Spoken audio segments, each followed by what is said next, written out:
Oh, we are live. It is Raw Ball goes Red Zone week 9 of the NFL. No rest for the cap after Sands of Time yesterday, which was actually a pretty well done, booked, enjoyable show for the most part. I didn't have a whole lot of complaints. It was a But very, today it's 7 hours of.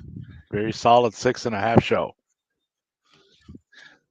I gave it a 7, but yeah, I mean somewhere in there. But well, for me, like I explained my grading scale, okay, a 7 is okay, a passable. Like, okay, this was nothing spectacular, nothing horrible. Okay, Just good, decent existed. show. Yeah, it You know, existed. It an didn't offend 8, me, and it didn't impress me.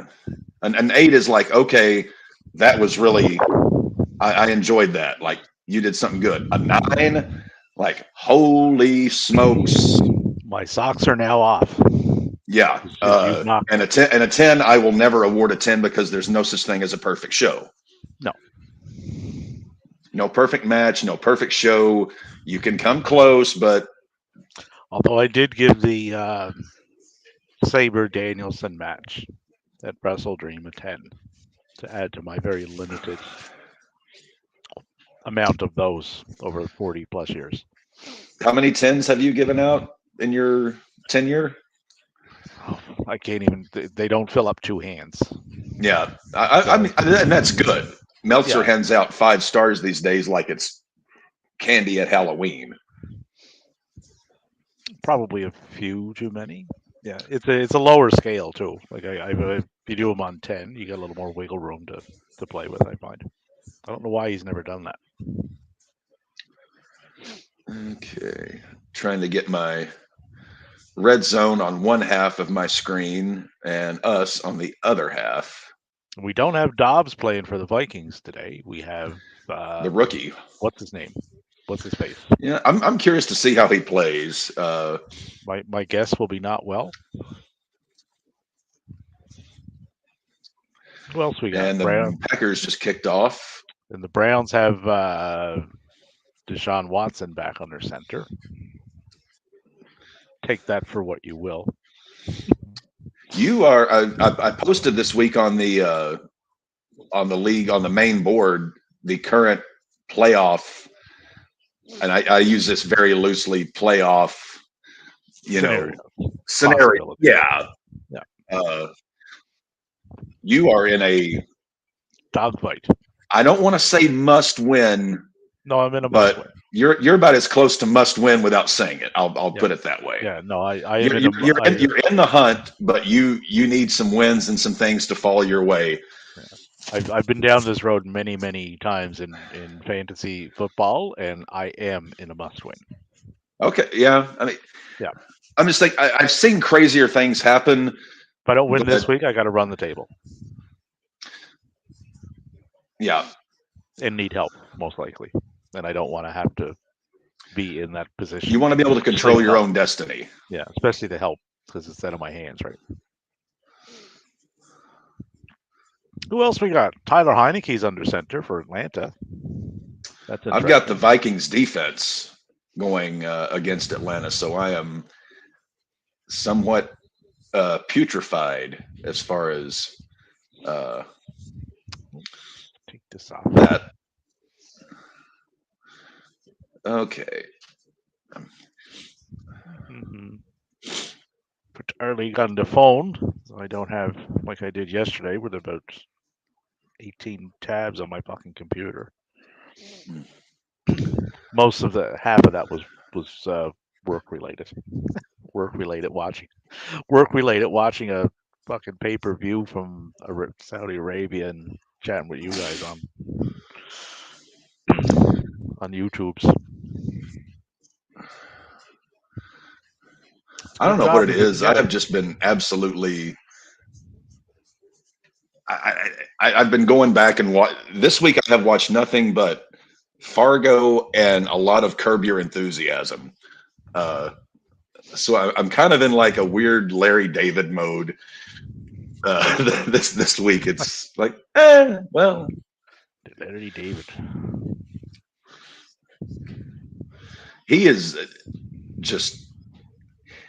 I don't know. And he reminds me a lot of you because his he gives so little of a shit that it's beyond hilarious. It's more wise that he doesn't care. I'm like an Eddie Kingston, just not as loud. Like, I could give a fuck. Oh, you didn't Oh, like? Oh, you didn't like what I said? I could give a fuck. Ooh, who's moving the ball here? The Atlantis. We have yeah, somebody in the red zone. Tampa Bay, first to 10 on the Houston 18. That didn't Houston take long. fumbled. Houston fumbled. Barker to Orton for a 24-yard gain. Keep passing that ball, Barker. I put money on you today. What we were talking about before we went live, as far as CM Punk and everything. I mean, there's no bigger CM Punk mark than myself. I want to see him back. I just hope that he gets treated well, as opposed to how I have a feeling that I don't think Paul McMahon would treat him. I don't think you see him at Survivor Series. I think people are just setting themselves up for massive disappointment. And I hope the sound engineers are at the ready to quell all those chants that are going to be at that arena in Chicago, because there will be many. And if he ain't showing, but I put the odds very low of it. I would not blame him if he never stepped foot in WWE again. I would not be upset because of the way they treated him. Well, I would not be upset because I wouldn't unless I had something in writing in my contract that. Well, for everything that he said, right, both on screen in AEW and outside of AEW regarding the WWE promotion, if he goes back there, it'll be one of the biggest backpedals in professional wrestling history. If he were to go back to AEW? No, to WWE. Oh, WWE. Okay, I misunderstood you. Yeah, no, AEW. I think that's a dead duck. That one. I wish it wasn't a dead duck, but it more than likely is.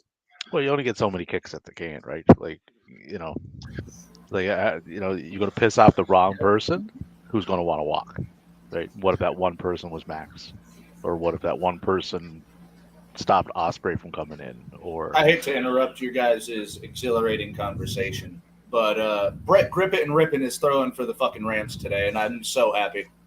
Holy Jesus, we have backups all over the place. Some starters came back though. Deshaun Watson came back. Oh fucking shit! Yes. Deshaun Watson sucks. Yep. So how's the fantasy week looking, guys? I'm beating. So right now, I was saying right now I'm tied with I'm 1 point ahead of Deech. It's Pet Spade or Neutered against Deshaun Watts sucks. I mean, this is just kind of way too early. Caesar's playing Nashville Football Club, Dev. You might want to give your buddy Caesar a big boost of confidence. You are playing the West Fork Virgins, which has got to be one of the bigger layups of the season for you. The big story today is watching Davey and his game, watching Matty in his game, and then seeing what happens in mine, because there are a lot of playoff implications in all three of those. Bears touchdown. Badgett to Komet for 18 Matty's yards. beating the Dallas Doormats. Well, we're 10 minutes into the day, my friend. They have a lot of football. I don't even have my quarterback and kicker are going tomorrow night, and I've got Diggs tonight. So I only have. Don't you hate that, having to wait till Monday to find out what the fuck's going to go on? Davey, who the fuck is Santana Jackson, and why do I love this man so much all of a sudden? Oh, the guy that was dressed up as Michael Jackson? Yeah, the guy that wrestles like just straight up as Michael Jackson. Yeah, he was doing like moonwalks and everything back into the corner. I'm not familiar with him, to be honest. I love this. I need more of this in professional wrestling. Captain will hate this comparison. The Moxley Great O'Khan match, when I was watching it, brought back memories of Abdullah and Bruiser No, because they beat the high fucking shit out of each other. throughout the entire arena. I liked Brody. Wasn't a big fan of Abdullah. No, Abdullah was always hard to like for many reasons. But just the way that match was set up yesterday or the day before, depending on time zones and stuff. But that's what it reminded me of. It's like, wow, like I'm watching a 2023 version of that. Oh When I was yeah, back in the 80s. It was great being on open mic night last night, all the way up until my laptop decided to restart itself. You know, just like it did right before this fucking show started. So that's why we missed the first 10 minutes. You are. Okay, let's see here. Together. New England goes 4-0, basically. So they're punting. Tampa Bay up 3-0. Bears up 7-0 over the New Orleans Saints. That is Nolans. I did realize when we were, it was like the end of fucking like the trade block and everything, and I was picking up. Nobody tried to trade with me. I'm so sad. I went to pick up. No, everybody tried to trade with you. You just wouldn't trade what they wanted. Well, if your trade package didn't consist of Jerry Jeudy and Romeo Doubs to give me your best fucking running back, You are already stacked at running back. Hence why I was trying to get running backs. I wanted tight end. Sucked, didn't it? I really was thinking about doing Davies trade, but I didn't want to give up DeAndre Swift. Oh, dude, you should have got Hawk though. I mean, honestly, probably not seeing I felt as like I took the better trade because the new quarterback in Minnesota, and I don't think Minnesota. I will say this about this week, as far as my game goes, the more I've looked at my opponent and my own team, I've got a very weird gut feeling that I could very well get beat this week. Oh, and next week, Kev, I feel like you're going to kick my ass because I won't have DeAndre Swift, Tyreek Hill, or someone else on my team. I have like 3 of my main starters on bye week, like up against you, and that's not good. I'm just not liking how the matchups and everything are lining up this week. No, this week of football might be one of the worst looking. This is the weakest slate of games all year. Dude, this might be the weakest slate of games I've seen in the last like 2 or 3. Which there are going to be 1 or 2 weeks a year where it's just well, typically it's always going to be the last week of the season. There's going to be a lot of duds, minus the ones that are, teams vying for playoff chances. And then you're going to have another week, maybe 2 in the middle of the season. But typically it's the last week of the season, and then there's 1 in the middle. Yeah, but happy birthday to OBJ. Yeah, but hardly ever do you look at those, the games on those weeks and go, oh, this week's just going to suck. Hardly ever do you go into an NFL week, look at the slate of games, and go, "Wow, there is." Well, also another thing that I'll throw at you is typically about this point in the year is when I start focusing more on the scoreboard, the standings in the fantasy league, as opposed to the actual NFL, because now shit's getting real in our thing because we've got this week and then 5 more, so we're in the playoff push here. Yep. We've got 6 teams that are more or less in. Then we've got 2 that are leading the wild card spots. And we've got Davey hanging on by his fingernails to get in. No, versus Vikingo versus Commander. Oh, Commander was in? Yeah. Davey, that was because hold on. 3 slideshows I see is just them. I didn't know if Commander, they were doing a number 1 contender. Hey, Davey. Matty. That triple threat match with Penta, Vikingo, and Commander. For the just let Devin know how good that match was. How was it? Most excellent. What? So on the Oracle's rating, I think he gave it a 9 or like an 8.5. Okay, I'm doing it with Davey's star rating. How many stars did you give it, Davey? On that one for a match, Probably 7.75 to an 8 in that range. So it didn't grace your top 100? No, it's almost impossible to get No, I in was that. about to say getting in the top 100 this year is really Yeah, hard. good luck with The that. last Although, match that we watched together this year made your number one. I do Of not all want time. exactly. I do not want to hear it. This year be popping with wrestling matches. So I wouldn't have been surprised if that triple threat was one of the damn best triple threat lucha matches almost of all time. Dev, we missed you so much yesterday during Sands of Time, especially during the did women's miss it. match. Kevin, I didn't miss it. Nia I Jax, went just 15 the hours. Nia Jax looked so beautiful. You know, she's dropped some lbs. Hair was phenomenal. I mean, I would Renee and rather- I were just, gasming. I would rather work 18 Dev, there was a match. watch There one. was a match this weekend, Dev, that did grace my top 10 for the year. This week. Oh, is This it weekend.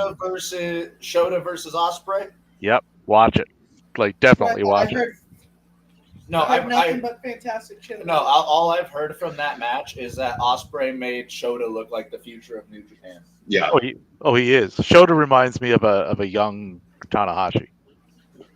Damn, you give him that high of praise. Also, CJ Stroud, beautiful run pass option. To Nico Collins. That is why I'm not worried when Lamar has to go in. That Jackson or fucking.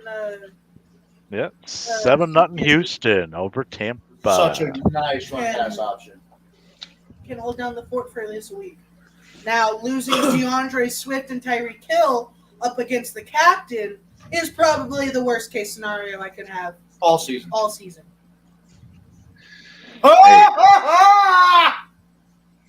And there goes CJ Stroud. No, Yep. Everybody got their bets for today? All betted up? I'm broke. I was about to say, The knee is not supposed to bend that way. No, that's what me and Devin were just. We just had also a college injury on the left. Or no, it wasn't a college injury. It was the Steelers player that had an injury up against the Titans that looked like a fucking Nick Chubb injury. It was a defensive player that got his knee kicked in while he was going for a tackle on the offensive player, and it caved in his knee. Also, another reason I'm feeling very froggy about this week is the Razorbacks won yesterday, and against the Gators. And historically, when the Razorbacks win on Saturday, I don't win on Sunday. Oh my God! For all the Young Hoo Koo owners, he just kicked a 52-yarder. Atlanta goes up 3-0. Matty has Young Wei Koo, I believe. And guess who's on the bench this week? Young Wei Koo. No, because McManus is a fucking dog. That's why I have Tucker always at my starter, but when I have my backup, it's Greg Zerling, so I feel confident. You got Greg the Leg. I got Greg the Leg. You've got. You are still licking that McManus taint. He's not in Denver anymore. Dude, no. As long as he's kicking it through the gooch, that's all that matters.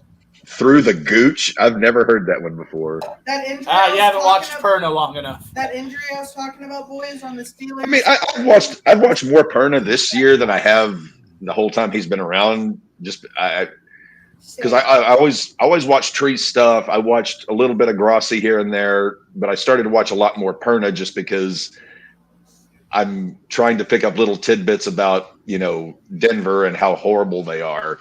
But you and he just for 2 weeks are total insufferable pricks. Washington's in the red zone. 4th and 3 on the New England 19. So, Davey, since we got you here, I saw someone put up a statistic the other day. Mm-hmm. And they were trying to say that Mac Jones is just as good, if not on the same level, as Trevor Lawrence. And I quit. No. They put side-by-side stats, and the most glaring difference between them is the fact that Trevor Lawrence, regardless of having a couple more interceptions than Macadoodle, still has 1,200 more passing yards throughout his career. Yeah. and I believe Mac has a year on him. Whoever posted that, my guess would be is either one of two things or both: a huge New England fan or a huge Mac Jones fan. You can see it, but What's on the menu today, boys? Water. Huh? Water. Oh, I meant food wise. Exactly, water. Oh, we're doing. I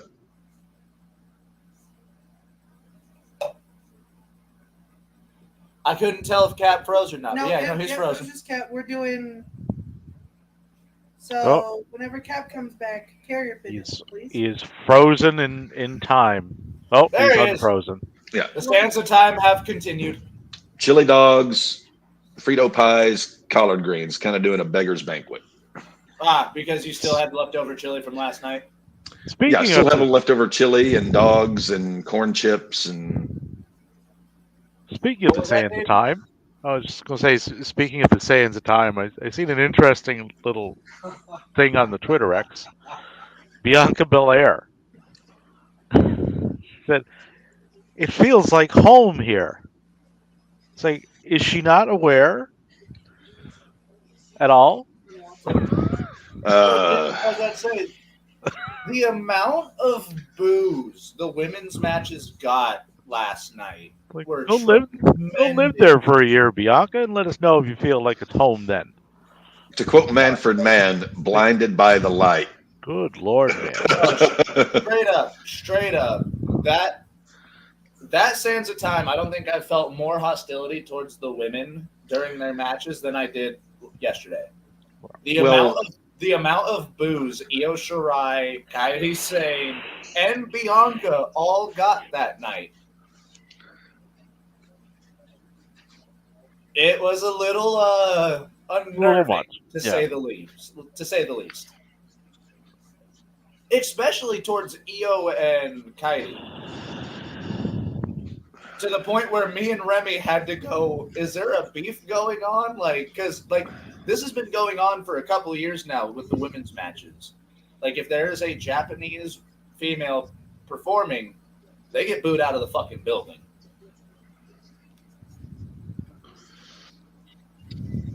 To my right, my dog is snoozing away. To my left, my partner is playing RPG video games. And I am stuck in the middle with you watching RedZone. You are Steelers Wheel. Oh, yep. Yeah. Or Jeff Healy from Roadhouse that also starred Terry Funk.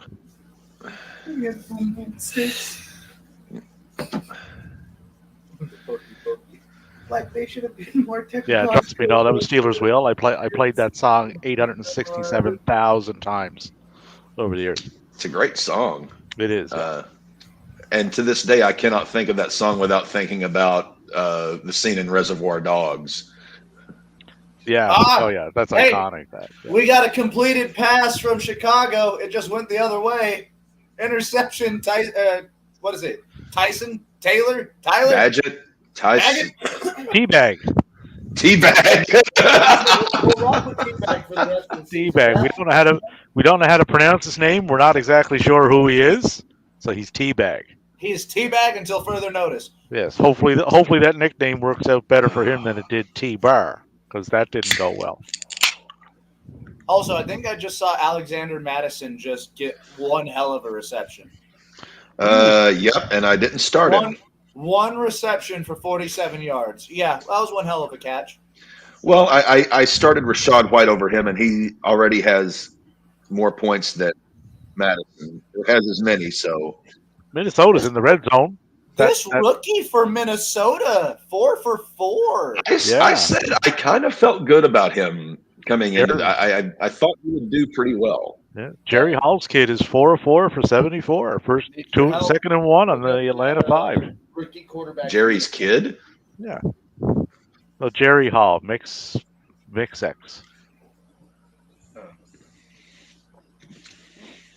the model that Jaron Hall is thrust into a regular season game for the first time. Minnesota rookie quarterback Jaron Hall walked in the huddle deep in Vikings territory in Lombardi Field or Lambeau Field on Sunday, trying to keep his team together after Kirk Cousins went down with an injury.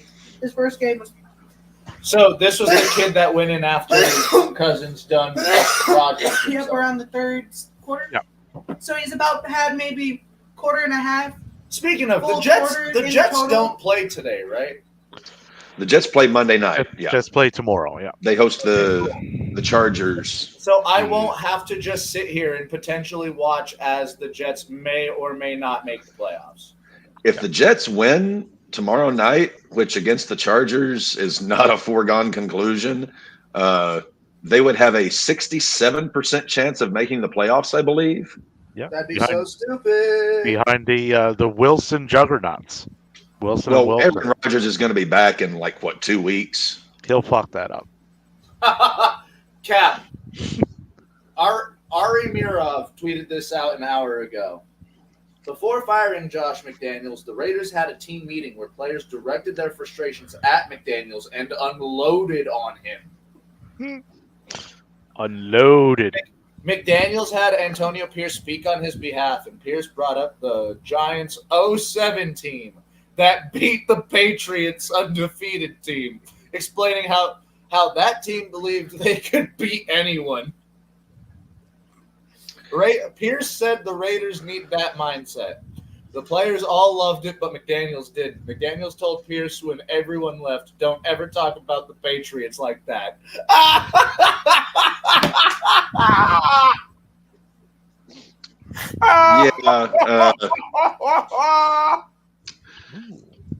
Tampa Bay is charging Raiders again. in the fucking mud. I thought my team was bad, Cap. Oh, trust me, we are the most dysfunctional, screwed up, sad sack of a bunch in the. Trust me, we are far more fucked than Denver is, and that's saying something. Oh, Jaron Hall took a big hit, and all the fucking referees and players are checking in on him.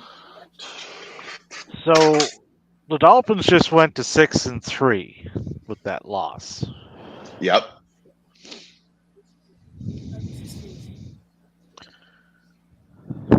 And Minnesota's quarterback is hurt. Oh, of course he is. We were just talking. Dude, Jaron Hall actually took one hell of a hit on that play, though. He tried to put his shoulder down. Just warming up. He tried to put his shoulder down and take a fucking hit from a defensive lineman. Jaron Hall looks like he's built like me. I'm not trying to take a hit from a defensive lineman. Which means he's not built. Exactly. As I was telling Remy yesterday, Maddie's built like a jackrabbit. Dev is built like Solo Sokoa. Rick Steiner, Solo Sokoa, just. Yeah, I could see Rick Steiner. Oh, also, do you have your headgear still? Your wrestling headgear. Fuck no, my head got way too big for that shit after fucking middle school. Cool. Because if I make $500, donate them all the time. I can get you one. If you can get me one, cool. Because and I'm the one that prices them, so I could get you a fucking wrestling headset, and I will price it for 99 cents. Well, here's the thing that I kind of made a deal with Greg, and this is going to get me $500 out of it as well. If Greg makes $1,000 in donations throughout the month of November. That was $2,000. No, $1,000 because I'm going to take $500 directly to my account. I can't do this. So if that happens, so you're telling me they only have to donate $500 to Greg? No, $1,000. No, but in total, what if someone does a direct deposit of $500 to you, and then someone donates $500 to Greg? That's $1,000. Yes, $500 a year. I don't think you're getting where I'm going with this. I'm gonna need a headpiece. I'm gonna need a piece of headgear because I'm gonna do the Kurt Angle gimmick the entire time until I get hurt.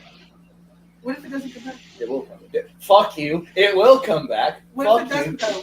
It will, though. But what if it doesn't? It will, though. Matt, It will, Devin. Don't put it might that start negative energy. here. It might start in the middle of your damn head. That's when it'll start growing back. Don't put that negative energy in the world. I'll still make $500 on it. I have a question though. You might have an answer. I better have an answer. It's about your bald-headedness. Are you going like plunger sticking, like a plunger could stick, like no, peanut head. like as baby smooth as possible? As smooth as I possibly can get the top of my head, yes. Even if it takes extra shaves, you get your razor, go to the smallest fade you can, and then you get like a single blade or like a I can't razor. say it'll look like an egg because we both know how my head is shaped. It's not like egg shaped, but egg skin. It would look like a peanut.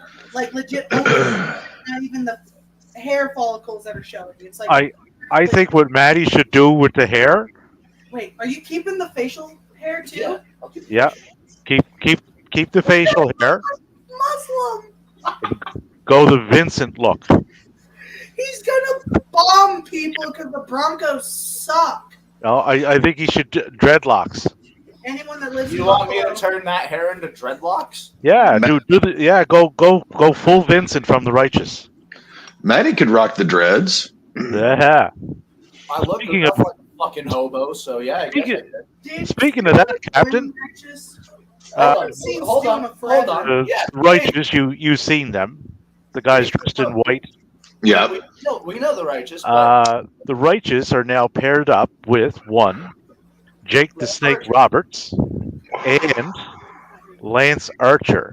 now that's all fine and dandy. Devin did just bring up a point. What the fuck happened to Stu? That I don't know. I haven't been able to get any word on that yet. But I'm curious. So after No, the Stu, it could- the Righteous It rivalry, could straight be a work visa thing. You have to remember. I thought you're right, he is. But isn't he a U.S. citizen? No, I thought he became a U.S. citizen when he moved to America They- for AEW. they were on. Dude, you have to remember whenever that happened, the Dark Order and that facet was not there. Stu moved to fucking Jacksonville. Not a fucking Ooh. visa. But he was there for how many years does it take for you to be a U.S. citizen now? How many?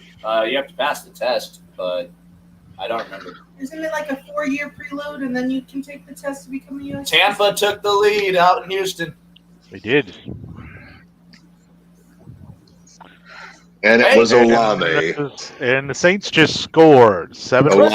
Olave speeding into the end zone. Olave. Whoa. Who scored for Tampa? It was Cade Otton, the tight end. Shit. Yep. Cap is down by 12 right now. Not a U.S. citizen. In general, you may qualify naturalization if you're at least 18 years old and have a permit reside for at least 5 years or 3 years if you are married to a U.S. citizen. And meet all other eligibility requirements. If he's not married to a U.S. citizen and haven't lived in the U.S. for 3 years, you cannot be a U.S. citizen without reaching those and other prerequisites. So yeah, it might be a work visa that's fucking him. I'm not sure how. David, you live in Canada. I do. know COVID really isn't much a thing in America. Like, they still talk about it. Travis Kelce is on a fucking commercial for Pfizer for you to get your flu shot and your second dosage of a new gen of the coronavirus shot. Mhm. How's Canada holding up with COVID? Is it still a threat as a society? No, there's a couple of isolated cases here and there, but where I'm at, it's so undensely populated. It's not really that much of an issue. Yeah, because you live in the good old Nova, right? Nova Scotia, yeah. And aren't you in like the north end of Nova, like the mountain You're area? like in the south, like in the Yeah. where that He's in the south. Okay. I by thought he by the was- water. Yeah, north. I'm about 5 minutes from the harbor where the cruise ships come in that would go out to the Atlantic Ocean. And Davey, quick question: when it comes to Canada, how America does it does north, east, south, west. Fuck, Yeah. got my earbud fell on my ear. Is that how it works with Canada's compass too? North, east, south, west. I've never gone to another country, so Compasses I are don't know. universal, Dev. Yeah. Pirates.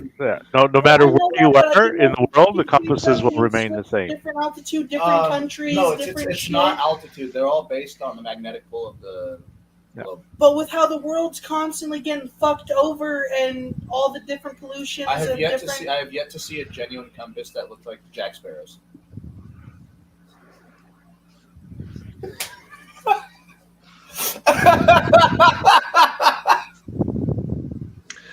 Dev, I have a book to recommend for you. It's called Euclid's Axioms and Common Notions.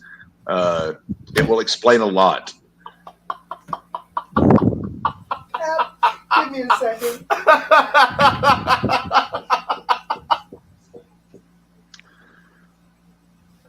Never seen anyone with Jack Sparrow compass. The thing just spins all the way around until you find There. out what the fuck you want. Fucking hell. Maddie broke me, son of a bitch. I gotta watch Dev is broken. I think me and the captain have to send Dev a Rosetta Stone. Vikings used to use those. Like a global map, a compass, Euclid's Axioms and Common Notions, a book on longitude and latitude. Is Dev's favorite wrestler AJ Styles by any chance? Just throwing that out there. He did buy some. He did buy some AJ Styles gloves at the Rumble in 2022. Your favorite wrestler, since you guys are both flat earthers and shit like that. I forgot he was a flat earther. That didn't make me cry. I'm just crying about matchup. Yes, AJ's up there, my favorites. But I don't believe in flat earth because I'm not retarded.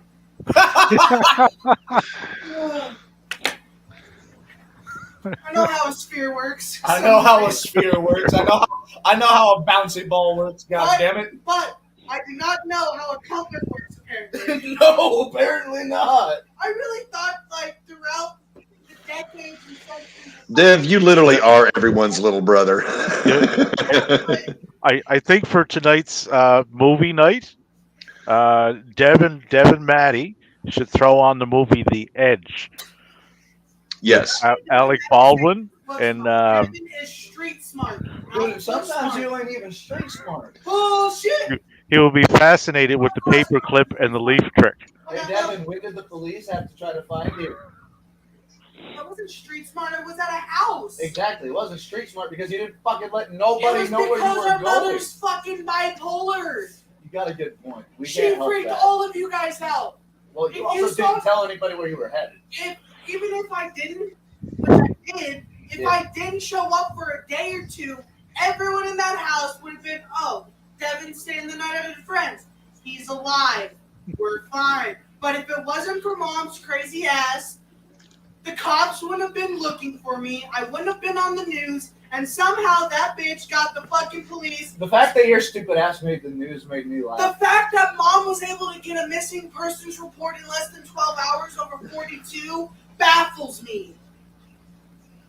You underestimate our mother, Devin. I underestimate how important apparently I am to the Longmont community. And I'm not. All my fake friends are like, oh no, find Devin. He's one of the good ones. Bitch, when I was overdosing, where were you? Not there. Also, Sami Zayn won with the Blue Thunder Bomb last night as well. When? When does he ever win with that? Never. Last night, apparently. That's not a win. Apparently. No, the Blue Thunder Bomb is 1,000% a winnable move. Not anymore. Yeah. It's not. Or well, just Have you seen Takeshita do it? Bro, Yes. have you taken a Blue Thunder Bomb? That shit does not feel I think good. once from you. Takeshita does his off the second turnbuckle. How do you? Huh? Have you hit me with the Blue Thunder? You ever seen that? No idea. Takeshita does a second. David, you have to remember, I don't watch weekly TV. Oh yeah, yeah. I was like, holy shit. Dude, a Blue Thunder Bomb hurts as is when you're standing up normally. Off the middle rope, fuck off. Yeah. Well, Takeshita is quite a bit probably stronger than Sammy too, right? I don't know. Sammy's got some strength, man. Yeah, Takeshita's upper body though, man, he's well put together. Takeshita was able to do a weird roll through, pull through, fucking like schoolboy, turn the schoolboy into a fucking whip block and then turn that into a German suplex. Did you see? Takeshita is insane. Did you see Swerve last night? That power bomb into a fucking power slam? I don't even know how he did it, and I watched it like multiple times. Like, dude, I saw how he did it, and I'm still questioning. Like, man, I understand AR Fox is another anomaly wrestler. Yeah, he really is. Yeah, but that was there's still no way you should have been able to do that. No, it's not. No, it's like some of the stuff I see Ospreay do. It's like, how is that possible? Gus Edwards touchdown! I have him. Did you see? Did you see what Swerve and AR Fox did last night? No, I did not. Browns touchdown. But Swerve did. Who scored for Cleveland? Swerve did a power bomb. And by the time he did AR Fox up to here, he rotated it into Hopkins with a 30-yard field goal for Cleveland. Chicago is in the red zone. 2nd and 5 on the New Orleans 14. I think that was one of the quickest.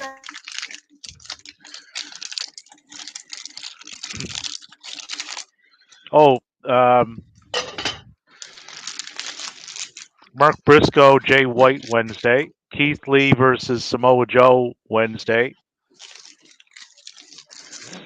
The Joe from Samoa?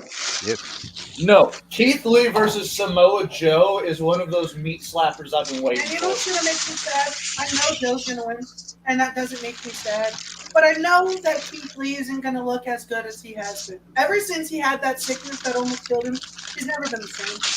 It looks like he slimmed down a little bit, though. Looks like he does look like he's taking a little better care of himself. Yeah. You know who had a great back and forth on that topic? The Keith Lee thing. Last night, Remy and Cap had a very good, very educated conversation about Keith Lee's health and why I was legit in the stream for maybe 24 minutes. I said hi to Remy. I said Cap looked dapper. Remy asked, he was like, "What up, T-Law?" Sort of like T-Law. And then I was like, "Yeah, it's me." He was like, "Oh." And then I was like, "How are y'all doing?" We got a player down in Chicago holding his shoulder. We got a man down, dude. How was that thing to do? Was it shit? It was fun. It was fun. Josh Dobbs, incomplete pass. Let's go, Minnesota. And then he got sacked for a 5-yard loss. So that means they're either on the goal line or there was a safety. 1st and 10 on the Minnesota 20 for Minnesota. Nope, that was a safety. Oh, yeah, 5-3, Atlanta. Calais Campbell. He's still playing? Yes. I don't want to hear it. He should be still with us. To be fair, Devin, he spent most of his Lord. career in Arizona. Don't even play that game. I know. I want good Maddie, your buddy Deech is doing things, and I'm not liking it. Dude, I told Tyson, I was like, man, you are actually in contention for the playoffs. And he looked at me and he was like, dude, I haven't even really been looking at it because of how bad you did at the beginning of the season. It's this middle of the season injuries, bye week shit, man. And of course, I'm just a little salty that the biggest game of my season is up against Cat. Next week. And 2 of my star players aren't playing. So I'm going to have... Does Cap have any bye week players? No. Week? You're fucked. In his backups, he does. You're fucked. And it's like 1. You're fucked. And I only have 2, and they're my starters, Tyreek and DeAndre. I can switch DeAndre with Gus Edwards. Yeah, DeAndre can swap. And I can swap my flex with either JSN or Ezekiel Elliott. But JSN, I feel like, is going to have to be the one that swaps with Tyreek because I don't have a good backup. Who's your flex? Gus. Just switch Tyreek out. Switch Gus. I'm switching Gus with DeAndre, and I'm probably going to put JSN where Tyreek is, and I'll have Ezekiel as my flex. And that looks like my lineup. Such a bad week. No! We got a Ravens down. That looks like 2 helmets. Who's dead? Who's dead? That looks like 2 helmets. Who's dead? Who died? Fuck you. I'm not. Yeah. At least this might be my last win up until Cap. I'm definitely gonna lose it. Unless some way somehow. I mean, I thought I was. AJ. I have to worry about either AJ Brown or Stephon Diggs and his wide receiver core up against who I'm shitted out at, and then Cap. Don't you have Ramondre Stevenson? No, I traded him like the 3rd or 4th week of the year. I traded him to Tyson. Who's your running back for? Or no, to Caesar. I traded him to Caesar for T. Higgins, and then I bundled T. Higgins and Deontay to get Kamara. Oh, Caesar. Mighty Caesar. The mighty Caesar. The Jake Roberts, Cody Rhodes promo. Cody at the time, because he couldn't use his own last name. Because, well. Dev, you picked Roquan Smith. God damn. Roquan Smith as your Wagum? I was either thinking Roquan Smith or Myles Garrett.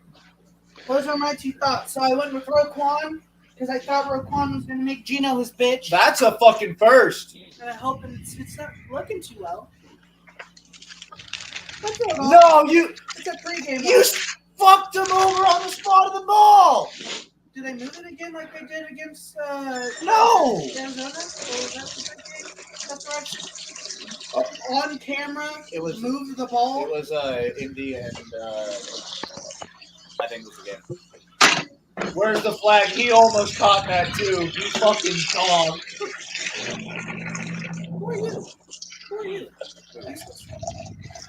I was looking at they talked back to the head coach of Chicago. Oh, Matt Eberflus. And I was like, who are you? You go. Useless. Whoa. I do want to think, though, what if the Broncos... Jaron Hall, concussion, ruled out for the remainder of the game for Minnesota. Oh, so they're going to throw Dobbs in there on... It's not my team yet. Yeah, Dobbs is in. He's 0 for 1. Dude. How are you that incompetent that you put it in the big-ass white splotch? So we got the backup for the backup going up against the backup. So Minnesota's down to their 3rd-string quarterback, and it's week 9. 2 out of bounds. Yeah. Well, Dobbs isn't really the 3rd string. I mean, he would be the starter over Hall. He just doesn't know the playbook. The ball in your arm is already off or out of bounds. Heineke did. Hold on. They're challenging the spot of the ball. In order for this to work in the way that I think it works, it's Show it again. All right. The ball was across where the orange marker was. That would be a first down. Unless his knee was down out of bounds, which I did not see. I didn't see that, but I did when the first angle I saw it looked like interception. That's for me. Clean rounds. TJ Ward. That ain't TJ. Hines Ward. That's not Hines either. Someone Ward. Jeez, Dev. Football players that I know. Hines Ward. I know he's not fucking safety. Washington just fumbled the ball. Right. Isn't he a Sea Dragons coach? Oh no, it's not the USFL. It's the NFL, wasn't he? Yeah, Sea Dragons. I don't know, man. I'm just listing off people of Ward I remember. Someone. Interception, Baltimore. Even though I don't have the defense. Was that Patrick Queen? No, Patrick Queen's number 0, right? No. Is that Roquan? Yeah. So Queen is number 6. I'm gonna look it up real quick.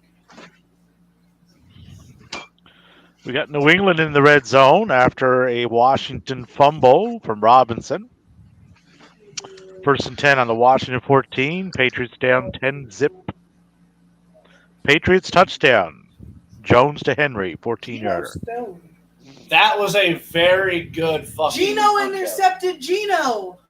Gino intercepted Gino. Gino Stone, number 26.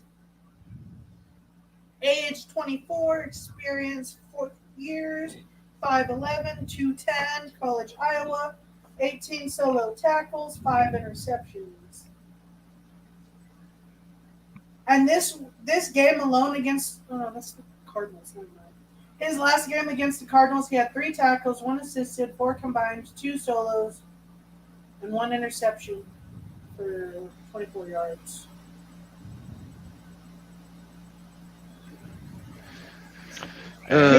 Picking up Jake Bobo. Bobo. Hey, Bobo. And Captain's team continues to lose everything. When I originally fucked up with my pickup. Cap ended up picking up the person I wanted originally. I picked up Rashid Shaheed from New Orleans for my Kendrick Bourne because he's out for the season. My dumbass, when I was intoxicated, accidentally fucking thought, oh, I didn't fucking do that at all. I picked up Brandon Cooks instead, and he's barely gotten any plays for You want to know why? Because he's like the third receiver for the... I wanted Rashid, but I accidentally picked up fucking Brandon Cooks. Yep. And now, thank you for that fuck up, Dev, because I really wanted Shaheed. Yeah, and the person I'm going up against has the person that was going to be my backup wide receiver for that game. That's why I did it, and I fucked up. So, have you ever seen such a fucking score? 3-5, Atlanta to Minnesota. What if that's the end game? I don't think that's still a score. It got me. It's not even close. I'm fairly certain 3-5's happened quite a few times.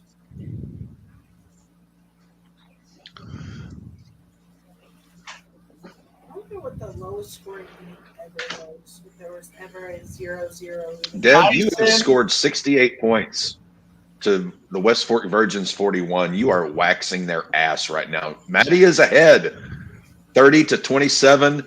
Davey is down 34-17, though Davey has far more ammunition left than his opponent. The lowest scoring game in the post-merger history is 3-0 between the Chicago Bears and Green Bay Packers. Of course, it would be the Bears. The lowest score in NFL history was the Bears winning 3-0 in the Packers. Was it the Bears? Mark Andrews, 4 catches, 37 yards. He's got a good start. Would like to see a tutty added to that.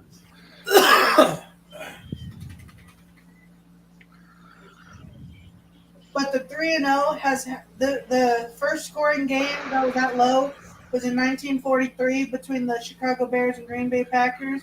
But in the course of the Super Bowl era, it has happened a total of 6 times. The first one since the Super Bowl era came in 1971 when the Minnesota Vikings defeated the Green Bay Packers with a fourth quarter field goal by Fred Cox. Fred Cox! So that was the last one in history. That was the lowest scoring game, but there's been 6 of 3-0, and the last one was Minnesota defeating the Packers, the fourth quarter goal. Okay, now look up the last 3. One of the most famous 3-0 games was the snowplow game between the Patriots and the Dolphins. Yes, it was. Lamar Jackson is working his legs today.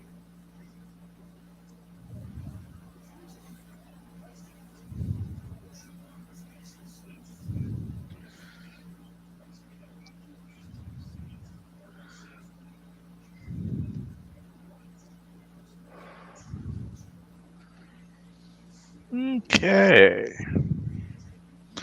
Ooh, Cleveland in the red zone, 2nd and 9 on the Arizona 11.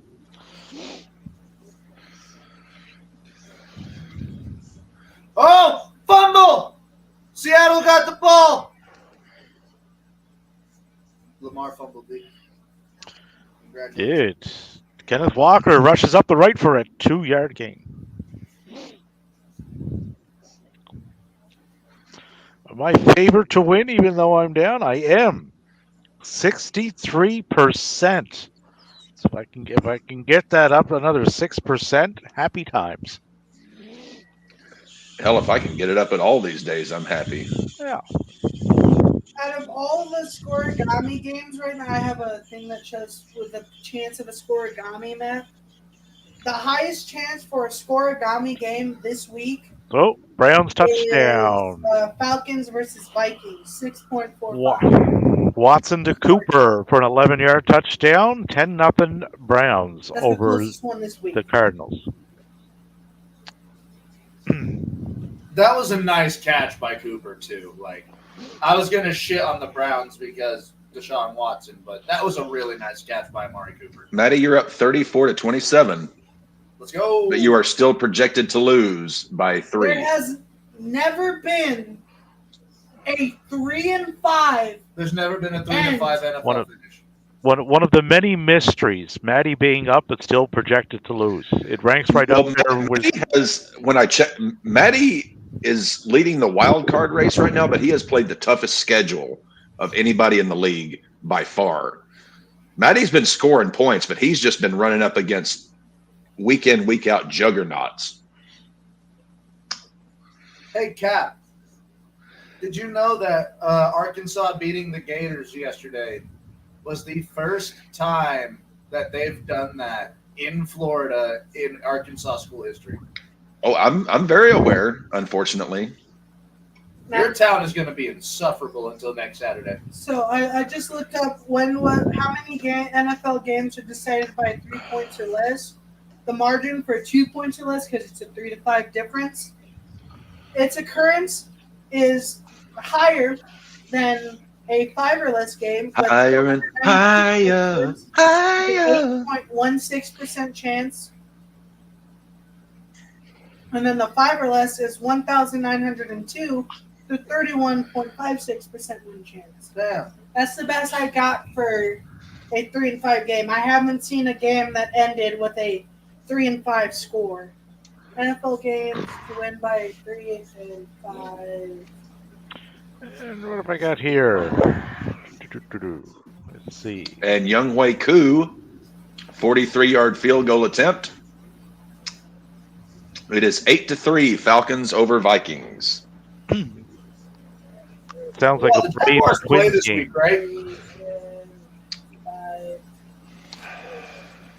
Jaguars do play this week, right? I didn't fuck up by taking. No.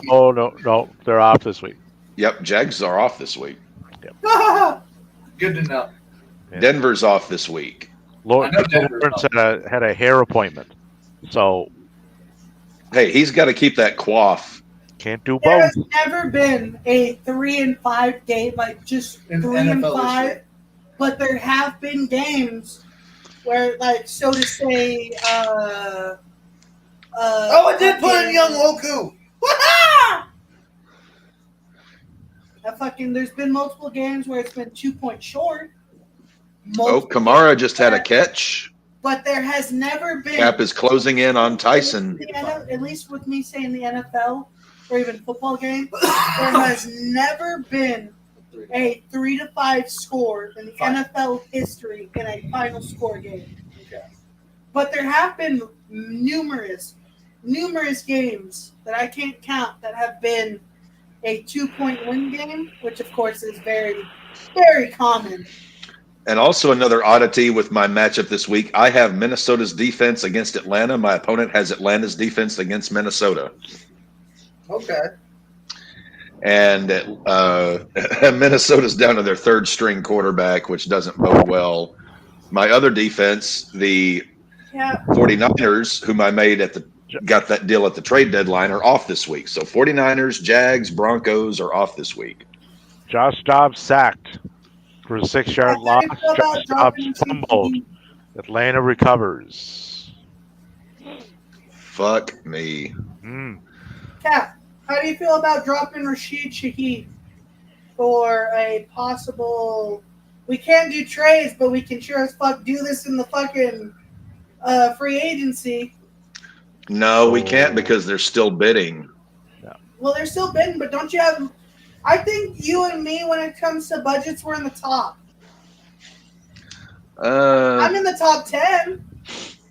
Cap, you have $57, where I have $130. I believe if Something. that was attempted, there would be probably certain members of the chat who would A singular member who would jump all over that because it's circumventing the trade rules and the trade deadline. Well, would it make you feel better that I have more money than the certain league bitch by $9?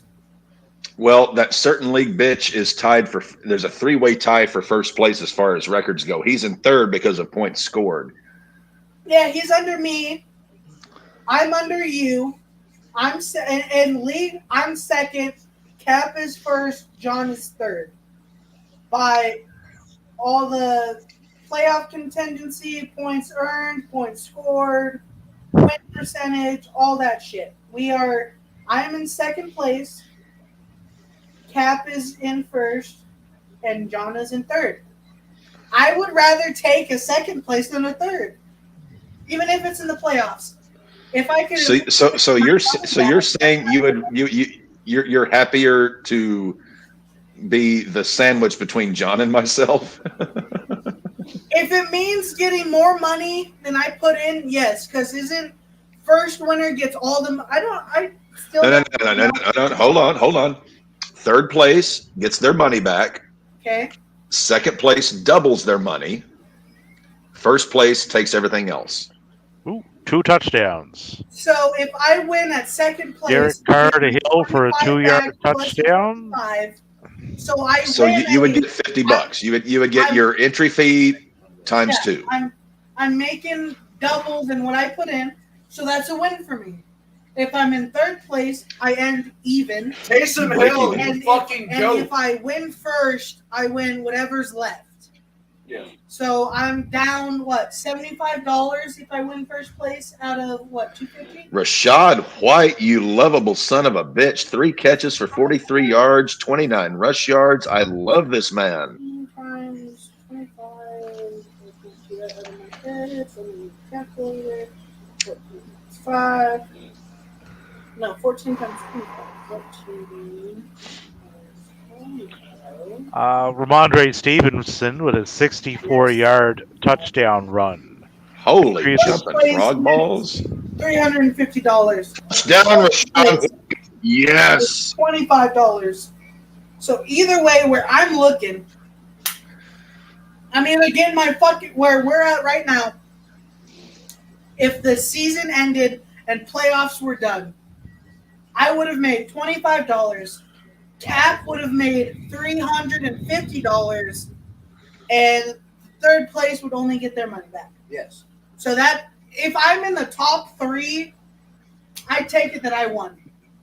Whether or not I lost my money and gained it back, if I gained 25, or if I fucking $350, if I earned 325 or so, $300, so to say. The Vikings defense is screwing me hard. I'm looking for at least a top 3 finish. Not even just me being confident with my team and my position. I feel like at the end of my first football fantasy league, I'm ending top 3. Which means next pot, I'm not doing the baseball one. I want the football pot to be bigger. $50 each person, like the baseball one. Well, we had to lower the entry fee for football in order to attract membership. I'm surprised we got more money and more people in our baseball one that went. Well, also, Dev, the RAWBall Fantasy Football League is in its inaugural year. Red Stitch Rotisserie has been going since 2008. That's a big difference. So everybody kind of knows. Fucking baseball season that's been almost as long as I've been alive. Yeah, there's a reason baseball is $50 because we want people that it's double the price. Now, also, Pat, did you ever get Caesar's money? Let's see whose money I have gotten thus far because it hasn't been many people. Let's pull up League Safe here. Yours.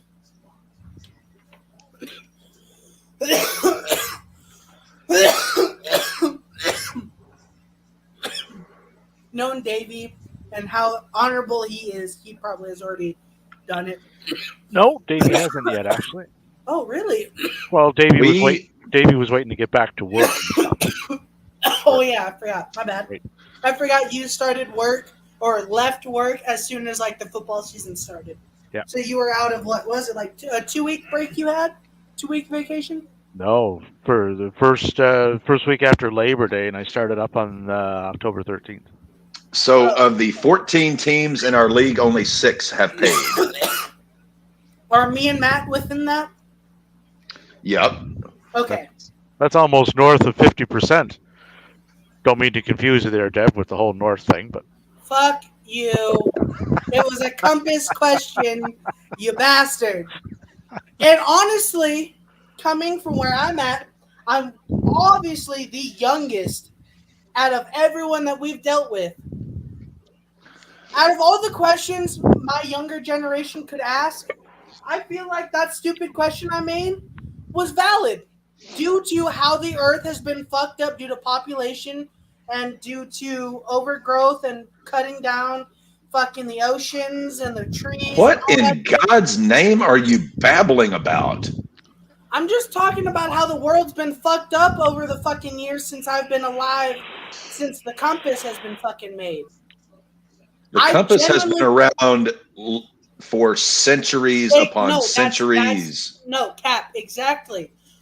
You're talking more to my point. Why I'm the youngest out of everyone, and I'm the one that made the question about the compass.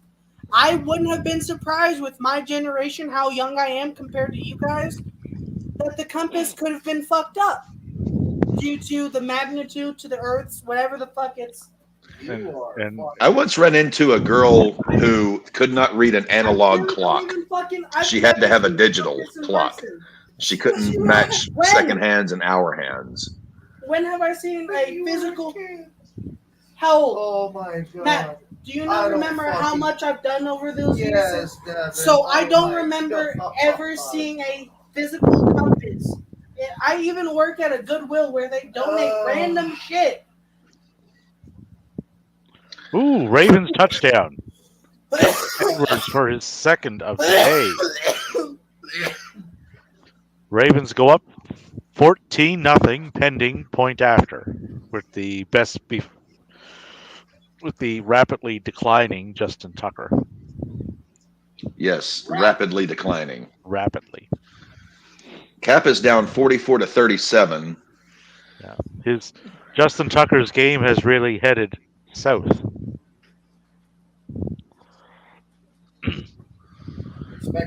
I'll show myself out. I may be young, but I still don't feel like I was that retarded. I really don't. It's not that you're retarded. I feel stupid. I really do. But I really thought that with how everything was happening on this godforsaken planet, that at least the compass would have been fucked up. It's all because of how old it was. And I thought that shit would have been all fucked up due to all the deforestations, the fucking heat climate, everything with how the world's fucked up. I wouldn't have been surprised if that fucked up something on this. Dev, True North will always be True North. Death and taxes will always be a reality. No, and I'm glad to have learned something today. Like, I genuinely am. I felt stupid talking about it, and I went with it. And I was able to learn something. I take that as a win.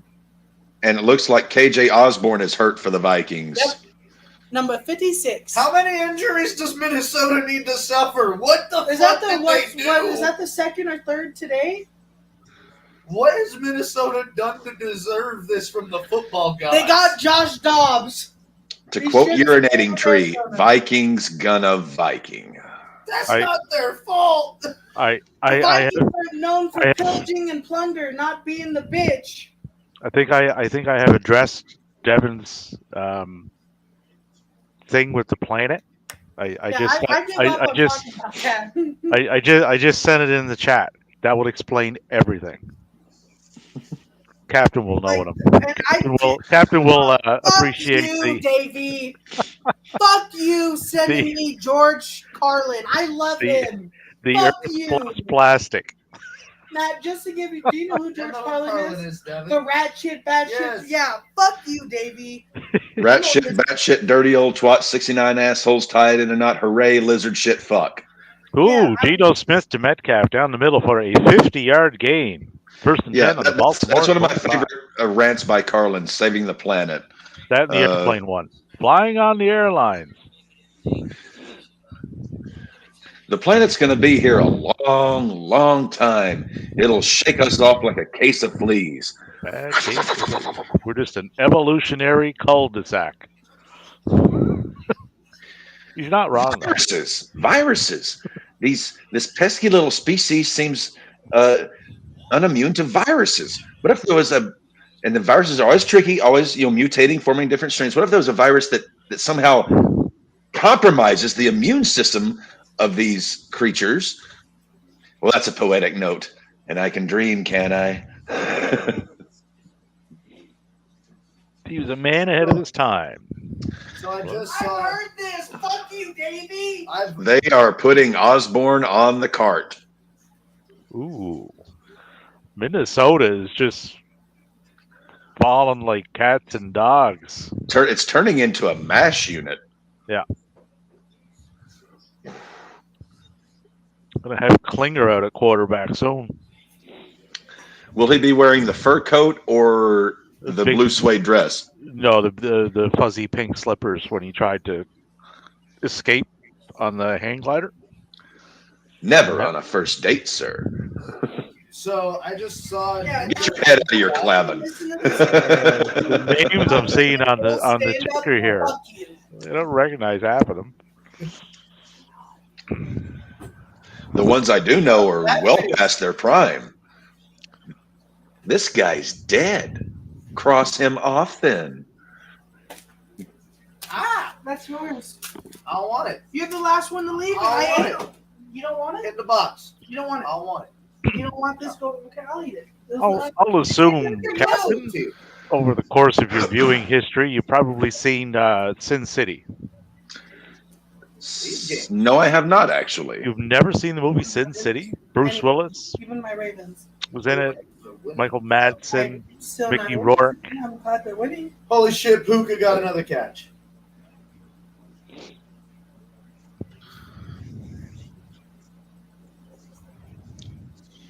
Rutger Hauer was in it. I barely have moved. I'm not interested in these. What are your second half? 2-minute warning in Baltimore. First, second half, DeAndre one. Swift. Yeah. All my games are done All this of week. your games are done Within the stream. Stream. Not just the stream. This game. This half of games. Yeah, DeAndre Swift starts on ours. No, he starts on Sunday. Oh. DeAndre Swift is the second slate of games. He starts when we start our second half of RAWBall. Yeah, Dev has one guy left after this. So my team at the end of Sunday is whether or not I win or lose. Because afterwards, I mean, luckily it's only the first half. Another sack for Cleveland one defense. late Sunday. So 2 late Sundays. He has Jimmy Garoppolo when DeAndre Swift plays. He has Josh Jacobs when DeAndre Swift plays. I'd like to see Darrell Henderson do something, but apparently the Rams can't do squat against the Packers. 19 rush yards for Henderson. Chicago's in the red zone, 1st and 10 on the New Orleans 19, and Seattle's in the red zone, 2nd and 3 on the Baltimore 18 at the 2-minute warning. So this matchup is pretty much confirmed after the second slate of games because West Fork Virgins only has Tyler Conklin on Monday, and everyone else is either the second slate of games or the night game. Thank you. Conklin? That's who he has. Tyler Conklin is his Monday night player. I think he got this one in the bag. I know I do. It's already 79.95. to 38.9. I am going to need some serious help to win this week, and then next week is the big showdown, week 10 between No, Dev it's and not. I. No, fuck you. It's not a big showdown. 2 of my star point players aren't there. Well, it's a showdown between 2 teams that could both potentially be 7-2 coming into it. The 2 highest scoring teams in the league. I would call that a showdown. I would prefer to you lose this week, so Just I that way could you guys can easily even it out. I could easily, gracefully. I don't even have to watch it. I would hand you the win. So you and me would be. If I win this week and then I beat you next week, I'll be 8-2. Yes, I'm well aware. And Cap will be in the captain's seat.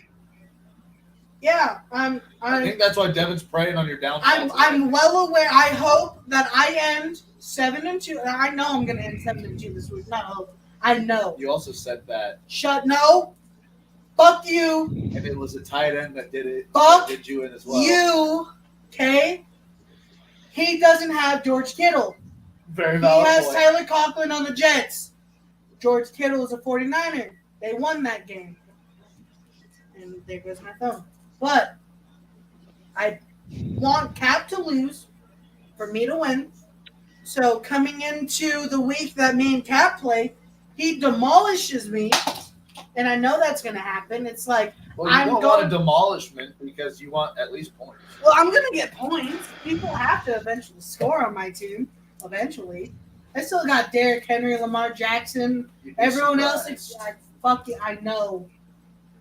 But I'm looking at tomorrow as my apocalypse day. Apocalypse. Not tomorrow. Apocalypse tomorrow, not apocalypse now. Yeah, next week. My favorite movie of all time.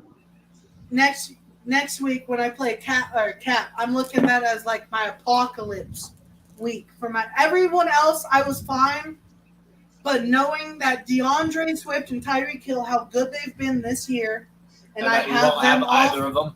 Either one of them against the number one, even if I win, I still look at Cap as the number one in our league. If he loses, because I'm scoring the most points. Yeah, I exactly. You know, with this as shit as this week's football games have been, why is Chicago New Orleans one of the better games of the week? Because that's the one that they're least playing. I'm enjoying this 14-0 fucking Seattle Baltimore game. It's going to be 14-7 right here. I would like Andrews to catch a tutty. That would really help me. 14-3. And field goal range unless they fucking whiff it. Who's Seattle's kicker? I do not know their punter or kicker in Seattle. I don't know who the kicker is out in Seattle. I barely know Seattle's team, to be honest. I know they got JSN, Geno Smith, Big Pants Walker, Metcalf. And in typical Chicago fashion, we got a doink off the upright. So I'm fixing that. That's pissing me off. Oh, ding-a-ling. Oh, ding-a-ling. Oh, won't you play with my... Ding-a-ling, my ding-a-ling, my ding-a-ling. I want you to play with my ding-a-ling. That'll be enough. Seymour Skinner. Sam Howell, 24-yard rush, 1st and 10 on the New England 32 with 1:35 left, down by 4. I finished mine. Seattle settled for a field goal on that drive, down 14-3 with 59 seconds left in the half. Cleveland, I believe, is taking it into the half. Are we getting a field goal out there to run up the points? We got a halfback pass? No, we do not. It could have been a halfback pass. Cam Akers sacked for a 7-yard loss. Cam Akers passed to Hawkinson for a 6-yard gain. They have Akers in at quarterback. Not that they have any choice. Wait, no, because they just did a halfback toss that was going into a pass. Good Lord. I'm almost up 40 points on my opponent. If you're Minnesota, like you're in the same exact spot that the Jets are in. Like, you expected one thing the entire season, and now you're completely have to switch shit up.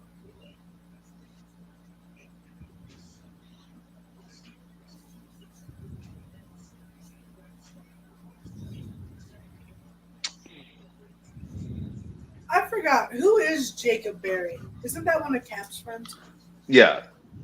He was a roommate of mine a few years ago. He's the brother of the drummer in the last band I was in, but him and the drummer lived together for a while. Who's the one we met in person in San Antonio? I don't think he's. That was Casey Lilly. He lives in San Antonio. Yeah, he and my brother were housemates in college. Okay, yeah, I love Casey Lilly and his family. Casey is a fucking hoot. You should have met him in his wilder days. I would have loved to, but now he's a dad with a smoking hot wife, a beautiful. Did I say hot? Yeah. I meant to say smoking hot wife, and was it a beautiful young daughter who's like boy? Yeah, Riker is his name. Riker, you're right. Yep. Yeah. Casey Lilly is a fucking hoot. He is one of the more pleasantly, like I've always said, like there's two different kinds of crazy. There's fun crazy, then there's dangerous crazy. He's fun crazy. Keeps getting some stuff going. Alvin Kamara doing some work. That Alvin Kamara deal that you made was very intelligent, Cap. Thank you. But Cap, how do you feel about the JSN Rashid Shaheed? What? Him dropping Rashid, paying a good amount for JSN, and I'm paying probably all the amount that I have. I would not even throw any money towards Rashid Shaheed. And Sam Howell threw an interception directly to the fucking cornerback. JSN does well against Cap, then. Directly to the cornerback.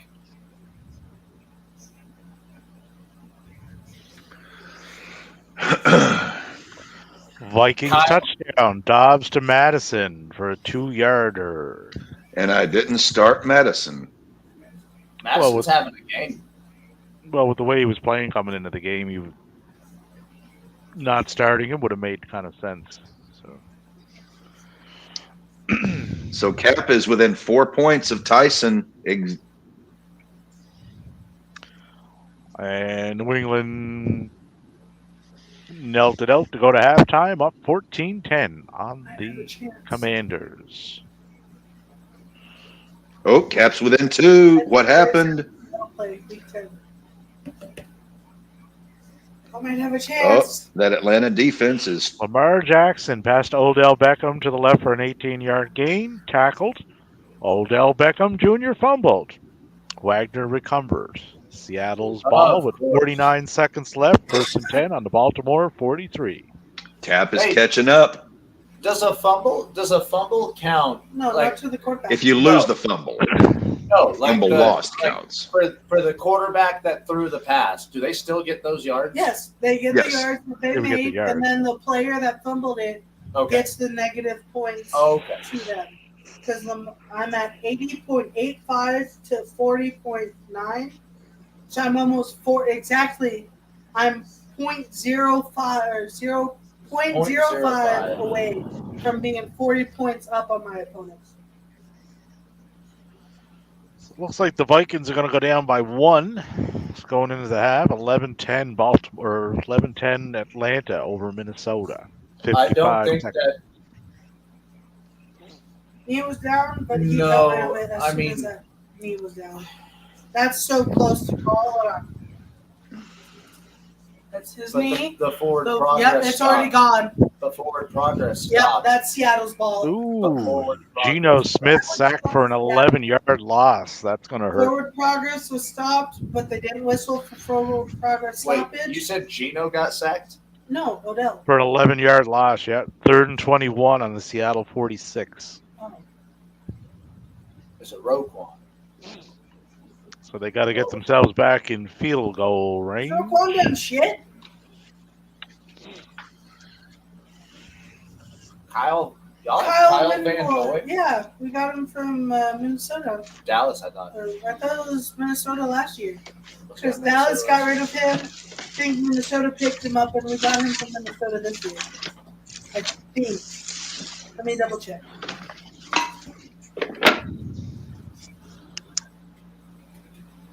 And Jordan Love with a deep 14-yard pass.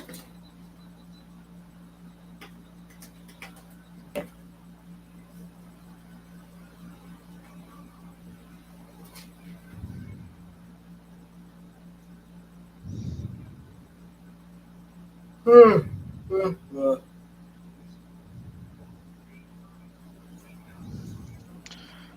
right, let's see here. Most of the games are going into halftime, except for the Bucks and Texans. Bucks and Texans got 1:25 to go in the second. Everything else is either in the half or a couple of seconds to go. I think he had full possession of that catch the entire way.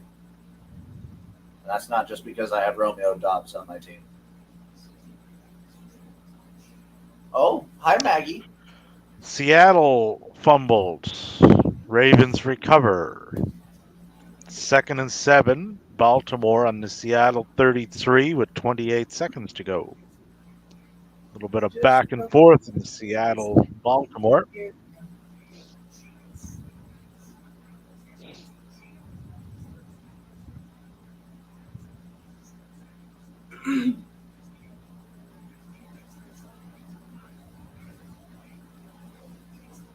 Looking at what I just said.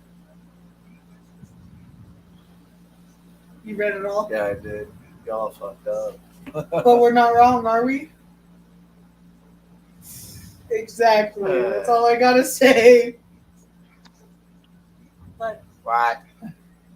just because, especially since we've become on YouTube, I don't comment on anyone. I never did to begin with. But I don't have that quote unquote, if we did become popular, like big YouTube channel for sports, they couldn't pull up anything I said on comments or posts or anything because I don't do shit. I don't like to do it. I'm not stupid enough to do it. And if I have an opinion, I keep it to my fucking self. He's going to have to throw it away. Or run it out of bounds.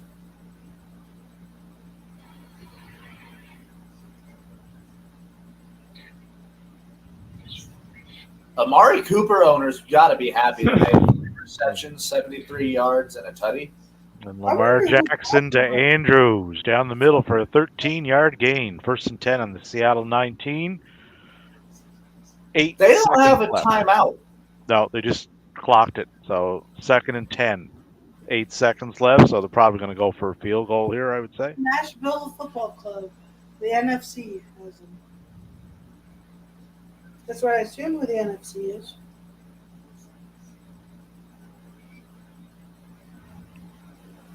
KJ Osborne, concussion, ruled out for the rest of the game. That means the rookie quarterback and KJ Osborne both went down with concussions for Minnesota. Amari Cooper has 14.8 points in fantasy football for ESPN. That's not bad. Is the points different for each fantasy league that you do? Ravens field goal. Tucker with a 37-yarder. Ravens 17. Seahawks 3 going into the half. What? 3 Now- or so points for... Now, Cap, Devin did have a question. Is fantasy points different per league that you do, or... Like Oh, if you're you muted. do, like if you do ESPN, He's or muted. do Hold you, on. I know. Like if you do It ESPN, varies by league. Our league is set different from what you would call standard. Yeah, you can customize your settings to what pretty much is whatever you want. standard? What is the standard Well, Or there's no PPR, there's half PPR, there's full point PPR, there's quarterback 4-point touchdowns, the quarterback base 6-point standard? touchdowns. I go with with 6-point quarterback touchdowns because a touchdown is a touchdown. You want leg or straw? Leg. I'll be strong and I'll give you a 360.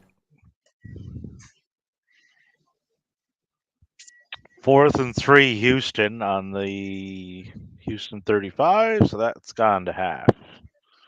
So we got everything going into the half.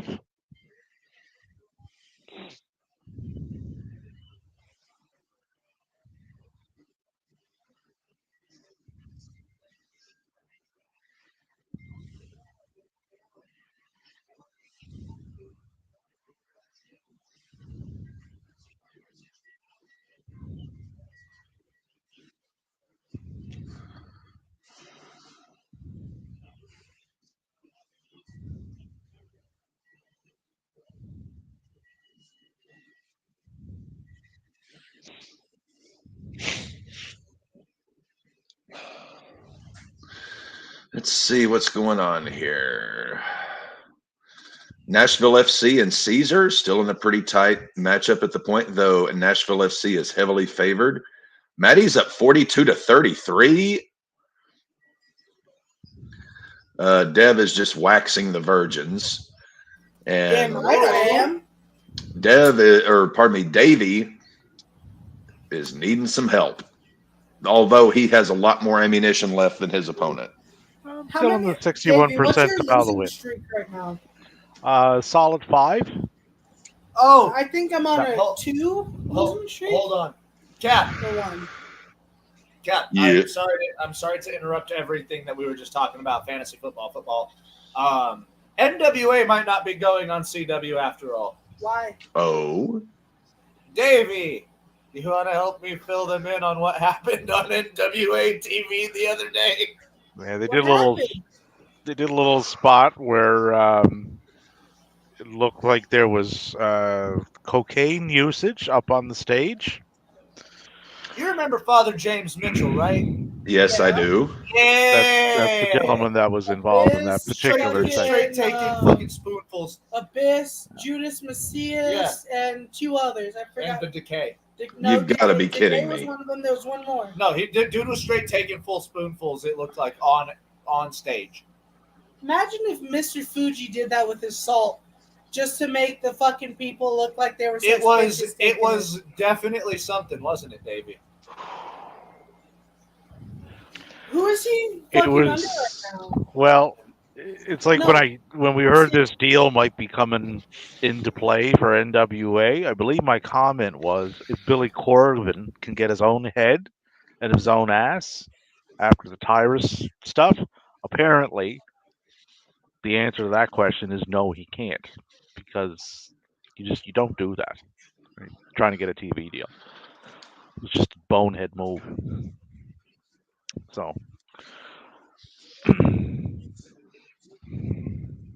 Oh. 45-43, Tyson leads the cap. Oh, news from Fightful that would fall under the water is wet category. WWE has interest in Will Ospreay. Oh, really? Imagine. Hottest, Yeah. he and MJF going to be the hottest free agents on the market, and WWE is interested in one of them. I don't think Max is a free agent, to be honest with you. I think he's signed. The way they're running that storyline, they wouldn't be running the storyline the way they are if he wasn't. I don't think.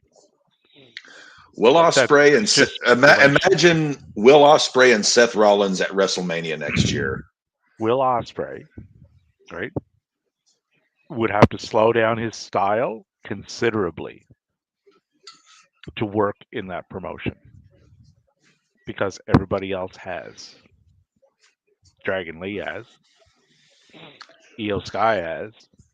So like if you watch them outside of there, you can tell it's not something I would be interested in seeing. And if you watch that match with Umino yesterday or whatever day it was, Friday in Japan, there's no way Will Ospreay would be able to do the same kind of strikes that he has been doing there. They wouldn't know how to make it. It would change the complexion on him quite a bit if he went there. And he can't work anywhere else.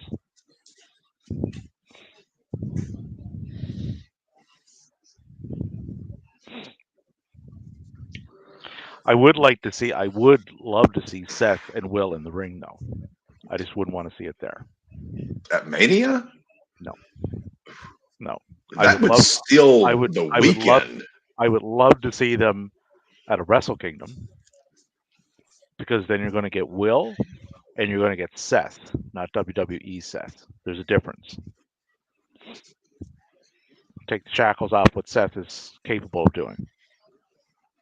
Because Seth right now puts on good matches. They're not bad matches. They're also not great matches.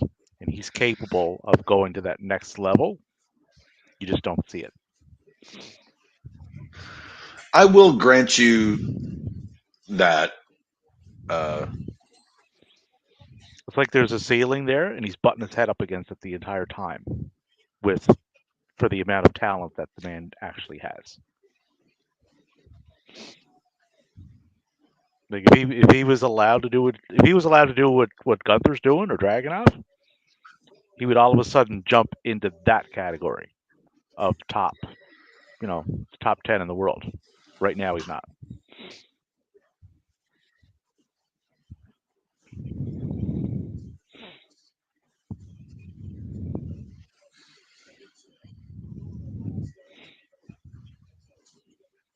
Other interesting of note, Drew hasn't signed a contract yet. His deal is up prior to WrestleMania. AJ's is up in January.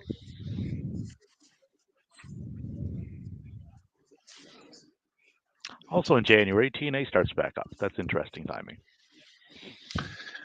So that would be one I'm to keep not an too. eye on. I mean, the whole name Well, AJ was change always with. synonymous. Yeah, but he was synonymous with that TNA, right?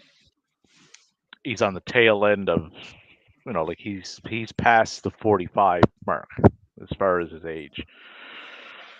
They don't really seem to have a lot for him there right now, so he's kind of fallen into the edge. Yeah, but also, I mean, AJ is on the tail end. He's like Yeah. Edge. He's on the very tail end of his career. Yeah, that was why I made that comparison, right? Like they're similar ages. Like I think AJ's 46, I think, if I'm not mistaken. But it was like when Edge, when he left, right? He said, they didn't really have a lot for him to do, and he's done everything there. So Yeah. so AJ's kind of, from what I'm seeing, he's kind of in that same boat. It's like, well, he's not taking the belt off Seth. He ain't beating Roman, right? So do you want him carting around, an IC title or US title? You're not going to put him in a tag team. That thing with the Good Brothers and Mia Yim, that didn't really work. So what are you going to do with him, right? You're not helping him put other people over. So I mean, maybe it's this is if AJ would want to continue, for another couple of years in the ring. He is 46, so but I would imagine we'll have the answer to that in the next couple of months. But you put his face next to that TNA logo, and that will attract people.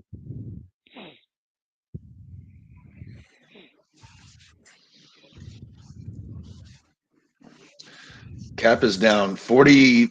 Cap is down by 1.3 after a very sluggish start. Sluggy. I'm still hanging in, 62% to win. I am Survivor Man.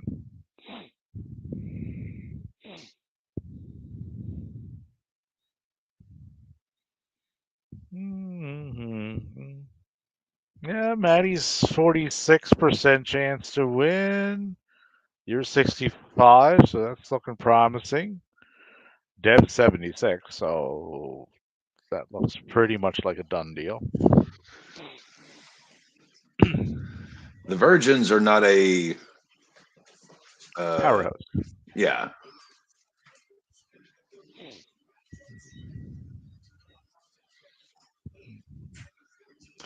What's your thoughts on Lance Archer? I liked Lance Archer Fucking love him. about 2 years ago. I was hopeful, but I haven't really seen him. I was making this comment with Remy yesterday. The AEW roster is so bloated that Well, it prohibits them from using well, certain Lance, guys as much as they should. well, Lance is 46 too. He's not a spring chicken. He's 46. Jesus. Yeah, he's been around a while. A lot of people, when they're saying, push him to the moon, they don't know that. They think he's a lot younger than what he is, right? He wrestles a lot. You can still Elsewhere, give him too. a fucking 3-month reign with the title as long as he's killing Well, people. Well, that's kind of where I was going with this. Captain's not familiar with the movie, but I'm pretty sure Maddie and Dev are. Remember that Marv statement I made from the Sin City movie? Yes. Remember, that's a mighty fine coat you're wearing, right? You put Lance in the ring with the righteous behind him and have them go after the acclaimed and use that exact same line, only spin it, right? That's some mighty fine titles you're wearing there. And then proceed to have them take the titles.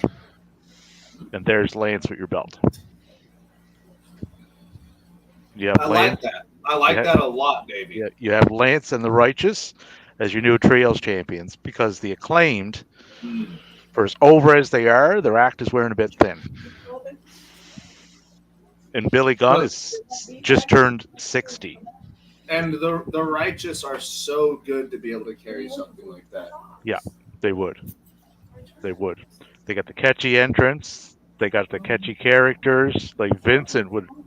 You get Vincent on TV on a regular basis, the crowd will take to him. And the crowd likes Lance anyway. So I don't know if that's the way they're going, but it's a possibility.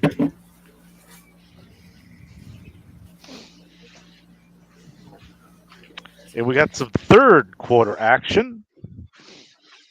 Chicago and New Orleans has restarted. Bears got the ball 2nd and 4 on their own 29. New England started back up. 3rd and 10 on the Washington 38. Oh, although Washington just committed a 15-yard penalty for roughing the passer. 1st and 10 on the Washington 23. Go New England.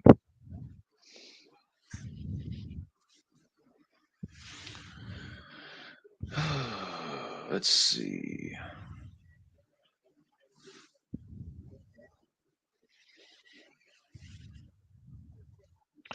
Ooh.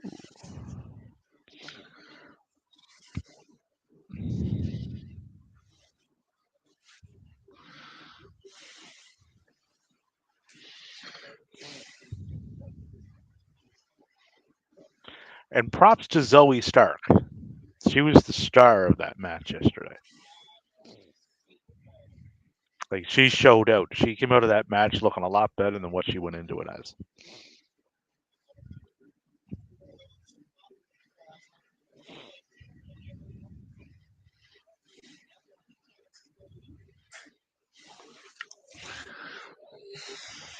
Oh, kickoff in the Cleveland Arizona's game. Arizona starts off with the ball. I don't know why, because they're not going to do anything with it, but they have the ball regardless. Alvin Kamara busts one out for 2 yards. Ooh. Yeah. Yeah. Ruling the game in tiny 2-yard increments. How's my betting going?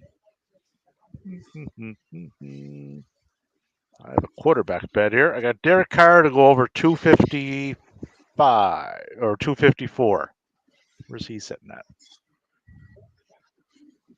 He's at 137. Start of the third.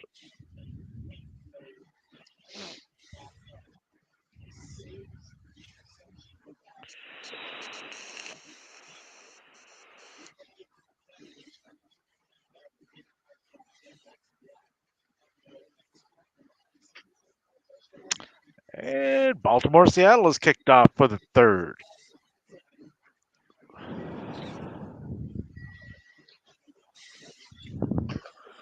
Oh, DJ Moore fumbled. That was nice of him.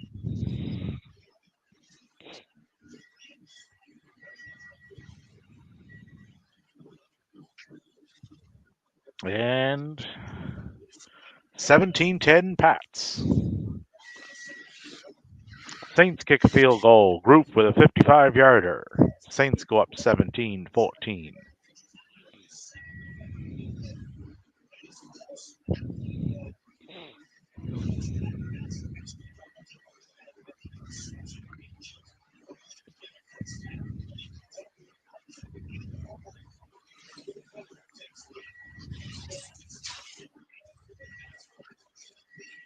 And Baltimore's charging again. 1st and 10 on the Seattle 33. Edwards with a 42-yard gain.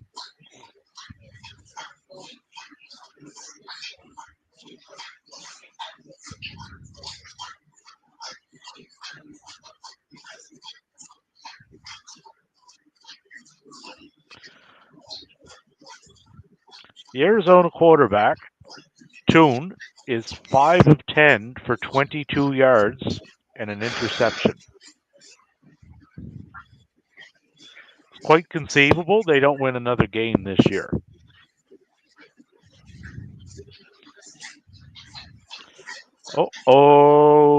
Dobbs intercepted. 1st and 10 Atlanta on the Minnesota 30.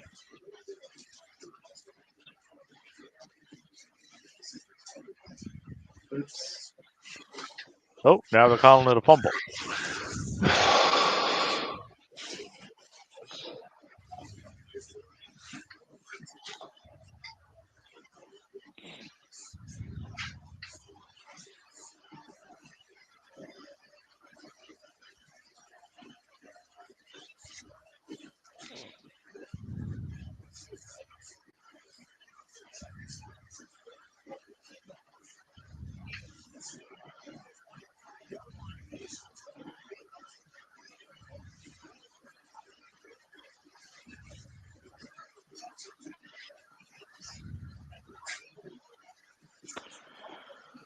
Houston's kicker was injured. So they have a backup running back doing those duties. Good Lord.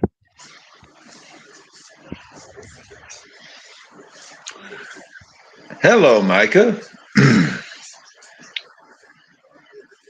I can't. I hate ginger. Cap said hello, Michael. Hello. I hate ginger. But I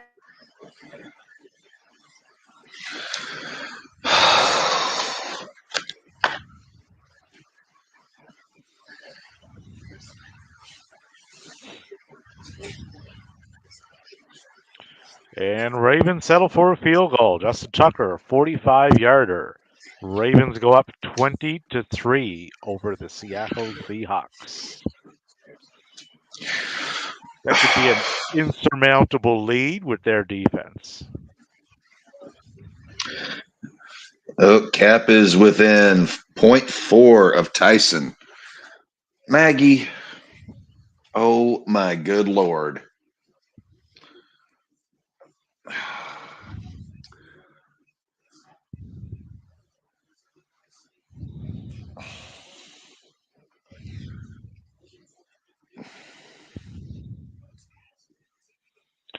This Packers-Rams game is deplorable. 7-3 Packers in the third.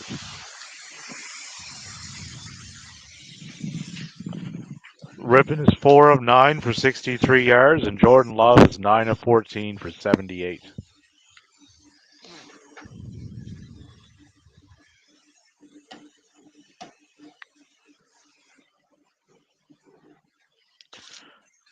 And Atlanta did nothing with that turnover. 4th and 16 on the Minnesota 36. That would be a 54-yarder if they go for it.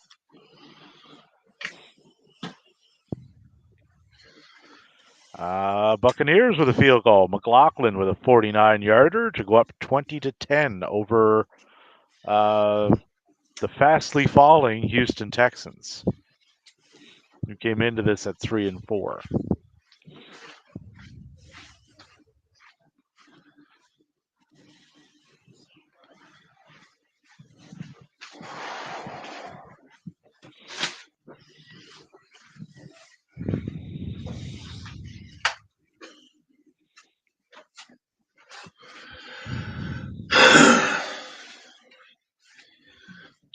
Ooh, what is this?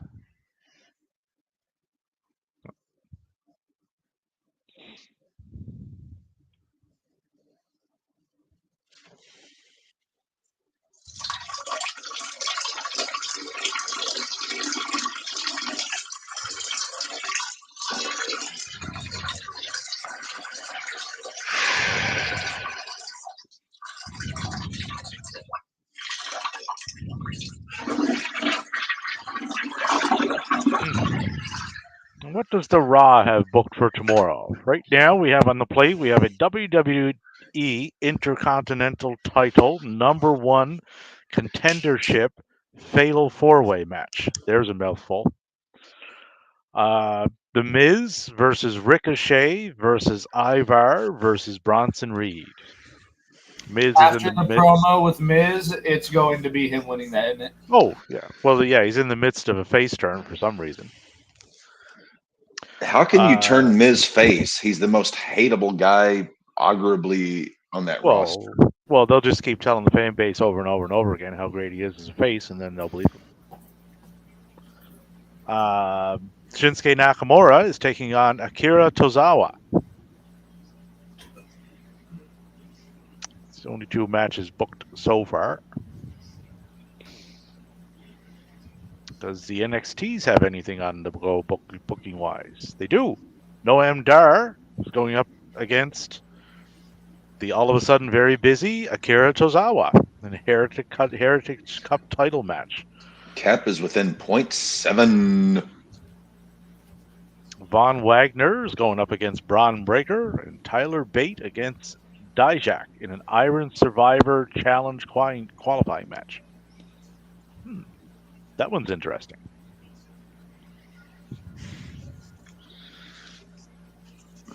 And the Dynamites. We have Samoa Joe versus Keith Lee for the ROH title. Red Velvet versus Julia Hart. Mark Briscoe versus Jay White. Penta El Zero Miedo versus Swerve Strickland. And MJF versus Daniel Garcia.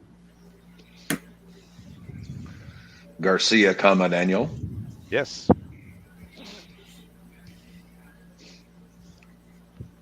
Sean White up to 17.2. I am liking it. That Penta Swerve match could be quite entertaining, I think.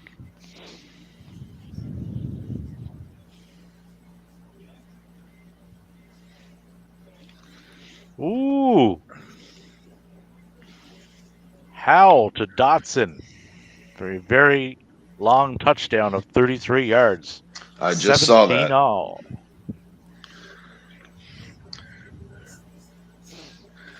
Isn't it weird how this time every single week, Davey, everything goes mute in Maddie land? Nap time. It's like whenever Micah wakes up, everything shuts off over there. They're in the cone of silence. Where everyone can hear except them. Yeah, dinner tonight, chicken tikka masala.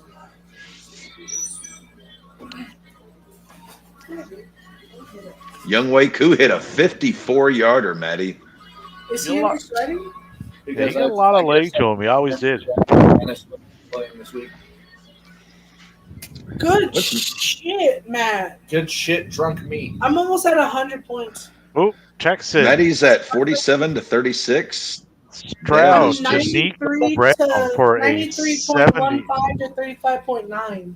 Yeah. Stroud to Nico Brown for a almost 75-yard 60 touchdown pass. Holy Moses. That was a long Davey, one. you're closing in. 23 to 38. You're closing. Yeah, oh, I'm fine. I'm still in the 60. I'm staying steady in the 60% chance to win, so I'm not dropping there. Much like the Edmund Fitzgerald, you're holding your own.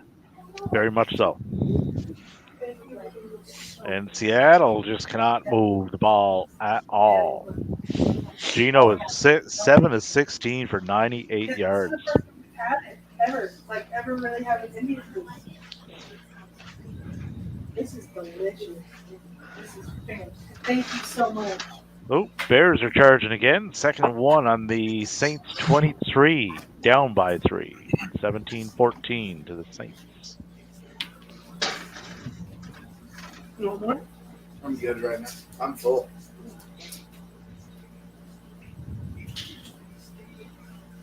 Oh, there was a pass completed in Minnesota. Dobbs to Hawkinson for a 29-yard gain. 1st and 10 on the Atlanta 47. Vikings down by 4.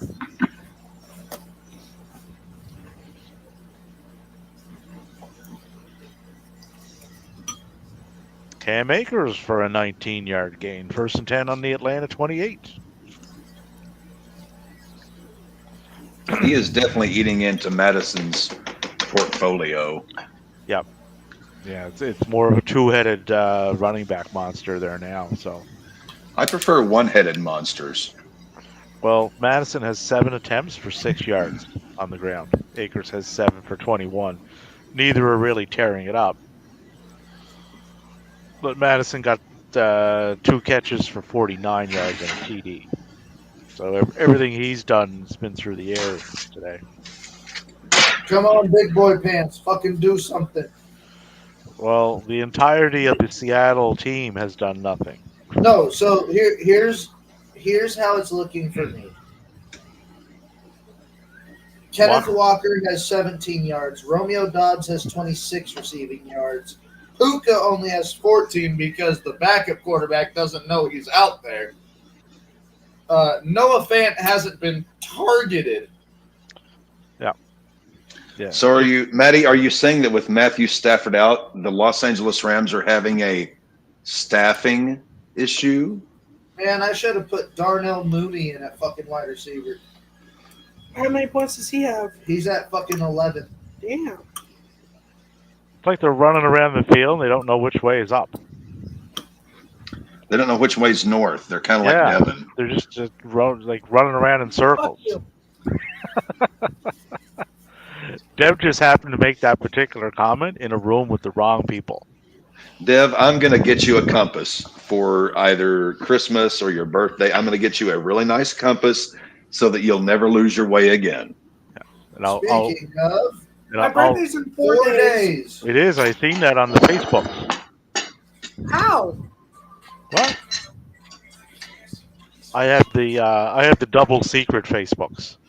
I can see. Oh yeah. Much like the double secret probations. Yes. Similar, yeah, very similar. Fat, dumb, and stupid is no way to go through life, Dev. I'm quoting a movie. I'm not actually saying that to you. So, dinner tonight is chicken tikka masala. after I hop back out of the shower, I'm just waiting for my hot dogs to boil, and then You Cap is boil going to your have him dogs? boil them in beef stock. Never had that, but boiling is not a method I use for my dogs. Now for brats, I sear them in some oil and then boil them in stock. With hot dogs, I just boil them up in beef stock.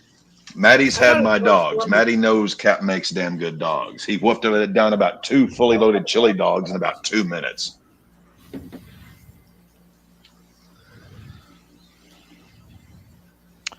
Vikings with a field goal. Joseph with a 32-yarder. They're down by 1. 14-13 Dolphins.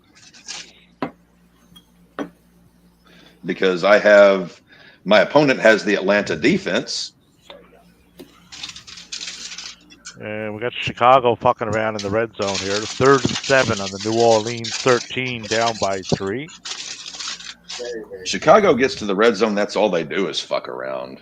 Yeah. 4th and 7 on that. Well, they'll kick a field goal. Should tie the game, I would imagine. Oh, look, Seattle committed a penalty. A neutral Dev, zone. what is your preferred? If you're making a chili dog, what are you putting on it? I like chili, of course, onion, fresh onion. Yep. Fresh chopped onion. Yep. I like maybe a chili cheese and then fresh shredded cheddar. Obviously. I like a little bit of mustard. Yep. I go onion, I take the bun, mustard, onion, dog, chili, cheese. Yep.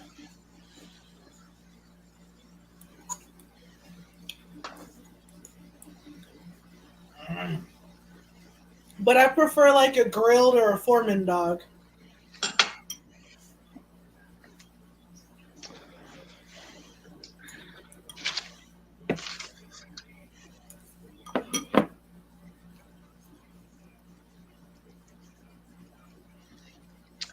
I hear Santos just made a field goal for the Chicagos. Damn it, Davey, why do I keep talking like you?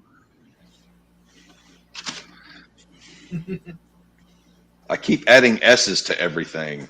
Wait, why is one of the Texans running backs doing the kickoffs?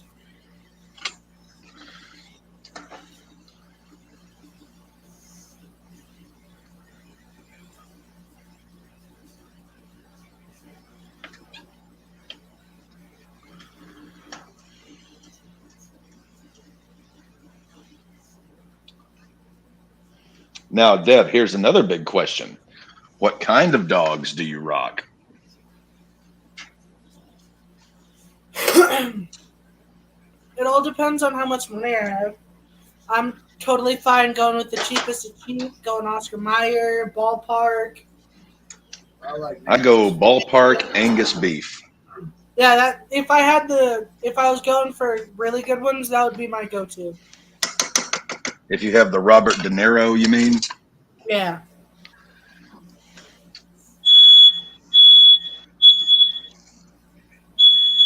I understand that.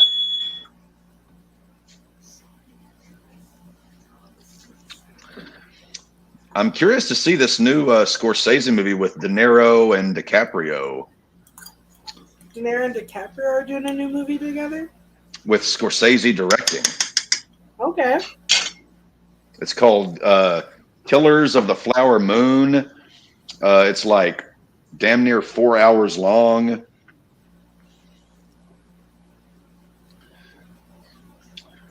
Which Scorsese's movies always do tend to run a little bit long, kind of like Tarantino, but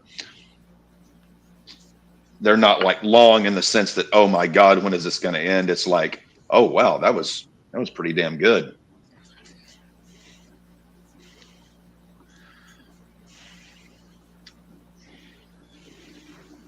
Ooh. All right, Dev, get your tummy ready for what's about to be brought forth in front of you. So,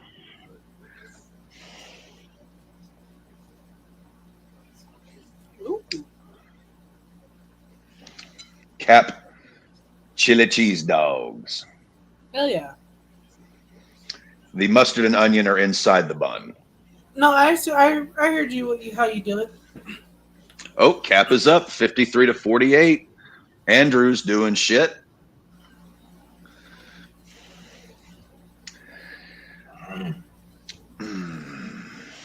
Yeah, what else we have on the go? Is there much better in life than a damn good chili dog? A better burger. I feel like. 1st and 10, Baltimore on the Seattle 17. I feel like an amazing burger beats a perfect chili dog. See, I'm kind of the opposite. I think an amazing chili dog beats a burger. no, I respect that.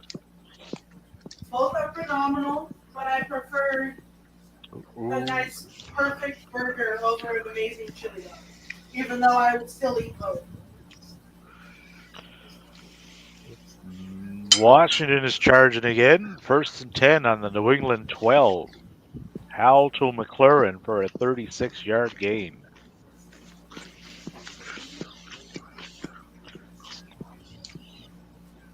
The McLaurins.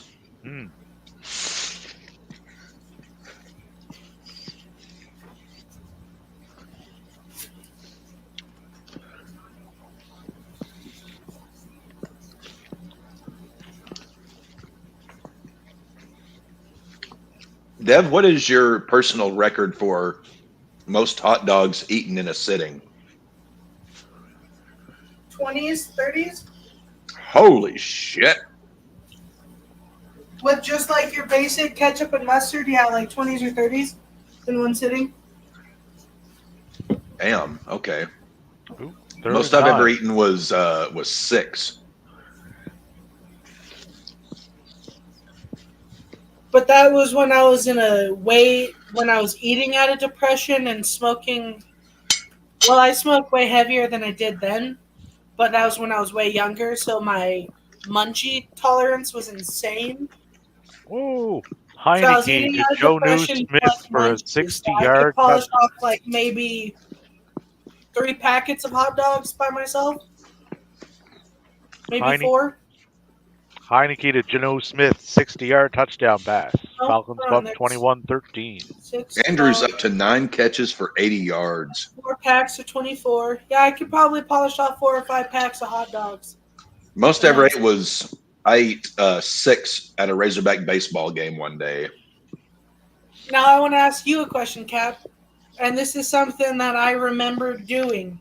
How many donuts can you eat in one sitting? If they're hot, I can eat probably a dozen to 2 dozen. If they're cold, 4 to 6. You guys are asking the wrong fucking question. I want to know how many fucking beef and cheddars you can eat with the bun. But no, my donut record was 48. 4 dozen. 48 fucking donuts.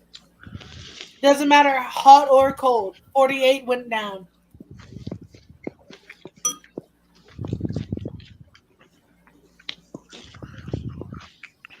Ooh, Derek Carr moving the ball. Drake London? When Matt was younger, his first $100 purchase was on hot wings for everyone. My first $100 purchase was donuts for me alone.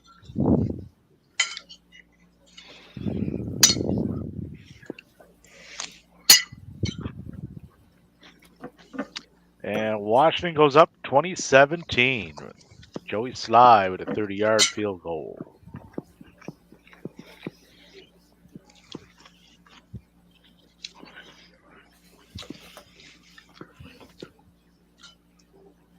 Maggie, if you think you're getting a spicy chili dog, you are way off base. Cap, have you ever had a McGangbang? A what? A McGangbang. I mean, I've been involved in several multi-person occurrences of the... It's a McDonald's secret item when you either mix a McDouble or a double cheese with a hot and spicy in one sandwich. No. So whenever me and Matt move up with you, you're going to have some stoner delights.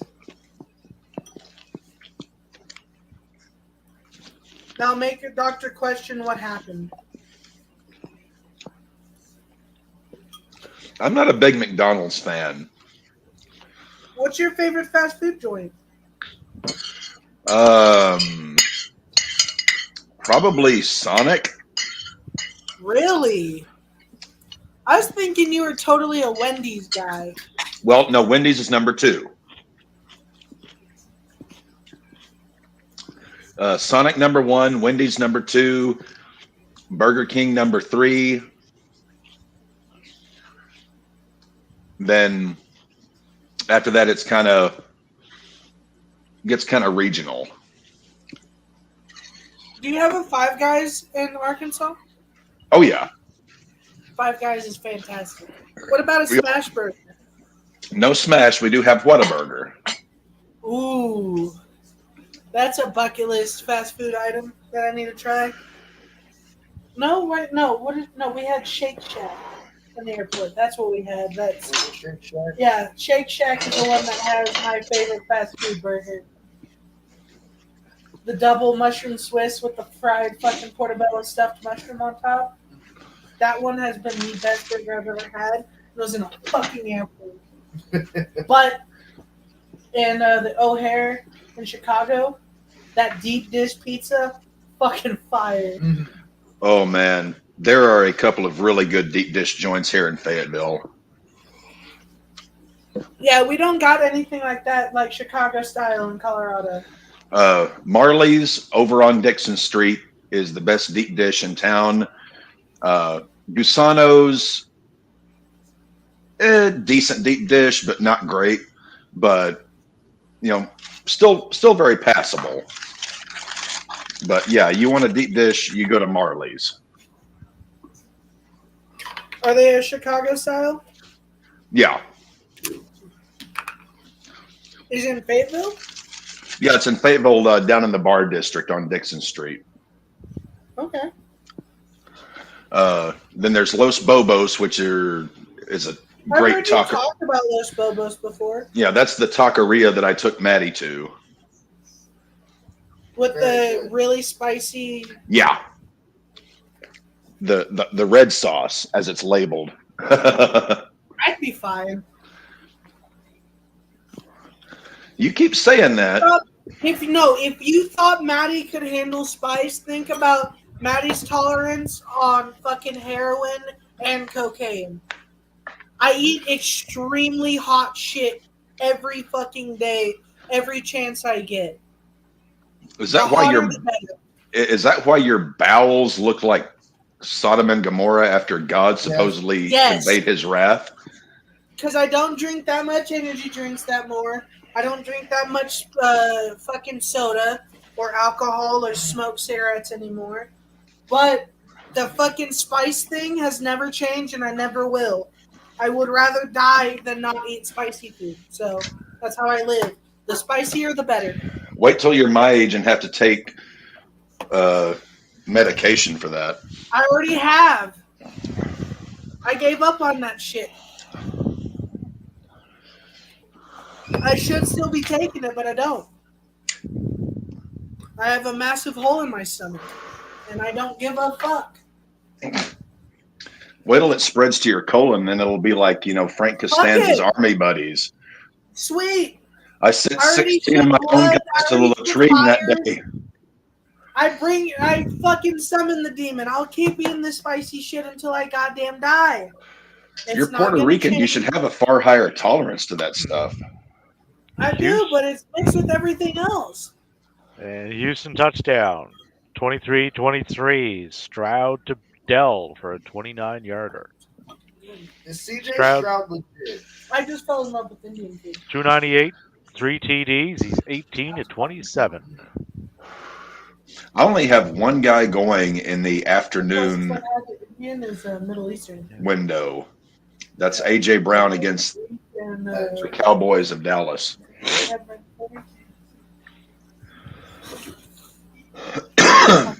Whatever random shit we had. Fucking phenomenal, though. I like other cultures' foods.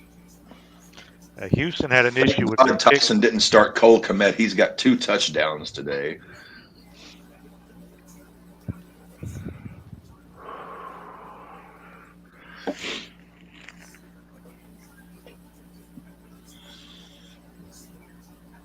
Houston had a problem with their kicker. They were testing out a backup running back in that position at half. They haven't attempted the point after yet. They're down by 1.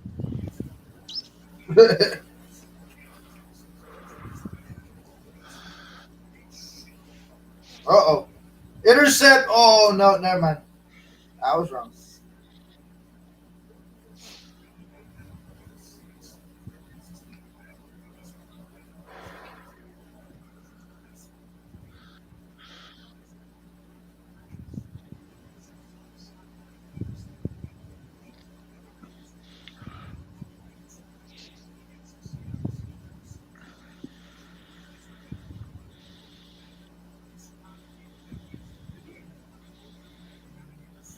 We did get an interception out in Cleveland, however. Devin, another interception.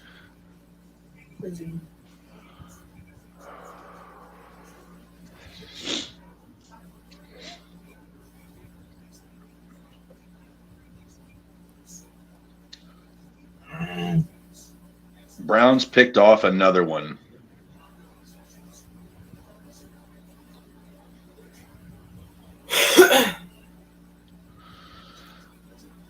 Is Arizona going to get shut out?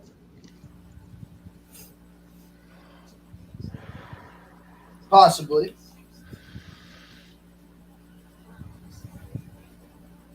It's my fantasy looking. I haven't looked at it in a minute. Whoa, Caesar messaged me. Nothing about football. Fuck you. Don't care right now. Ooh. Okay, yeah, I'm swamping Jacob 109.2 to 38.1. Yeah. Her name was Virginia. We called her Virgin for short, but not for long. I have a 90% win chance to his 10. I'm at 67. I've hit triple digits and I'm already at a 90% win chance. I'm chilling. This week sucked, so I'm glad I haven't really paid attention, except really when the Ravens. This week played. is a cakewalk for you. Next week, maybe not so much. Next week I feel like I'm gonna get destroyed. So if I win, that's like me being the underdog. I feel like I'm gonna lose and I'm gonna get destroyed. But if I win, then fuck you.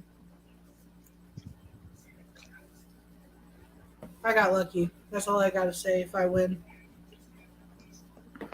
it's all luck. If I win against you next week. Well, I need to dispatch Tyson. What are y'all looking at? I'm at 48.5. He's at 52.3, but he still has Joe Burrow, CeeDee Lamb to go. I've got Herbert, Diggs, AJ Brown, and Dicker the kicker. Okay, so it's a close. You guys are the shootout. Holy shit, Puka got another catch. And Baltimore got another touchdown. Mitchell. Who was it? For a 40-yard touchdown run. I need the Andrews. I need Teddy's. 30-3 Baltimore. So they're going to be running that ball to death. 29 seconds left in the third.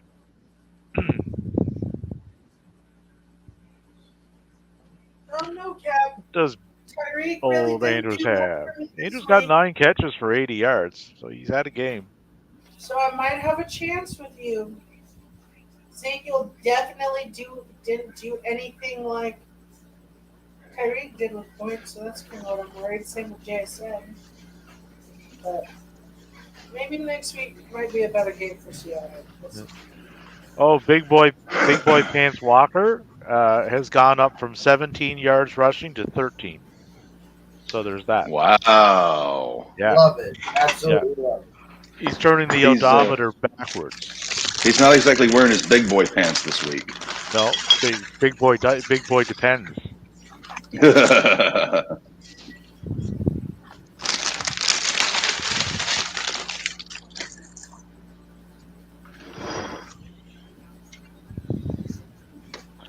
We got some close games, though.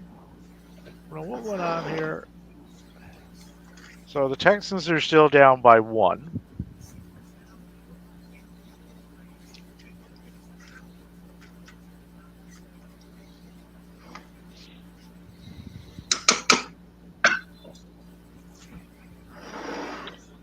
We have Chicago and New Orleans tied at 17. We have Washington up by 3, 20-17. We got Minnesota charging down by a touchdown. 1st and 10 on the Atlanta 18. I could really use some Minnesota scoring because my opponent has Atlanta's defense.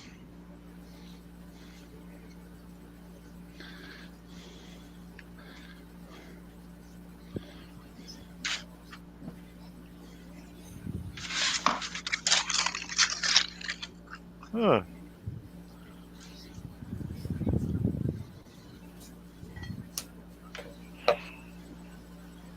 I guess he Cat didn't like. needs tutties. I guess the gentleman on Twitter didn't like my response to the top 10 pay-per-views of 2023. Which Well, Davey, I mean, nobody ever likes your responses to anything. Well, Josh Dobbs. I put the top 10 list down as I've seen them. So he very nicely said, can't take anyone who purposely leaves off WWE off any pay-per-view list. Complete and total edgelord behavior. That was his response. That perhaps they should put together a pay-per-view / PLE that would get in a top 10. So they were not purposely left off. The list is based on performance of the shows regardless of A promotion. PLE, hell, I'm waiting for them to put on a TV show that And I isn't signed off shit. nicely. I said, sorry for not dick riding them to your satisfaction. He hasn't responded yet. Probably just as well. You are putting pirate chances on the people that have listened to pirate chances for every Monday for almost a year. Vikings touchdown. Yes. Joshua Dobbs rushed to the right for an 18-yard touchdown. Cap is down by point. Cap is up by 0.2. Second point attempt converted. Vikings tie the game 21-21. I'll be damned. You only ate 1 out of 3. New Orleans is charged again. First and 10 on the Chicago 16. Taysom Hill rushed to the right for a 13-yard gain. Kamara rushed to the right for the left for the 13-yard gain. So first and goal on the Chicago 3.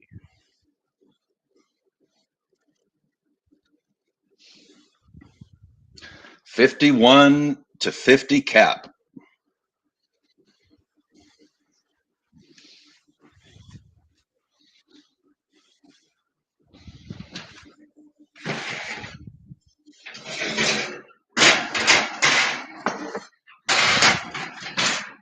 Oh, Walker's almost back up to the 17 yards. He's up to 16 now.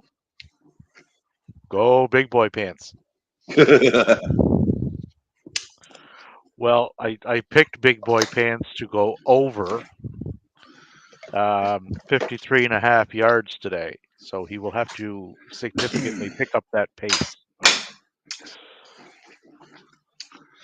Taysom Hill with a touchdown pass to Johnson for 3 yards. Saints go up 24-17 pending the point after.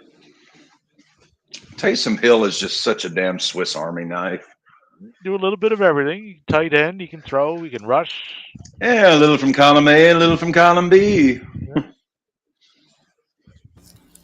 That means Taysom Hill and Derrick Henry are the only players this season to have a passing, rushing, and receiving touchdown. That's a good dab. Seattle's moving the ball. Not that it really matters at this stage, I don't think, but Geno Smith to Smith-Njigba for a 35-yard gain. First and 10 on the Baltimore 37. GS to GSN? Yep. Only down by 27 points, though. Oh, well, no big deal there. It's just, dropping the bucket. Houston's charging again. First and 10 on the Tampa Bay 15.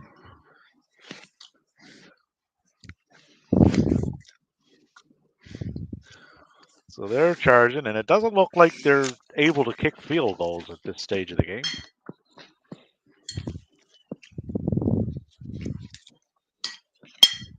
So if that's the case, pretty much everything on them is... Davey, your thoughts thus far on your Patriots of the New Englands? If I'm not mistaken, on my little betting slip here today, I picked New England to win, but I figured it would be close. Because I don't have a lot of faith in Washington from what I've seen the last few weeks. Especially after their fire sale. Yeah. Where are they at right now? They have the ball, 1st and 10 on their own 5. So lots of yards to be made there.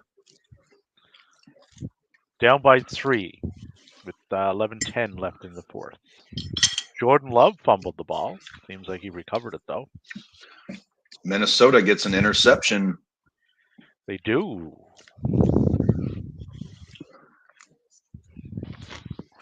And they're in the red zone.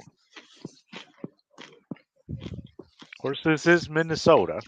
They're quite capable of giving that ball back. Maggie, this chili has green hatch peppers and habaneros in it. You ain't getting none of it because I'm not smelling that.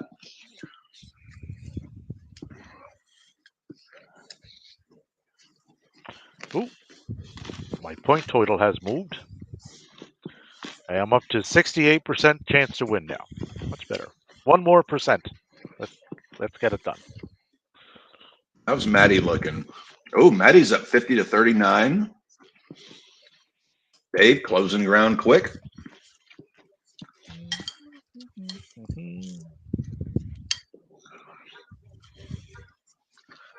Yeah, Maddie's holding steady though around the low 40 percentile to win though.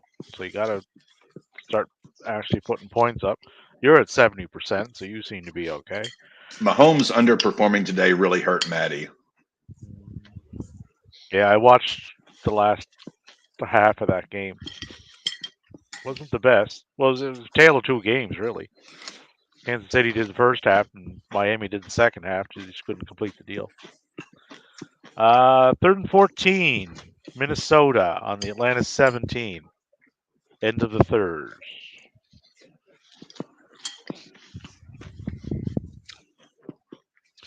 Second and goal, Houston on the Tampa Bay 8.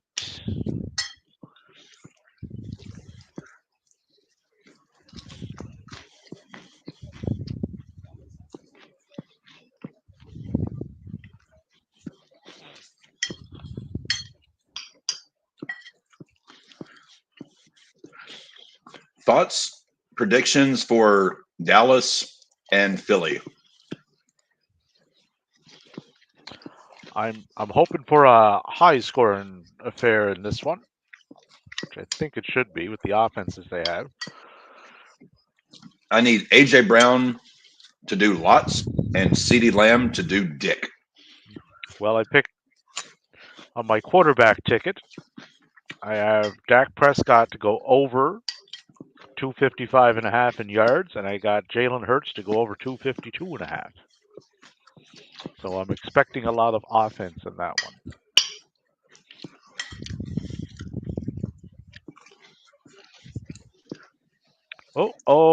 Chicago did an interception. 1st and 10, New Orleans on the Chicago 38.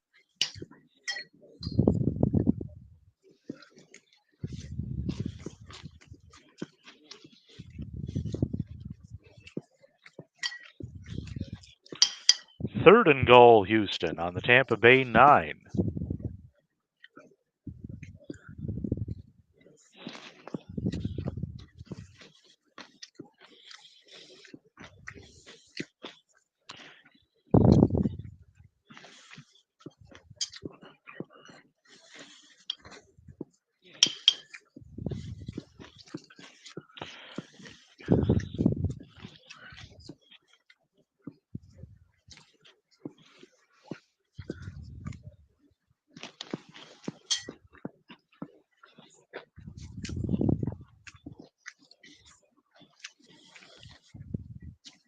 Taysom Hill again, rush to the right for 5 yards.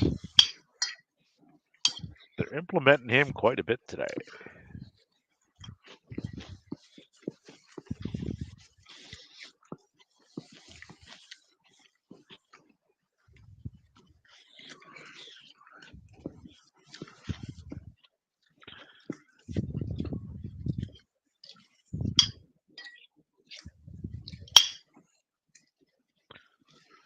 Mac Jones to Douglas.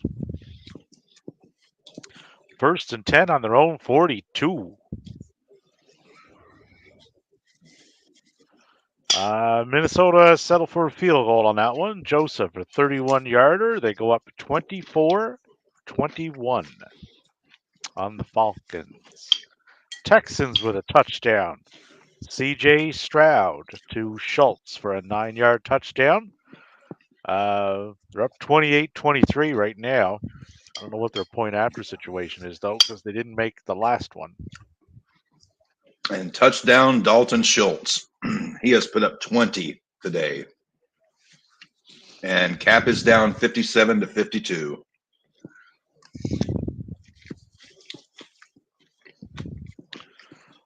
Oh, Billy Rippon intercepted. 1st and 10 Packers, midfield.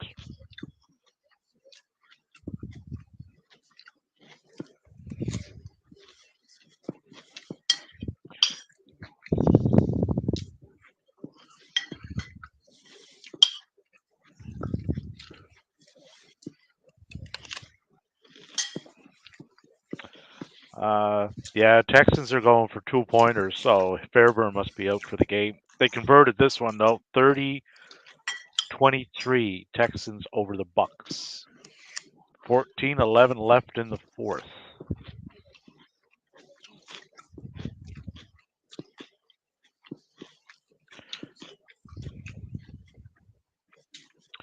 Oh, I am up to 71% chance to win.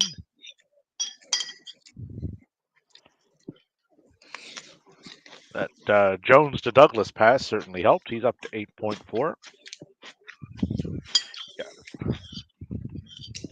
So far today, my opponent is a pesky fly who will not go away.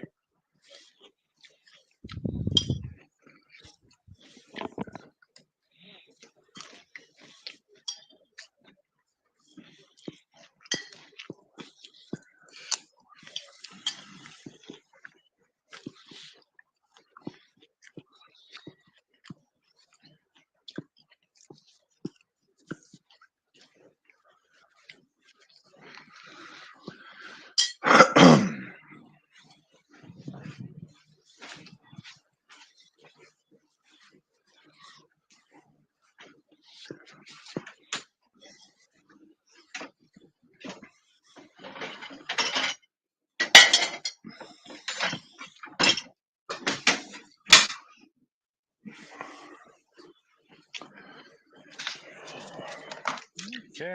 Oh, look. Baltimore's in the red zone. Mitchell for a 60-yard gain. 1st and 10 on the Seattle 18. Seattle is getting obliterated by Baltimore. Yes. Obliterated.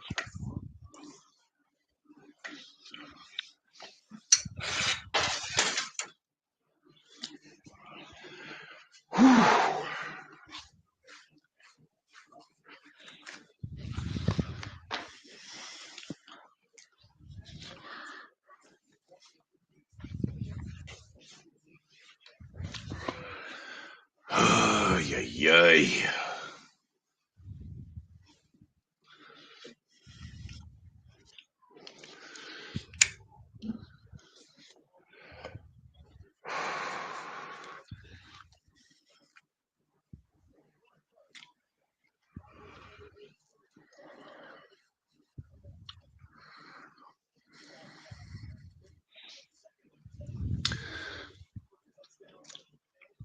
Maddie is up by 9, it looks like.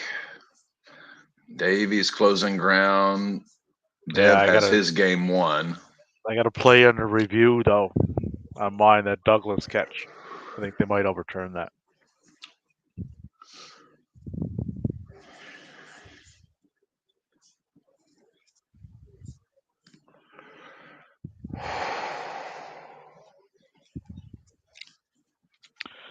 And they overturned it. Looks like it's going back, so it'll be 3rd and 6, New England on their own 20. It's very disappointing. Arizona has yet to score a point. Would this be the first shutout of the season? I don't see points in their future. Like maybe for No, remember week 1 there was a shutout. Who got shut out week 1? Was it the Giants? I'm pretty sure, the Dallas beat the dog shit out of the Giants. Watson to Cooper for 49 yards. First and goal on the Arizona 3. Todd Huntley passed to Likely down the middle for a 12-yard gain. So it looks like Lamar Jackson might be resting for the remainder of the fourth. For anyone that has Lamar starting in their lineup today. That would be Dev, but Dev is very comfortably ahead. Looks like the Saints went for it on 4th down and did not get it. Yeah. Carr rushed up the middle. No gain. Bears take over on downs. 1st and 10 on the own 17. Cutsy play up by 7. Lots of time left.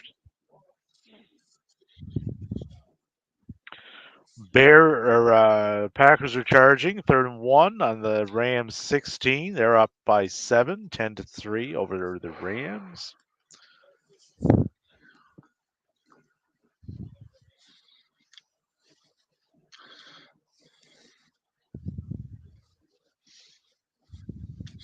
This Rams Green Bay game, it is 10-3 in the 4th quarter.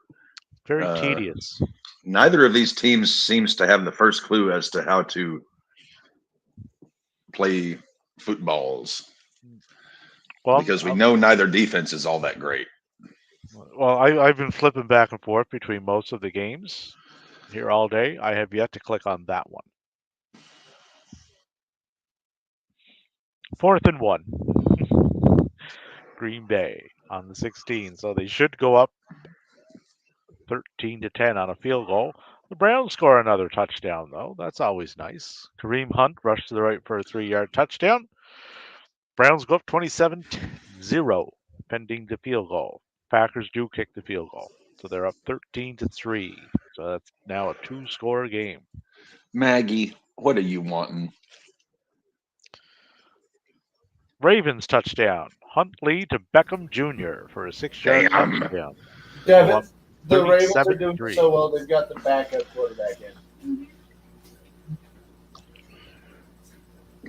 Well, that won't hurt Devin. That won't hurt Devin in this matchup because it looks like he's probably won that. But will hurt him in points for.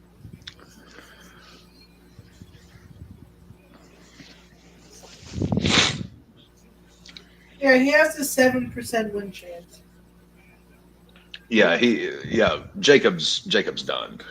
Mayfield, he's going to be 1-8 for a 54-yard gain. 1st and 10 on their own 46, down by 7 to the Texans.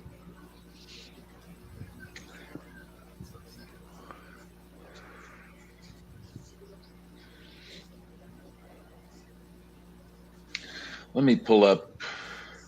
Let's see. So the teams that pretty much had to have a win today in our league. So pretty much Caesar and Jacob are gonna be eliminated. Logan, what's going on with him? I'm 100% in it. Cap's 100% in it. Team Johnson.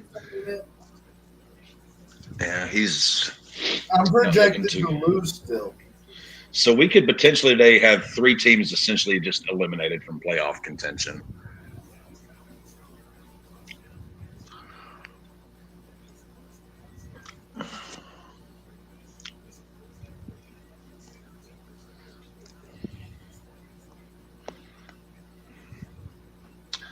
God, the Ravens are up 37-3.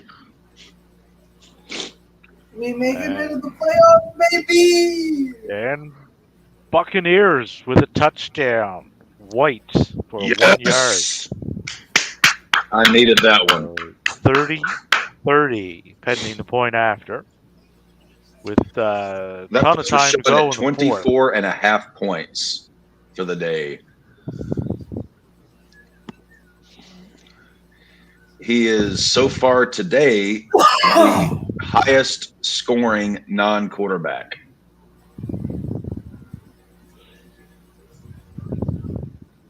Lamar hasn't thrown a single touchdown today, but yet still is at 14.35. And won't. So he'd be sitting. He's sitting. Yeah, he's a bust this week. Son of a bitch.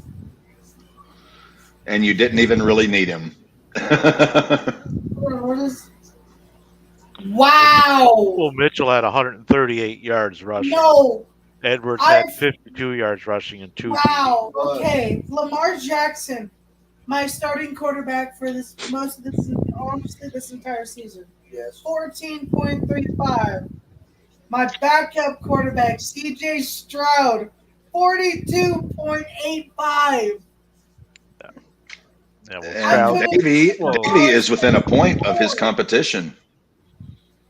Yeah, but Davey is rising to the occasion. The others are falling. Maddie's up 51-42.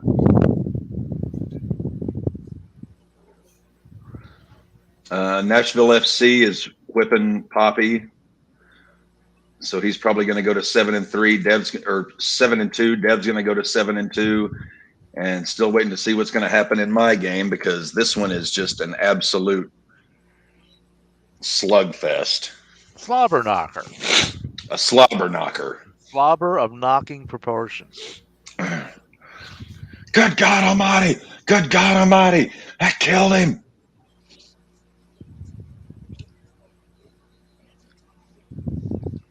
And New Orleans charging again. 1st and 10 on the Bears 46 with 5:08 to go, up by 7. Saints at 4-4. So a win here would be quite nice. Bears are essentially done if they lose this. They'll fall to 2-7.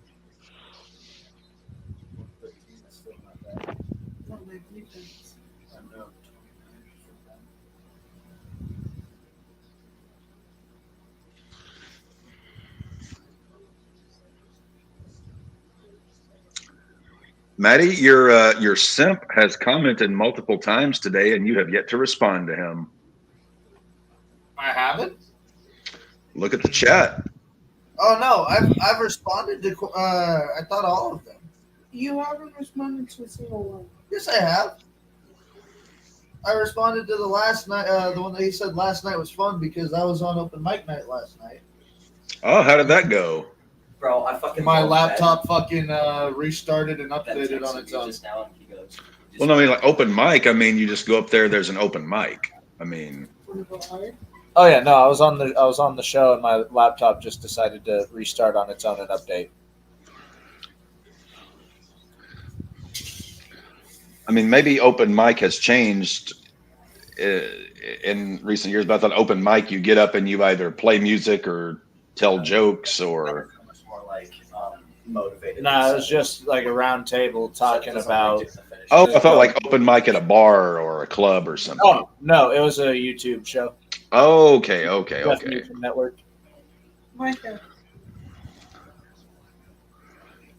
Cam Akers done for the day with an ankle injury. Oh my God! What did the fucking Vikings do? They pissed off the gods. Don't you have Cam Akers? No, they're forced and 5 at midfield, so they're going to be turning the ball back over to Atlanta.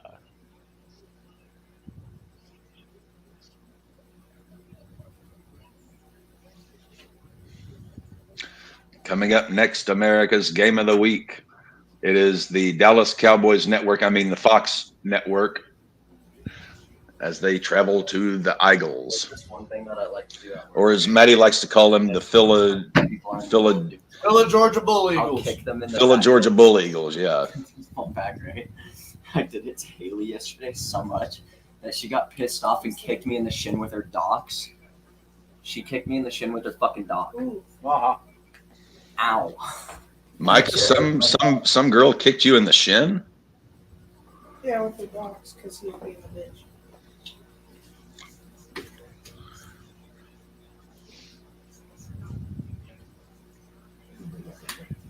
Okay. What are you two eating? Devin, is this your deodorant? Chicken tiki masala. Devin, Ah. do you mind if I use some? No, I don't. I was like, oh, you do mind? fuck do you use this? Well, Micah, better that she kicked you in the shin than bit you somewhere else. That's weird. But it's amazing. I like that so much more, honestly. Where you get this? Relocated it from Goodwill. Relocated it from Goodwill. 5-finger discount? Relocation. Relocation. Borrowing. Maggie is just watching us do whatever. She's watching the footballs. But yeah, when you come back, we'll run duos. Because I ran trios with Reed and Ronald yesterday. Rain is bigger than Storm is. Is she really? I feel like Storm. Magamo, you is just a slug. That's of a what I've puppy. been saying from the get-go. I got the baby. Storm is just here. That's what I've been saying from the get-go. That's what he's been saying from the go-get. No, that Micah got the runt of the litter. I got the Owie. Hey, quit playing with your pussy. Yeah. Look at the way her arms are when Devin holds her like that. She just. You know, they call him this way. She is, at least. Cloud freaks out because he's fat. She's not. Storm, just when you hold her like that, she feels like she's being cradled. Yeah, so she's okay, chilling. chill. Yeah. That's why she started liking me, because since she's got bigger, I've been able to actually hold her this way. Yeah. First and goal, Houston on the Bucks And she feels comfortable. 10-yard line. Yeah, Tie like, game. 10-11 in the fourth.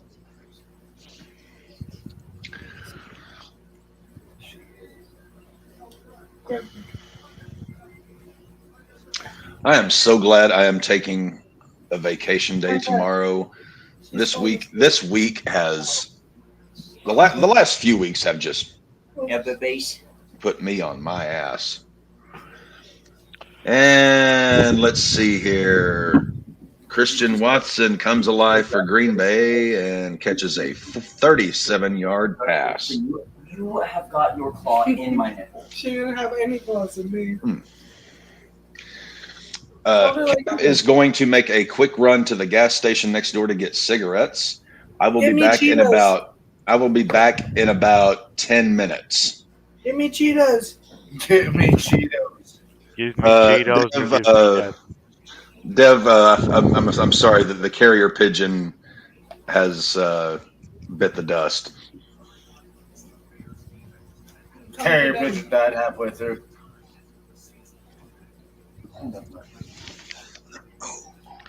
I think you were the best decision that I have made. Ooh, Houston Chargers. They don't have a kicker. It's the same thing with rain. Well, not super Did free. you pay for it? Oh, yeah. Were her shots already done? I'm pretty sure she said yes. Yeah, I was about to say at the age that she was, she should have at least gotten her first shots.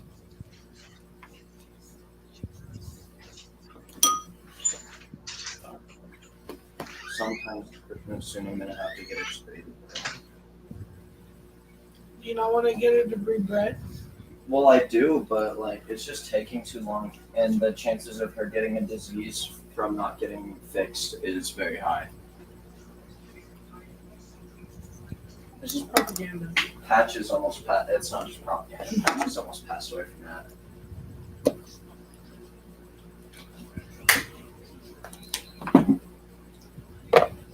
I've known numerous cats that have lasted tens of years that haven't been able to breathe, and they're fine.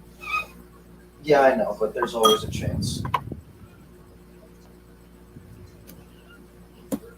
Oh, Green Bay punched it in. 20-3. Green Bay over the Rams. 3:41 left in the So fourth. don't take it short for yourself. You deserve a little baby storm. I might adopt another cat once I like get Well, another still. place.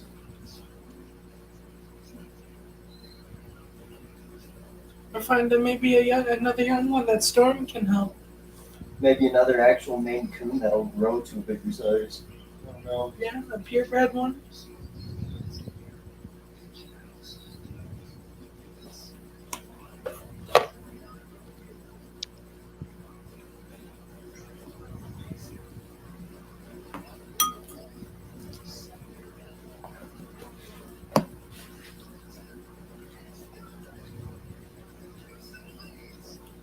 That fucking running back as a kicker just put Houston on top of Tampa. Yeah. Ogunbowale, a 29-yard field goal.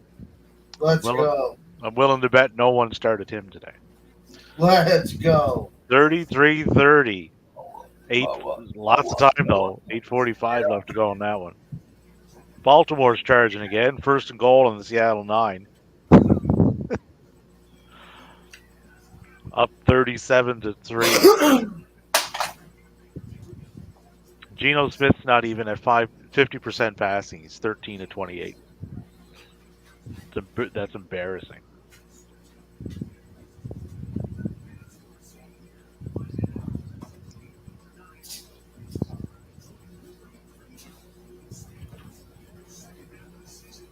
Speaking of embarrassing, 4th and 15, Arizona on their own 25. Toon sacked for an 11-yard loss.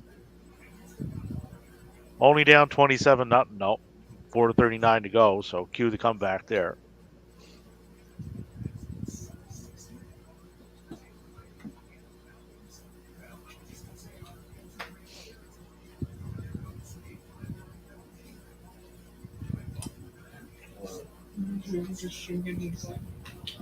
I just took a drink.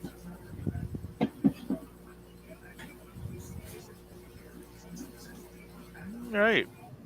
Well, New England is getting the ball back with 2:34 to go, down by 3.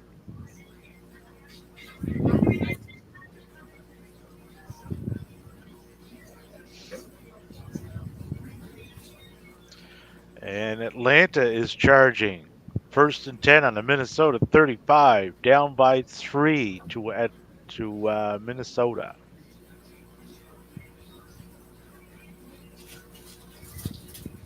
So that would be a 53-yarder from there. Oh, 2nd and 3 on the Minnesota 28.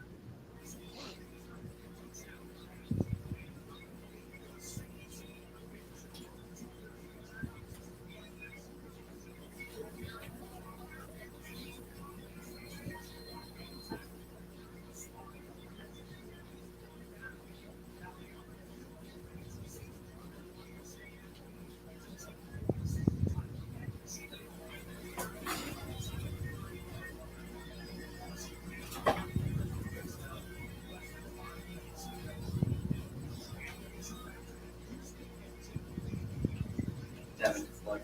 My eyes are in the middle of changing. No. That outer ring is like dark blue. New England committed a penalty prior to the punt, which gave the ball back to Washington and a first down. That's not good. Washington's deeper in their own zone though. 2nd and 8 now on their own 34. They're in the middle of changing. The outer ring is like blue. Ooh, Group A missed a 47-yard field goal. Damn, dude, Group is a fucking shit show, just like fucking Brett Maher. So that gives the ball back to the Bears, down 7. 2:26 to go. They got no timeouts. 1st and 10 on their own 37. So the Saints left the door open for a tie game there.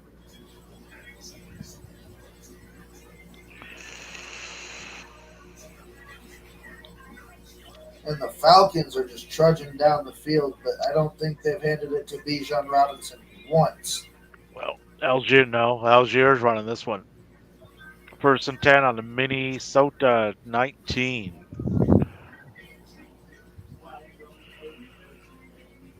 First and goal on the Minnesota 6. So they're trying to charge in for the lead there, not to tie. Is he under bench? Odell under bench? Yeah. Nice.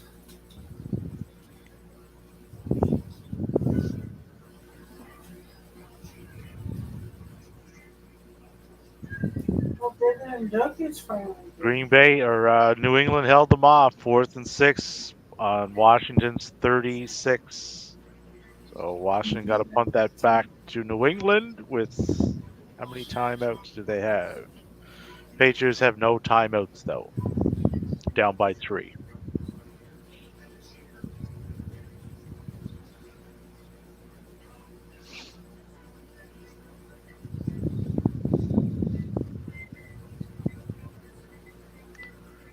Second and goal, Minnesota 5, Atlanta. Minnesota timeout.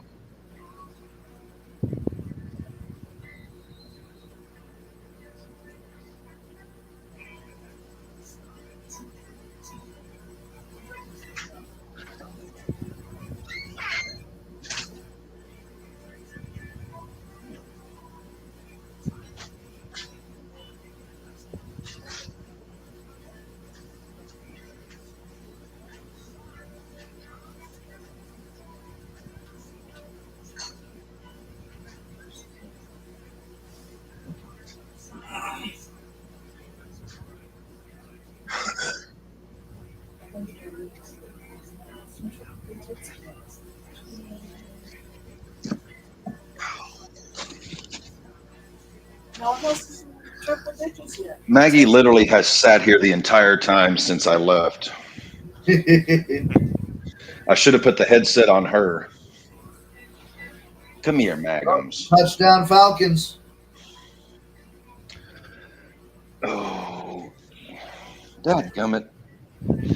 Oh. Hey, I project the highest in points this week. Slightly above cap, but that doesn't mean shit. But it's a dog.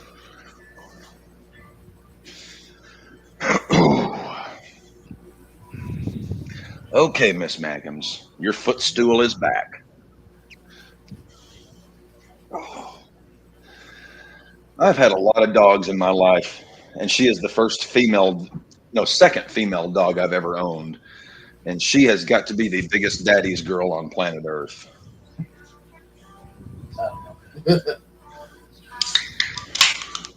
Touchdown Falcons. Maltese or regular? Algier, 5-yard touchdown. So they will go. Cap is now down 65-52. I'm ahead in points, but I'm projected to lose still. Uh-oh.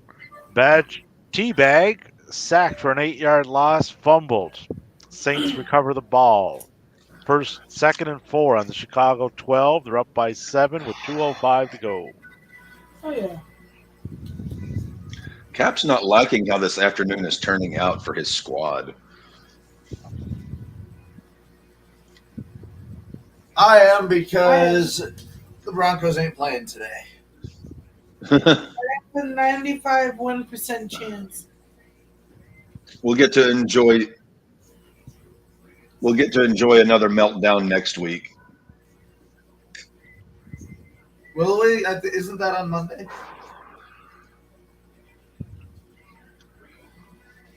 Or is Broncos Bills on Sunday night? Broncos on Sunday. I do not know. Let me take a look here.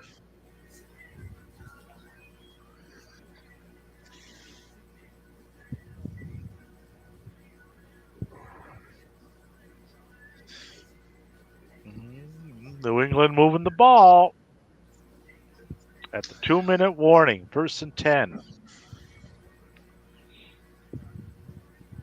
I've got Houston on a 3rd and 18.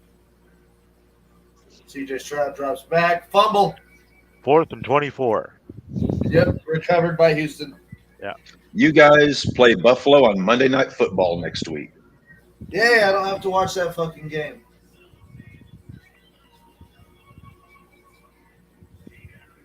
I just have to talk about it the day after. Yeah. Cap is starting to get creamed here. In this guitar every night. Yeah.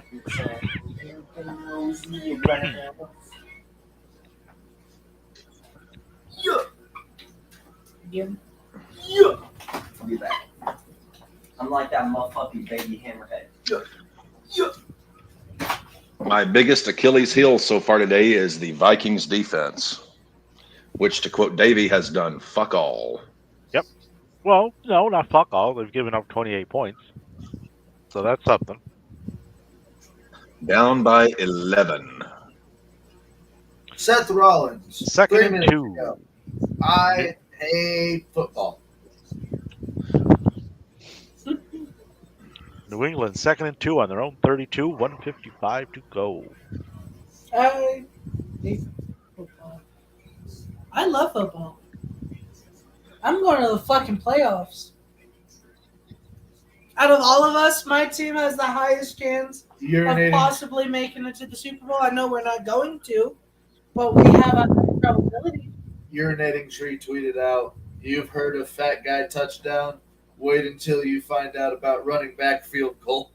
Did that happen? Yes. Whack him. Whack him. Mac Jones to Juju Smith-Schuster. 2nd and 10 on their own 45. Yeah, since the Bears aren't playing this week, I can check Tree's tweets because Perna is probably Bears are just playing. They're losing to the Saints 24-17.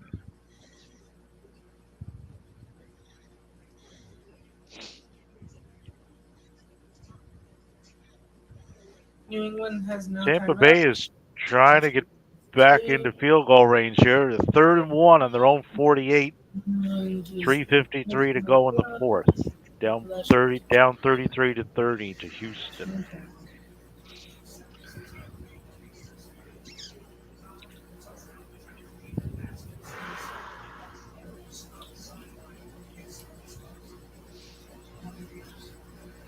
Uh-oh, 3rd and 10 New England on their own 45.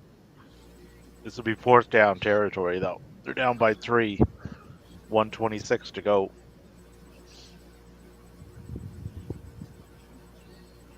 Let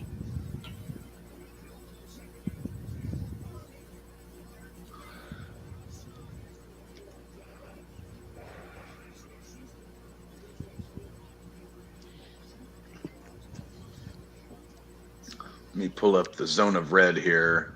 Oh, 4th and 4, New England on the Washington 49. So they got to go for this. Where's TB12 when you need him? Working magic in Las Vegas. 1st and 10. New England on the Washington 43 with 1:02 to go. Down by Davey, 3. I'm kind of surprised you didn't become a Jets or a Giants fan, being as they're closer, I believe, geographically. Why did you become a Patriots fan? Well, back in the 80s, cable was not quite as expansive as it is now as far as channels go. So the cable that we did have came out of Bangor, Maine. Ah. This would have been early 80s. Bangor, Maine would play a lot of Red Sox games, and they would also New England Patriots, right? So Makes that's how I sense. get in. Yeah. So as a youngin, that's what I watched. So they just stuck. I never left. Fair enough.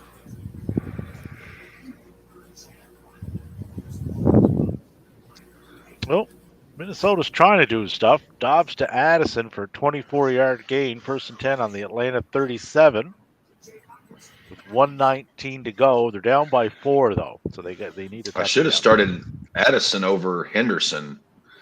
The Green Bays Mac Jones intercepted down the middle. And interception. So that game is effectively as as Miro would say, game over.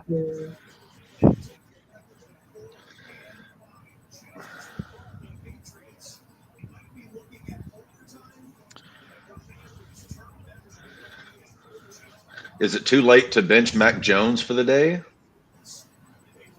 He was 24 It's never 44 too late for... or too early. You cannot have him throwing the ball 40 times a game. No, he had 44 attempts. He was 24 44 for 220 TD and an INT. bit much, yeah. So Ravens have gone final 37-3. New Orleans final 24-17 over the Bears. Kamara basically did fuck all. Henderson did fuck all. The Browns shut out the Cardinals 27-0. And in the early game today, the Chiefs get back to their winning ways 21-14 over the Dolphins. In Berlin.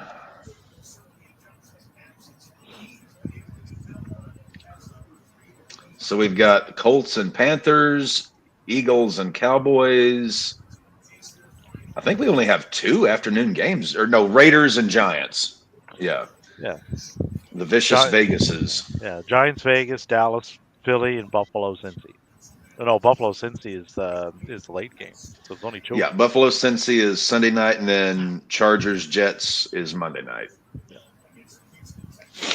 So I'm thinking the excitement in these next slate of 2 games will come from Dallas and Philadelphia. You think Fox might just be showing a little bit more Dallas than others? Fox can do whatever the fuck Fox wants because they do anyway. I'll be watching. I'll be streaming the Dallas Philadelphia game. Well, I'm still in the zone of red. When does that game start? They're both 5:25 starts, so we got about 20 minutes. Yeah, it's 3:08 here in the Ozarks. And what do we have left in question here?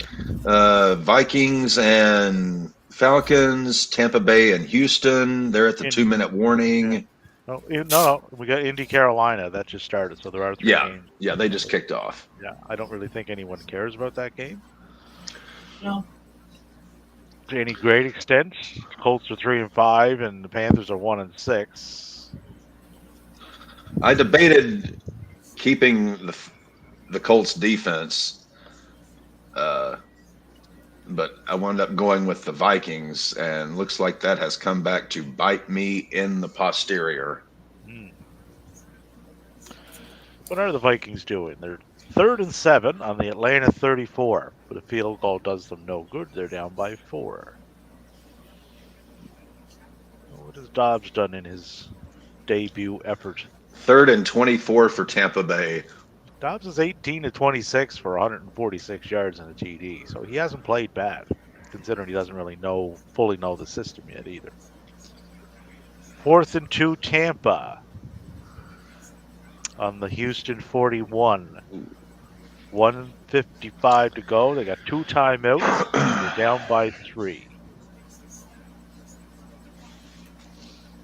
4th and 7 Minnesota. 56 seconds left. 2 timeouts. So if they don't get that 7 yards, that game is effectively over.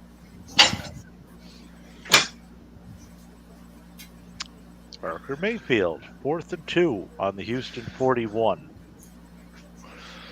So they have to Parker doing things.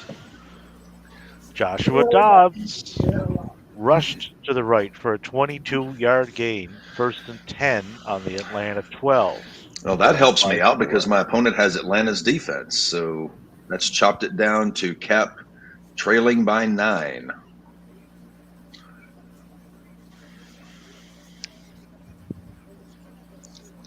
And Tampa Bay, 1st and 10 on the Houston 36. So that's what? 46. That's a 54-yarder from there with 1:02 left. Tampa got 1 timeout. Texans have all 3 timeouts. Barker Baker gets the first down. And Dobbs incomplete pass, 2nd and 10 still on the Atlanta 12. 39 seconds left in that game. Minnesota needs a touchdown. Tampa does not, though. Field goal ties that and sends it to overtime.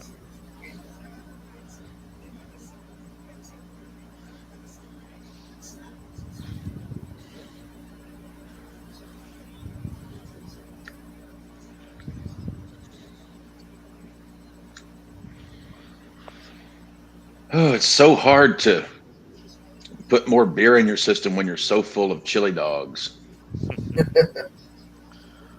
Oh, It's not fair. 2nd and 3. Tampa Bay on the Houston 29. A Minnesota touchdown would really, really help Cap out here. The 3rd and 5 on the Atlanta 7. 27 seconds left.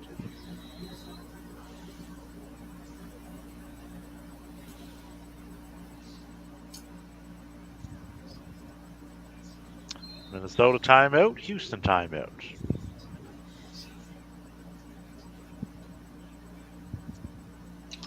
So that would be what, a 47-yard field goal for Tampa to tie it.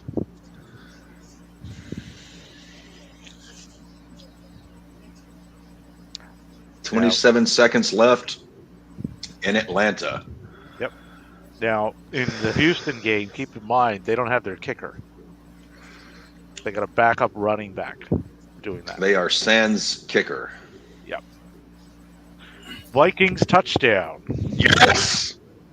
Holy shit. Dobbs to Powell for a 6-yard touchdown. Vikings will go up 31-28, pending the point after. That puts the Atlanta defense down to 5. Cap is within 4.2, I believe, of Tyson again.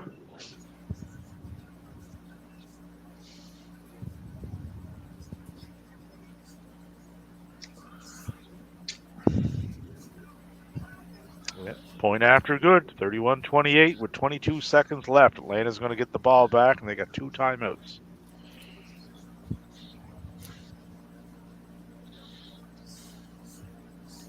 Manny's down to a 34% chance to win. You got a 73% chance to win, so you're good. Yay. Devin has a 95% chance to win. So yeah, Dev is done for the day. Dev was done for the day before the day began. Yep. This was Dev's layup gimme of the year. First and 10, Tampa. Tyreek sucking. I'm chilling. First and 10, Tampa on the Houston 14. 53 seconds. You didn't need Tyreek. You didn't need Lamar. You didn't. I could have used fucking CJ Stroud, though. That would have been funny.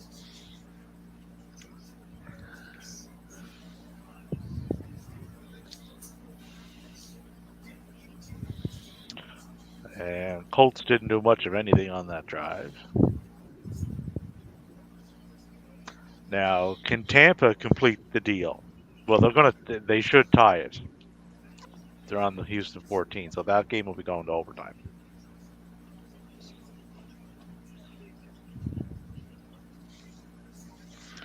Minnesota kicked off, touchback. And Atlanta has 22 seconds to tie it up. Yep. Starting on their own 25, and they got, I believe, 2 timeouts to burn.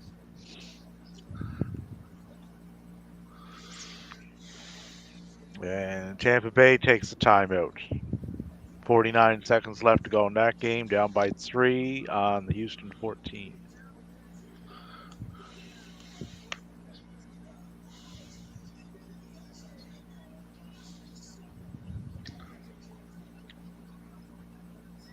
Davey, what's your timestamp for the Houston game?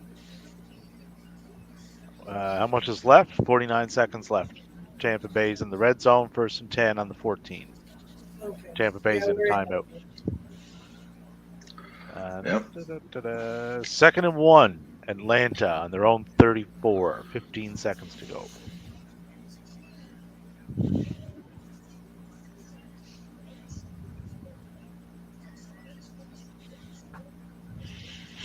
Atlanta takes the timeout. They got 1 left. We did get a shutout today, Cap. No shoot.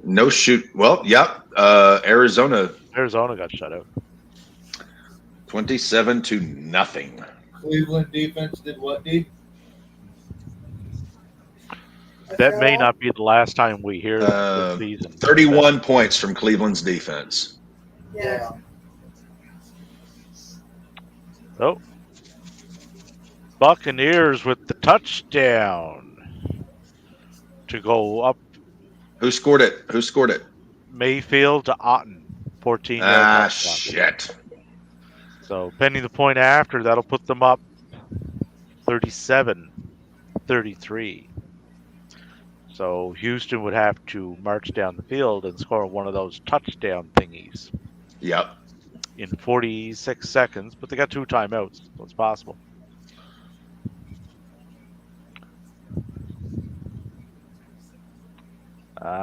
Third and 1, Atlanta on their own 34. First and 10, Atlanta on their own 40. 10 seconds left.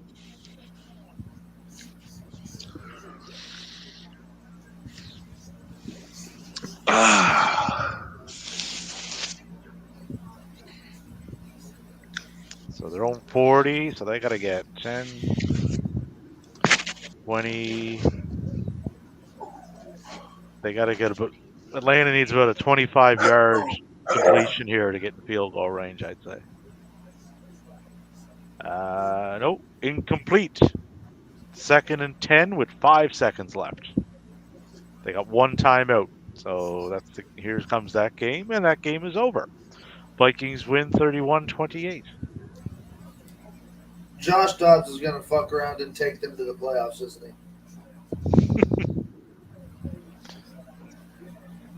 I'm sure he's quite glad to get out of where he was. I would be. Especially if I just got shut out. And he got Justin Jefferson waiting at some point in the not too distant future coming back. Yeah. You mean we've got to go back to the future? Great Scott! Got about less than 10 minutes before the rest of the other 2 games start. And looks like it is over for the Falcons of Atlanta. Cap is still down by 5.2. What's your percentage?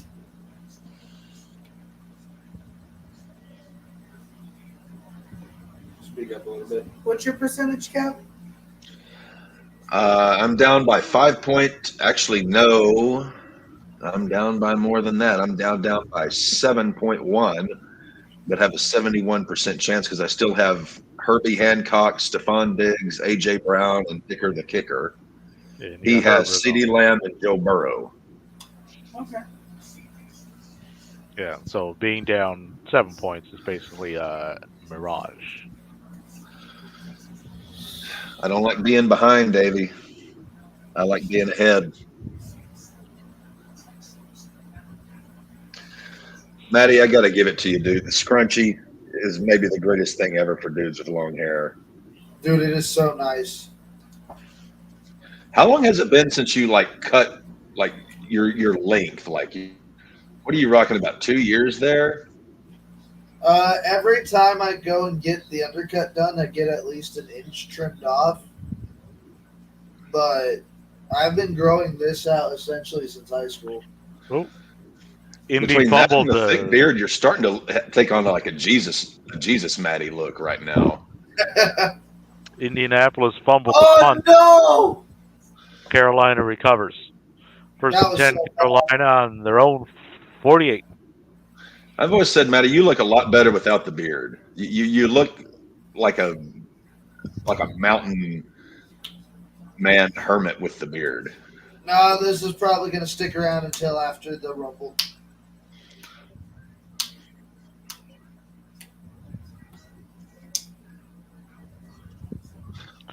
All right, so what's Houston doing here? 2nd and 4. Uh-oh. 1st and 10. Houston on the Tampa Bay 42, down by 4. 31 seconds left. Houston got no timeouts.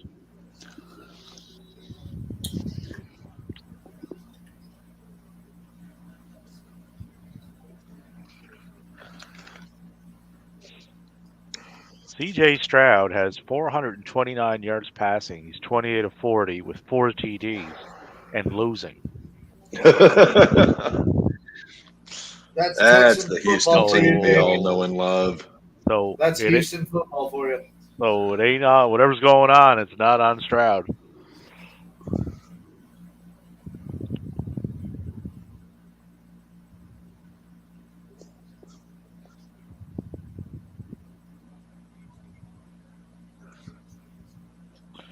First and 10. Houston on the Tampa Bay 15. Stroud to Dell for a 26-yard gain. 16 seconds left. Down by 4. Davey, are you starting Bass as your kicker tonight?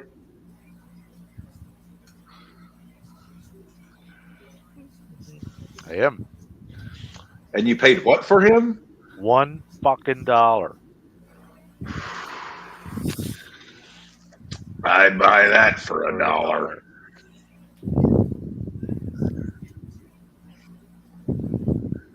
Oh, the vicious Vegas Raiders.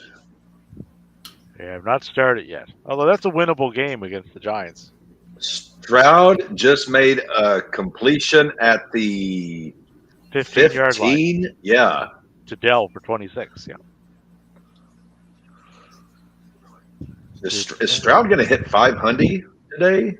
No, it can't. Well, no, it can't because they're down by 4. So they're either going to win this or they're going to lose it. They can't tie it. Touchdown. What's he at right now, yardage wise? 455. CJ Stroud just did it.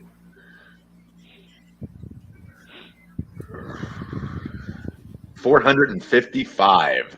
Yep. 4 TDs. Touchdown, Houston.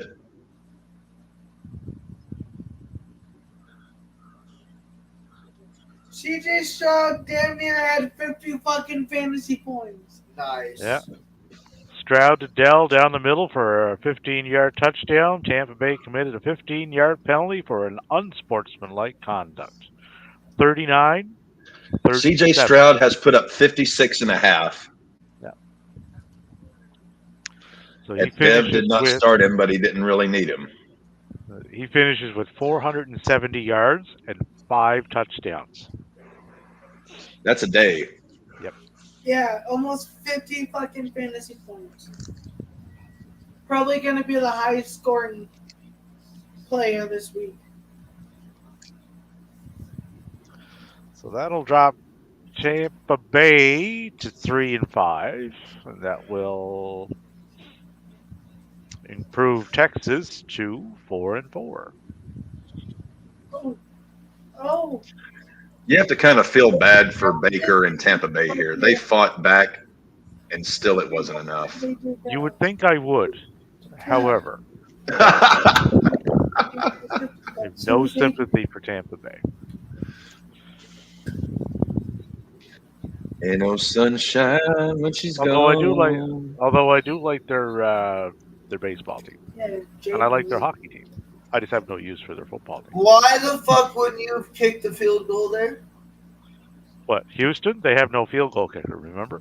Yes, but the running back made a field goal earlier. He did. 29-yarder, yeah. But Tampa Bay there's 6 seconds left, so they do have to kick it back. But the odds of Tampa Bay getting anything done there are pretty slim. So I think they'll be fine. Barker looks so dejected. Look, now I got you calling him Barker. He looks like the saddest man on the planet right now, sitting on the bench. Well, then he should be. Sad, very sad. Sad. Not good, not big league. Yeah, sad Barker.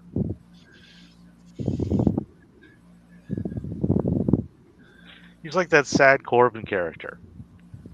Mildly entertaining for a short period of time, but doesn't really get anything done.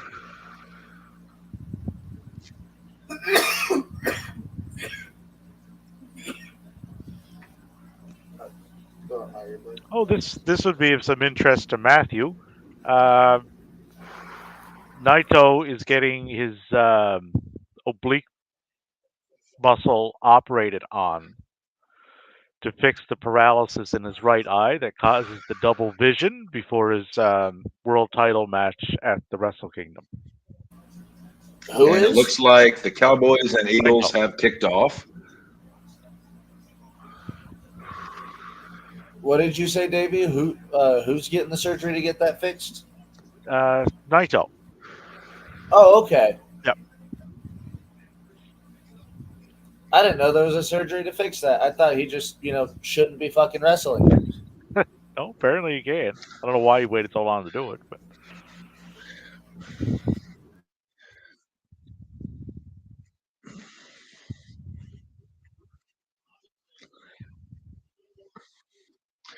Oh, come on, Raiders. Do something nice for Daddy today. Come on, Raiders, do something bad for Daddy today. Ha ha ha ha. You're just upset because we beat you.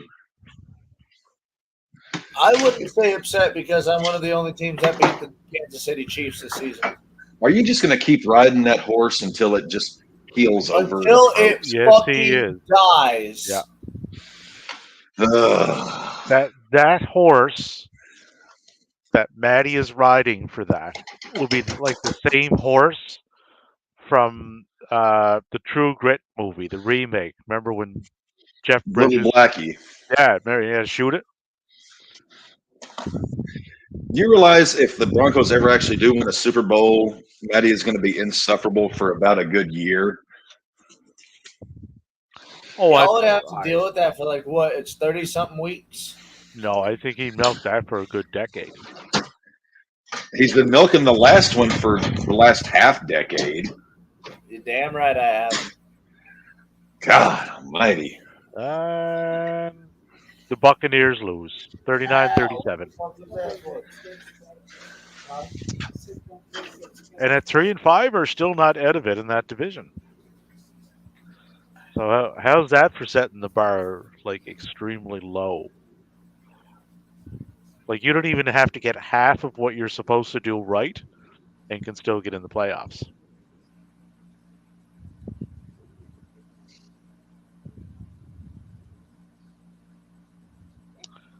And the vicious Vegas Raiders and the Giants are undergo. Giants doing giant things.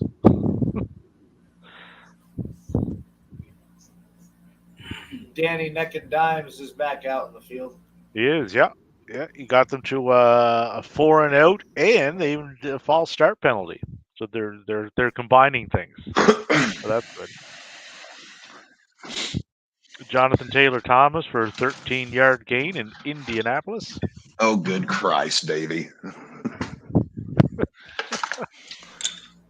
Uh-oh.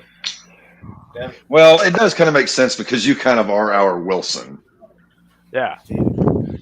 I should appear next week with a fence post across. And a fishing hat. And a fishing hat, yeah. Yeah. That should have been your Halloween costume, Davey. I wasn't on the Halloween show. I was working. Well, it could be next year, get like a fence graphic and get you a fishing hat, and you can just kind of hang over the fence with your face half covered and give us life wisdom.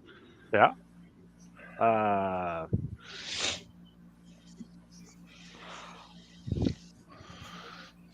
I could dress up as Roman Reigns and do it like Kevin Bacon did in that movie, The Invisible Man.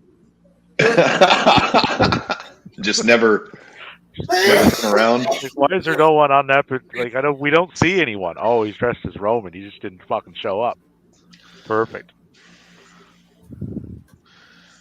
Oh, I got a weird feeling this game with Tyson's going to be just nutter butter close. We both still have our quarterbacks to go. He's got Lamb and I've got Brown right now. Then so tonight I've got Diggs. He has Burrow. Tomorrow I've got Herbie and Dicker the kicker. Ugh. Herbie Hancock. Too close for comfort. It's Ted Knight, right?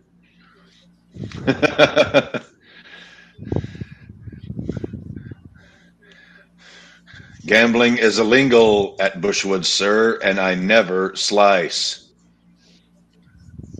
Okay, you can owe me. I don't owe you nothing. I want a hamburger. No, I want a cheeseburger. I want a hot dog. You'll get nothing and like it. 5 Bushwoods? You think I would hang out in this crummy snubatorium? Maybe I'll just buy it.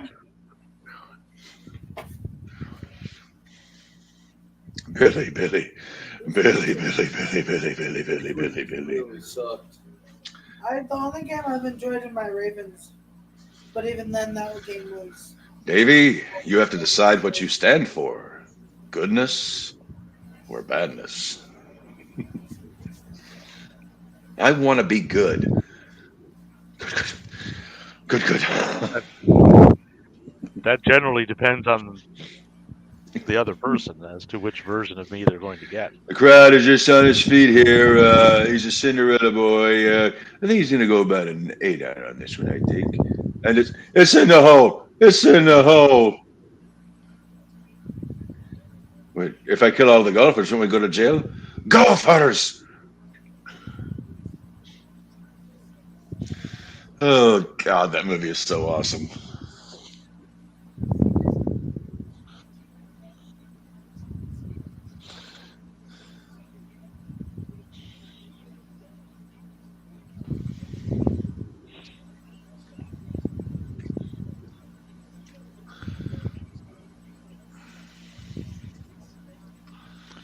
Let's see what other little updates we got going on around the world here.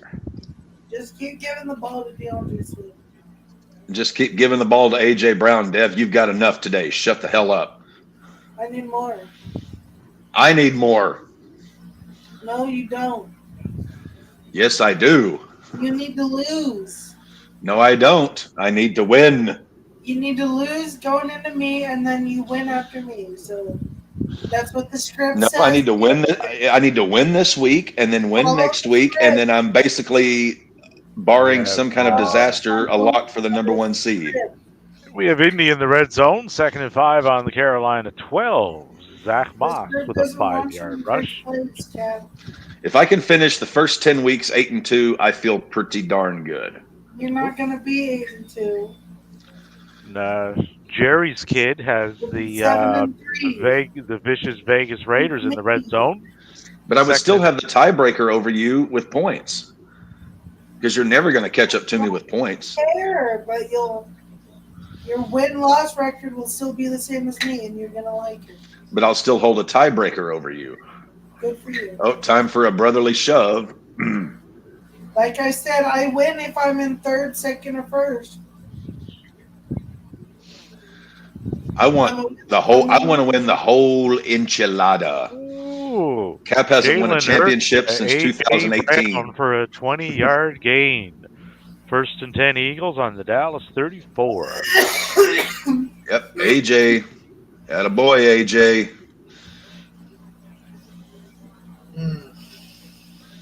But Cap, we're also not putting into consideration what if I even actually beat you. Raiders touchdown. Holy Jacoby shit. Myers. Yes! Rush to the right for a 17-yarder. So sweet.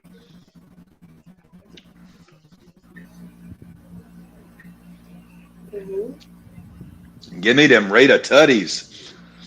Let's whip these Giants, because we have, for some reason, we're having to keep up with the Jonas's Broncos.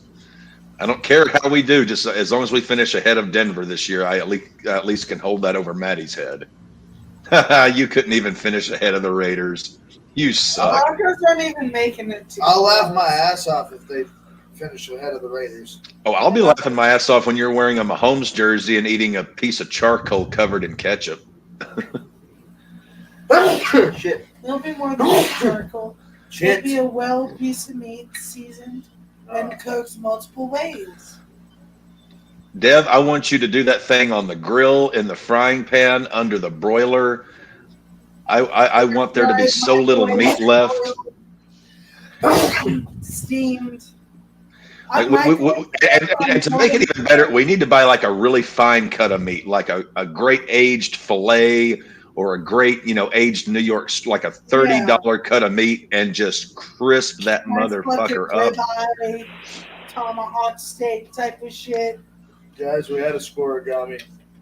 We had a scoregami. Tampa and Houston, 37-39. Well, I'll be damned. They had an 8% chance.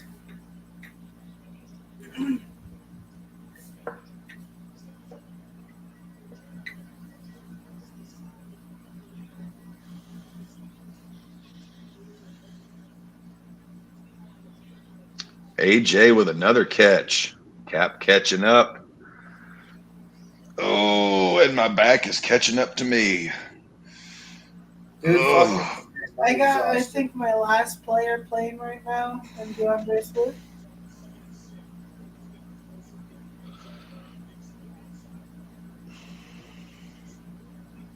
With how weird and shitty this week has been for football, I'm just kind of wanting these games to fly by. Yeah.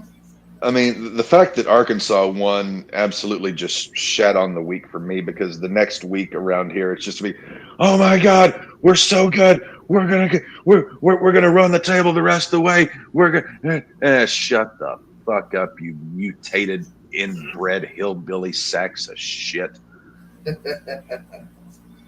AJ Brown, another catch. Cap's down by 1.6. Come on, AJ. Oh, I'm so full of chili, but I'm trying to put down these Sam Adams. Ugh.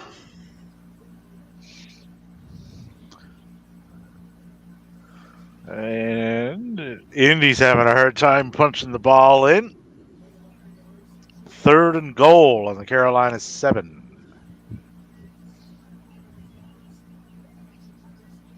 First and 10, Philly on the Dallas 12. Hurts to Goddard. Come on, get the tutty to AJ. Give me that AJ Brown tutty. Do it for your captain. Do it for America. Eagles touchdown. Gainwell, 12-yard rush. Eagles go up 7-0 pending the point after. Shit.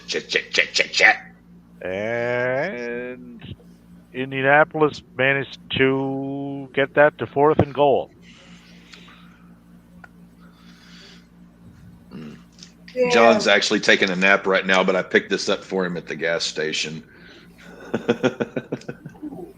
ESPN posted on their social medias that the Dolphins are winless against teams with winning records this season. Dolphins are 6-0 versus teams with losing records, and 0-3 with teams with winning records. That's classic Miami. Yep.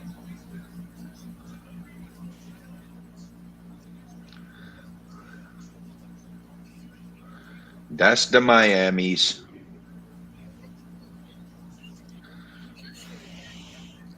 Maggie, are you just going to lay here and sleep all afternoon?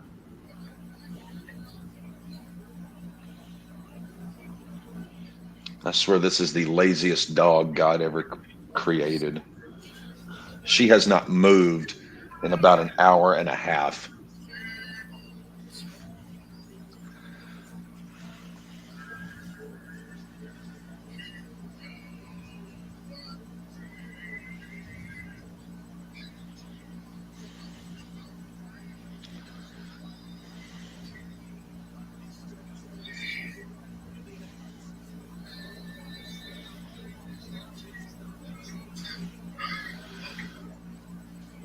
Let's see what's going on in the rest of the league. Dave, you've pulled ahead with an 86% win chance.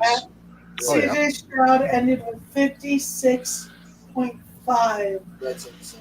Yeah, in the Yahoo league that I'm in, that I won last year, my opponent this week. Oh, Matty, you're up 73-49. I'm still projected to lose. Yeah, your opponent has Josh Allen. So, yeah, you're projected to lose big time.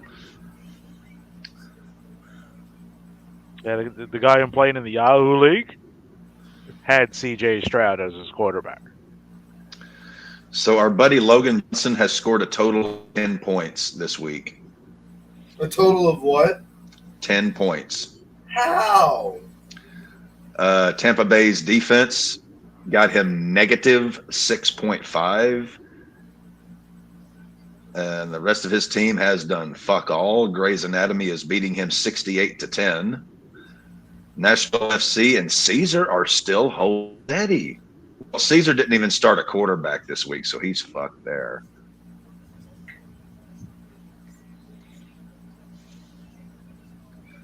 So John's going to get a layup win. And Giants are moving the ball. 1st and 10 on the Vegas 43. We almost picked it off there.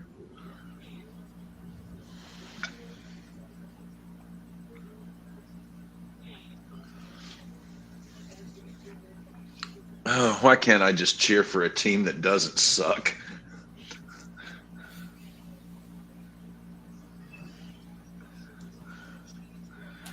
White Sox are terrible. Raiders are terrible. Well, it's not so much going for a team that sucks. That inevitably happens regardless of who you go for, right? It's, do you see a light at the end of the tunnel to where they will eventually not suck? Nope. Like, do I see any hope here? Like, do they seem to have some sort of plan? I had a lot of hope for the White Sox back around 2016, but well, I did too. I liked the team that they were putting together. It's like, okay. Today also we actually declined Tim Anderson's contract option. I don't know why you didn't trade him. It's just it made no sense to me. Like, Clevenger opted out of his option. We declined the option on Hendricks. I mean, we're just in full on fuck it all rebuild again. Well, Hendricks, I mean, if you're in full on rebuild, you're not going to pay that kind of money to a closer. Why? Yeah, you're not going to win enough games. Yeah, it's just throwing money away. Tim Anderson, you could have flipped him for something. Anything, than just, he wasn't having the best of years, but still, you sell that on, the potential of him returning to what he did last year and the year before. That's easy. But Moncada has been, for the most part, a bust since you got Yes. him. Incredible bust.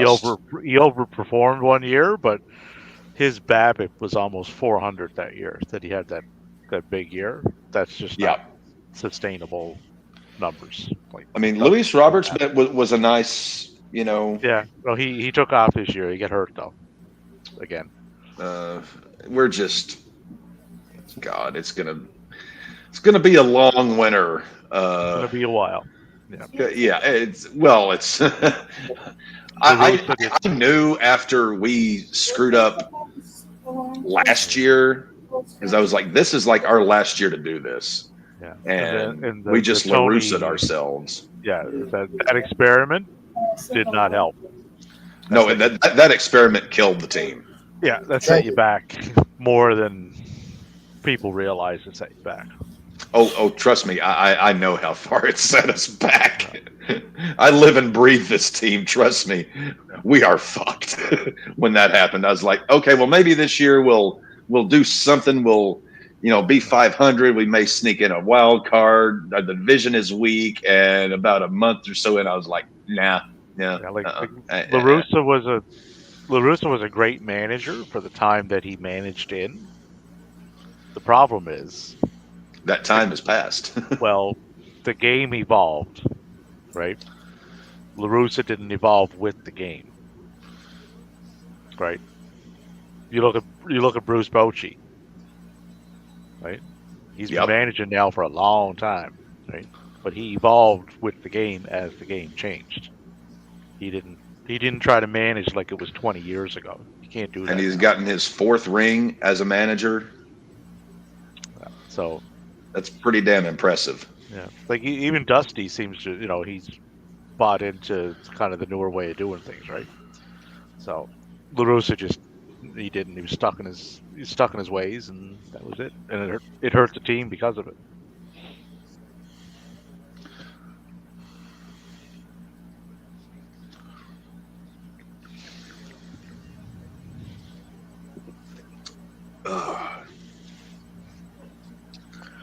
What do we got here in the games? Timeout, and a timeout. Everybody's on a timeout. I guess they've all been You bad. get a timeout, and you get a timeout, and you get a timeout.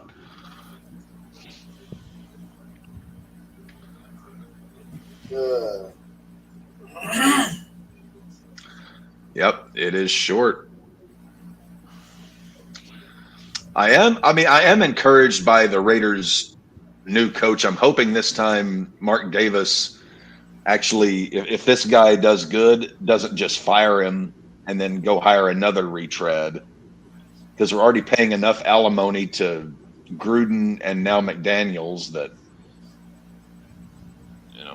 we're the most cash poor team in football, and we're paying those two assholes shitloads of money to sit on their ample posteriors.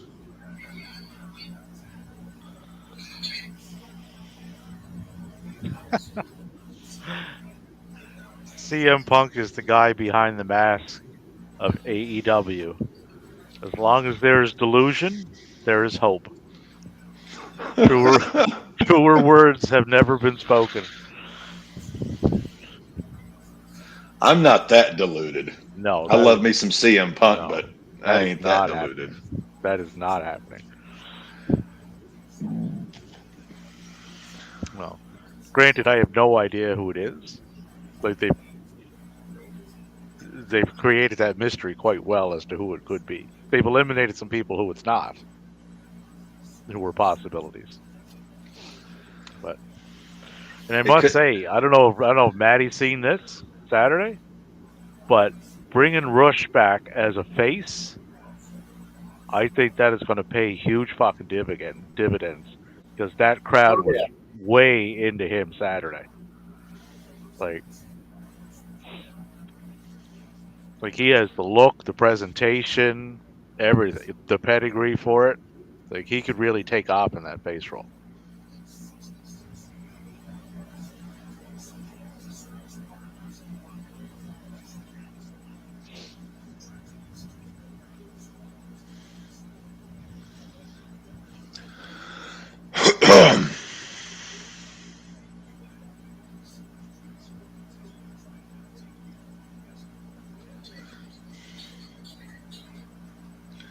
See, that's kind of what has my two primary teams, my White Sox and my Raiders, are so god awful. It's got me searching. Well, can I get into a sport with a team that I actually enjoy, like, just so I can have some fun in my life when I'm watching sports?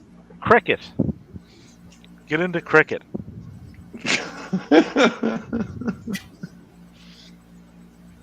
Seems like a fun sport. I would like to get into the hockeys. I just don't have the time.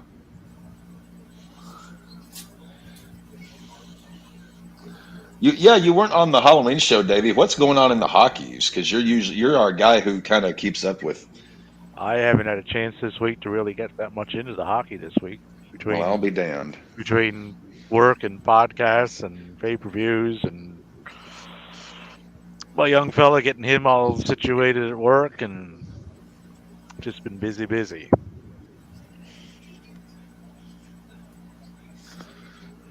Ooh, what's this? This seems interesting.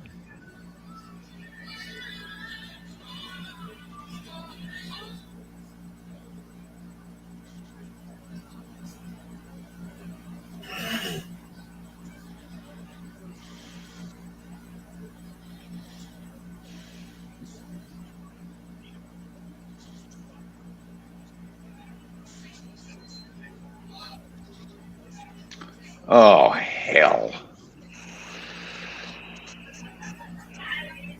That was a bad pass. From Aiden? Yep. Yeah, that's what my oh hell was too. It's like, fuck me. It's an egg. Don't throw it like a rock.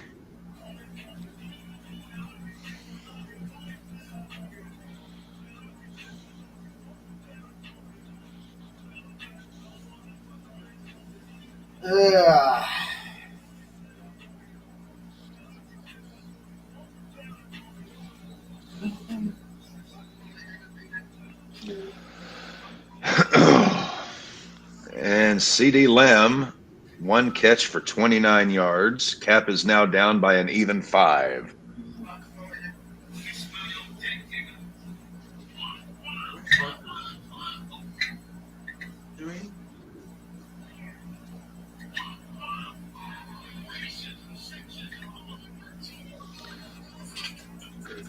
I think on that particular CD Lamb catch, Skip Bayless was wanking himself.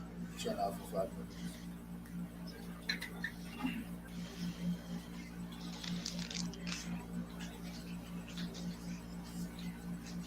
You think that's enough to that it's not?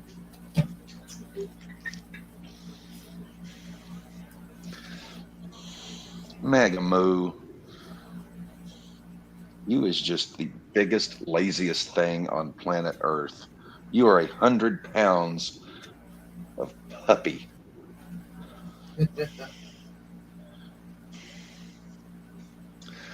Well, at least it wasn't CD Lamb on that one. Although that does kind of hurt Davey because his opponent has Prescott. That hurts me because I have the Eagles defense. Let's see here. How's Maddie looking? Maddie's up 68-49. This isn't going to be fun, is it? You just have to survive the Josh Allen Express. Is that all your opponent has left? Maddie, are you aware your tight end didn't score a single point today? I am, and I'm very upset about it. Kittle didn't score at all. It wasn't Kittle because Kittle didn't play. Yeah, San Fran's office. Youngway Koo got you 19. Yes, he did. You do have Eckler and Latvius Murray still to go. Latavius. Aha. Gardner Minshew back at it again this week. Minshew Mania running wild. Check out that Moxley promo in our Facebook chat there. I think he may kill David Finley. I would love to see Fit Finley just beat the shit out of Moxley in a shoot. Funny you should say that because Mox brought up Fit in that particular promo. Because he would have known Fit Finley. That'd be interesting. How old is Fit? In his 60s? In his 60s. He's got to be in his 60s.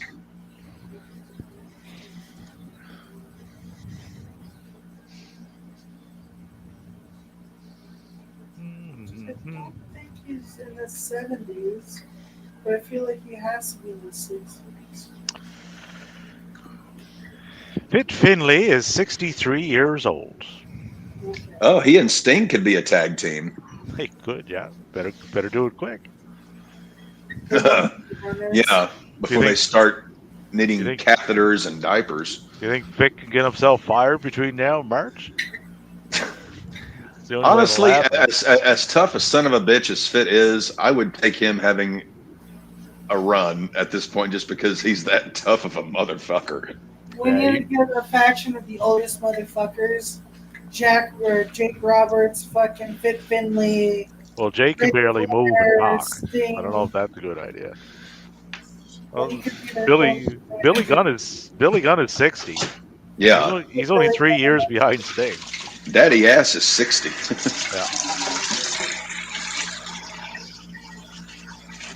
Who's the oldest active wrestler? Is it Action Mike Johnson? Or Mike Jackson? I don't know his last name. Action Jackson?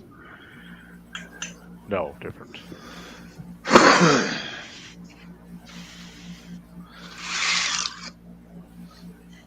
Anytime I hear an announcer brag on Daniel Jones, I just want to laugh. I just want to laugh.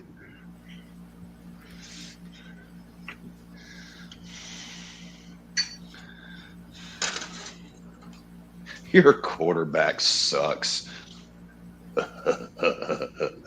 That Osprey Umino match, so far it's at 179 votes on it, and it's coming in at a 9.58 rating.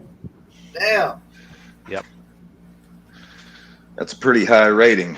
like that. Well, I watched it. It's right there. It deserves all the accolades that it's getting. Put it that way. And the thing is, like when you watch matches over there, they're so fast. Like they do everything at such a fast pace, and they're so exact in what they're doing. Like they rarely miss. Right? It's incredible to watch, really. And that's New Japan, right? Yeah, yeah, New like, Japan, yeah. yeah. Like if you like, you would have to get into the stories they're telling there to know where everything is kind of falling and stuff. But the matches, especially those, deliver, right? And they had a match before that. It was this for the 6-man titles. It was Tanahashi, Okada, and Ishii versus Hayes, Nichols, and Sabre Jr. That was really good too.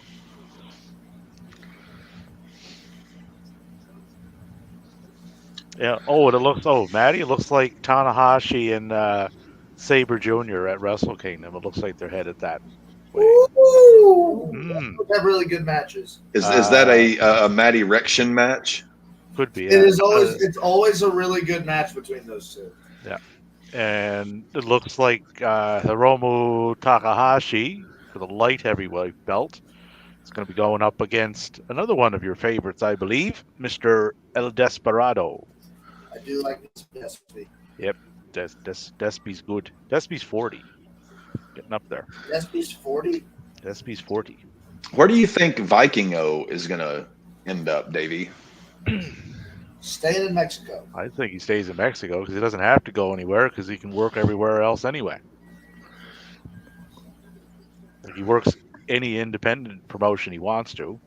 He could pop up in Ring of Honor or ROH or Ring of Honor and AEW anytime he wants. So Touchdown, Jonathan Taylor Thomas. Yep.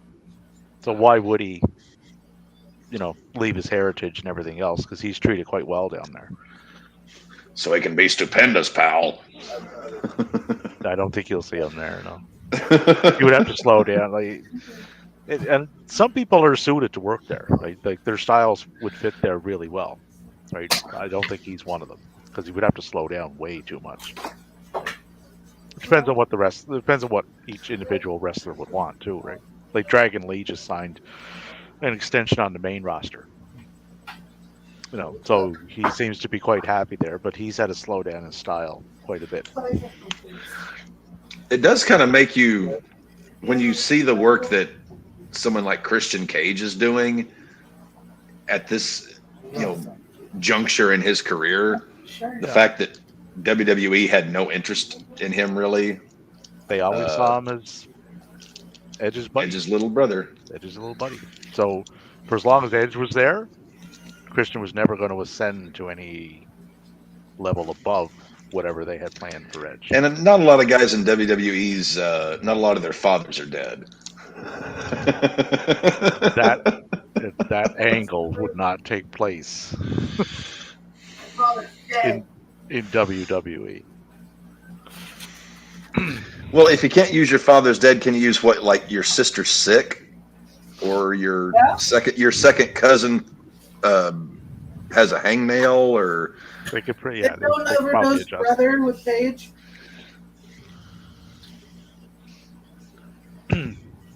But he also wouldn't be working with someone like Nick Wayne either.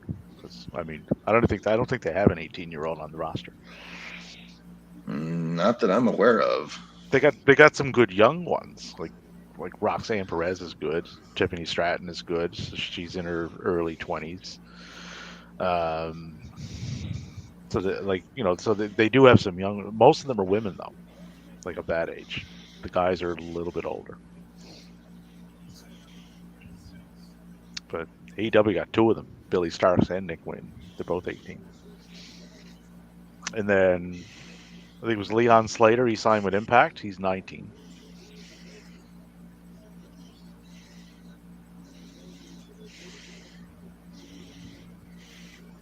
What else we got here? Oh, Daniel Jones sacked.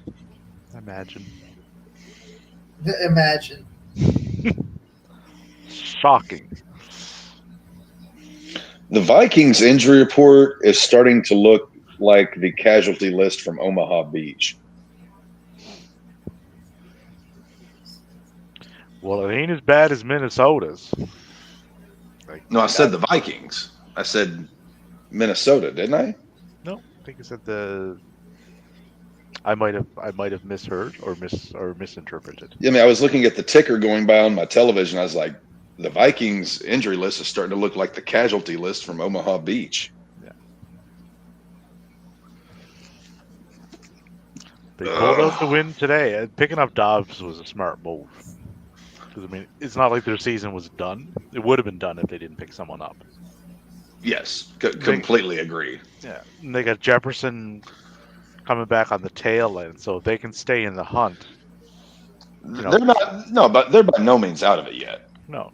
Look at if they can sneak into one of the wild card spots and they get Jefferson back. Addison, he's probably not going to be gone too long. He might miss a week, maybe. They got a chance they can still do something. But Cousins, I never had a lot of faith in anyway. He's just too erratic in every. I wouldn't say erratic. Aspect. He's just Cousins and Derek Carr really remind me a lot of each other. Yeah, they can throw up 350 yards and still lose the game. Yeah, because of some bonehead thing they do, I mean, I like both of them, but I mean, I see your point there, Davey. Cousins is not that guy to get you to the promised land, but he's too good to catch all the flack that he does, but he's also so bad sometimes that he deserves more flack than what he gets. It's a weird. Ferguson for 34 yards, 1st and 10 on the Philadelphia 40. Yeah, but like I said, it's just making the wrong decisions at the wrong times, and it's too consistently that they do that. It's the thing. Well, it's like that old phrase, you can make a lot of little mistakes and still succeed, but you can't make many big mistakes. He doesn't make many little mistakes. He just makes that one or two big mistakes a game that screws you. Yeah. Another quarterback that is starting to remind me of that, who's playing tomorrow? Daniel Jones just got taken out. Herbie Hancock? Yeah. Like he got Daniel Jones is hurt again? I thought I didn't even know he was back. He had that neck injury, right? Well, this time around, as he was dropping back, it looked like the turf made his knee buckle, and he fell backwards. Oh, yeah, I just saw it. Yeah, because they had DeVito in for a pass.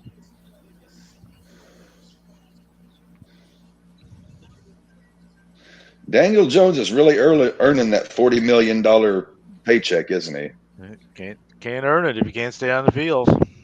Well, I mean, he's getting paid, but he's earning it in spirit. He's doing so much for his beloved New York football gigantes. He's the Jacob Marley of the NFL.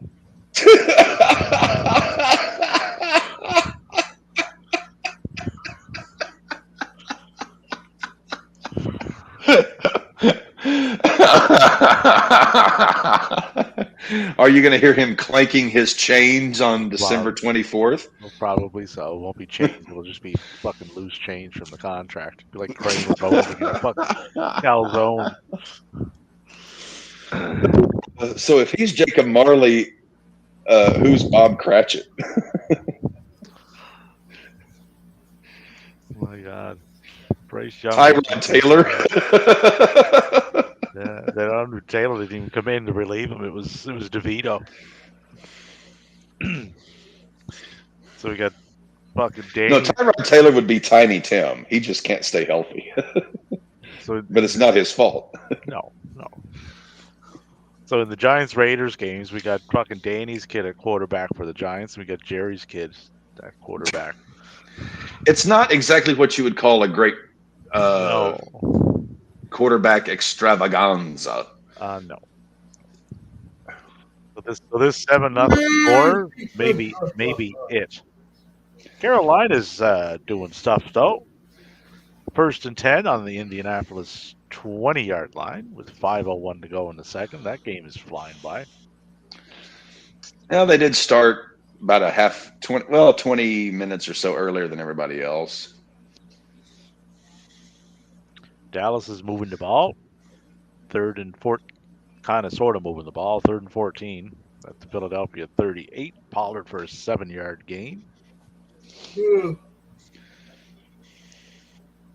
Fuck, these games are making me tired. Oh, O'Connell to Mr. Hooper. For a 10-yard gain. 1st and 10. Every time I hear Mr. Hooper, I think of Quint in the movie Jaws. Mr. Hooper, fire up the engine. Mr. Hooper, Sesame Street. Which I think is more the Raiders' speed. Slow ahead. Yeah, I'll go slow ahead. Come down here and chum some of this shit. Oh, Prescott to CeeDee Lamb for a 20-yard gain. 1st and 10 on the Philadelphia 18-yard line. I'm just waiting for one of these days to someone say to me, Cap, you're going to need a bigger boat.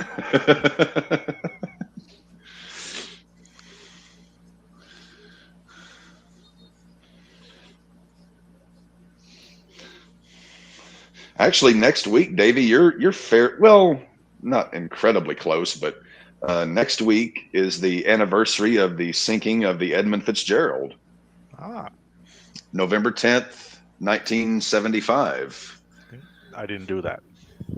Even though I was No, it wasn't your fault. I I'm not responsible. Well, because the ship is actually in Lake it's actually laying on the Canadian side of the lake. The ship was the pride of the American side, coming back from some mill in Wisconsin. Oh dear. As the big freighters go, it was bigger than most, with a crew and good captain well seasoned. Later that night, when its lights went out of sight, came the wreck of the Edmund Fitzgerald. Well, does Zack Sabre Jr. Mike Bailey match interest you? Yeah. Because that's taking place this week. Zack Sabre Jr. versus Mike Bailey for the New Japan World Television title. Mayu Iwatani against Stephanie Vacuor for the women's title. Kingston against Kojima. Gorillas of Destiny versus the West Coast Wrecking Crew. TJP versus Mystico. I do like some Mystico here and there. And Shingo Takagi versus Trent Beretta. I have never heard of either of those two. You would very much like Shingo. You've never heard of Trent Beretta, Best Friends? The only thing about Beretta is Beretta makes a nice 9mm handgun, but TJP, you would remember him from his WWE run, TJ Perkins. I think Cap was out of it at that time. Yeah, basically from say 20. Let's say roughly 2004, 2005 to 2014, 2015, apart from CM Punk, Orton, Taker, kind of the big things, I was checked out of pro wrestling. WWE. I kept up a little bit with Impact just because I was kind of interested in, I almost was about 5 years ago. I almost called her quits on the whole thing. I'm like, I had enough of fucking this garbage for spewing out on a week-to-week basis.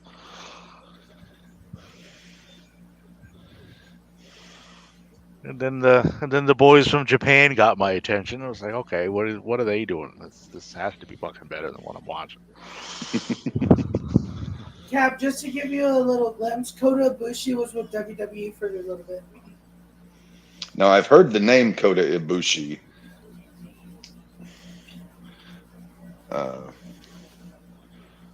Was Ibushi the guy that Omega was a tag team partner with in Japan? Golden Lovers. Yeah. Okay, yeah. I knew the name from somewhere. Yeah. And the tie-in to Ibushi and Omega and Ospreay would have been the gentleman that put Ibushi out.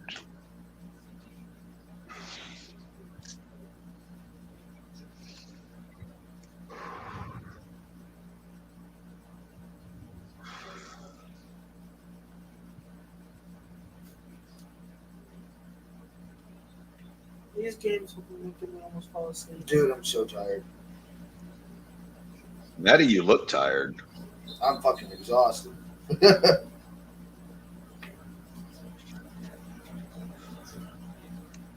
Ooh. Cap's always tired because Cap's just an old dude.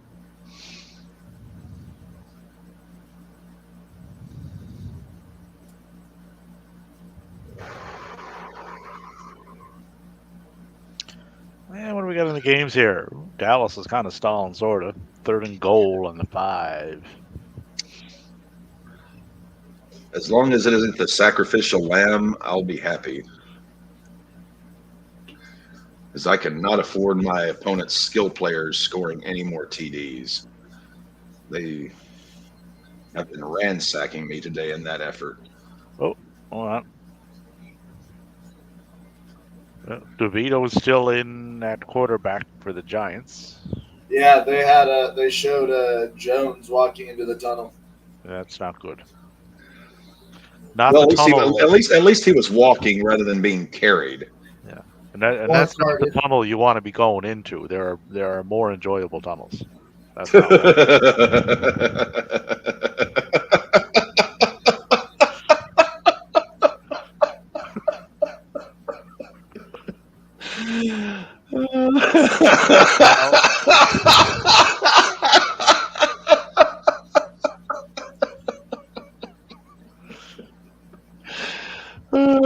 Okay, I'll have to tone this back a little bit. I'm thinking because Maddie and Dev may fall asleep, and I don't want to kill the captain.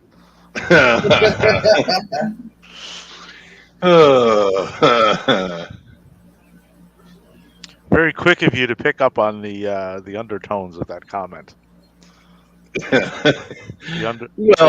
Or if it's done right, the undercurrent. Yeah, well, yeah.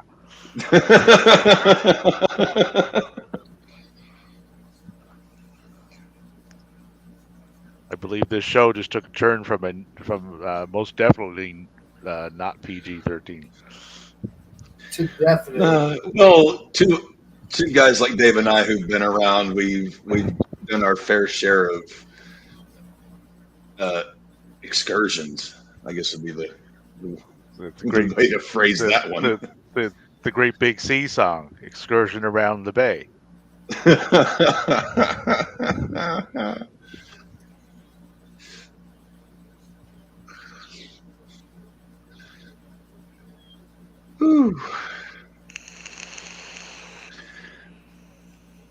It's like that movie Andersonville, where the whole regiment from Pennsylvania and Massachusetts are digging a tunnel.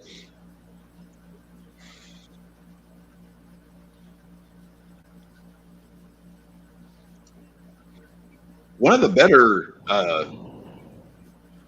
as far as like made for TV movies, 1996 Andersonville, pretty darn good if you're a history buff like I am.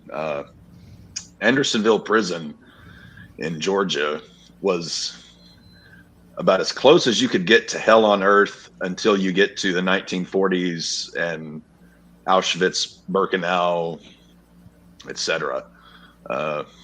It's a miracle anybody survived that place. They were constructed to hold something like 10,000 prisoners, and At one point, they were holding something like 30,000. That place was an absolute hell on earth. And in fact, hell may have at times been a better vacation destination. Who? Dak Prescott just did something.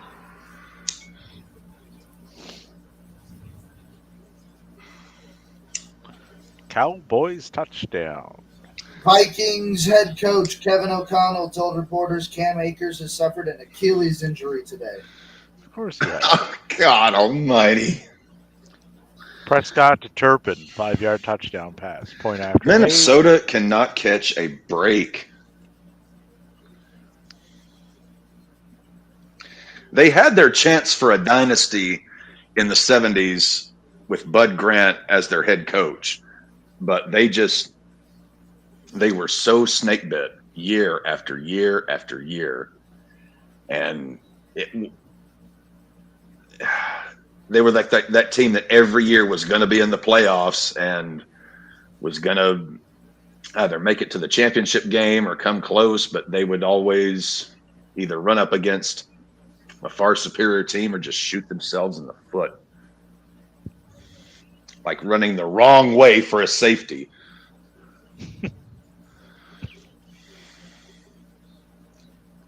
Ooh, Josh Jacobs just busted out a 2-yard run. Yeah, he's averaging just over 3 yards a carry this year.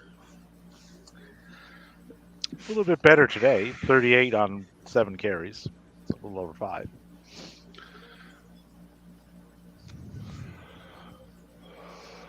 At the 2-minute warning in the Indianapolis-Carolina game, still 10-3 Indianapolis. Because Minshew Mania is running wild, brother. I still say my whole booking idea to dethrone Roman is not, by WWE standards, is not that far-fetched. Yeah. Hogan has another back surgery, comes back, wins Money in the Bank via step stool lowerage, and then he cashes in on Roman a day beforehand. Could you imagine if they actually lowered the fucking briefcase to his hands? Well, they did it during the Austin versus Shane and Vince handicap match at King of the Ring '99. They raised it for Austin, then they lowered it for the McMahons.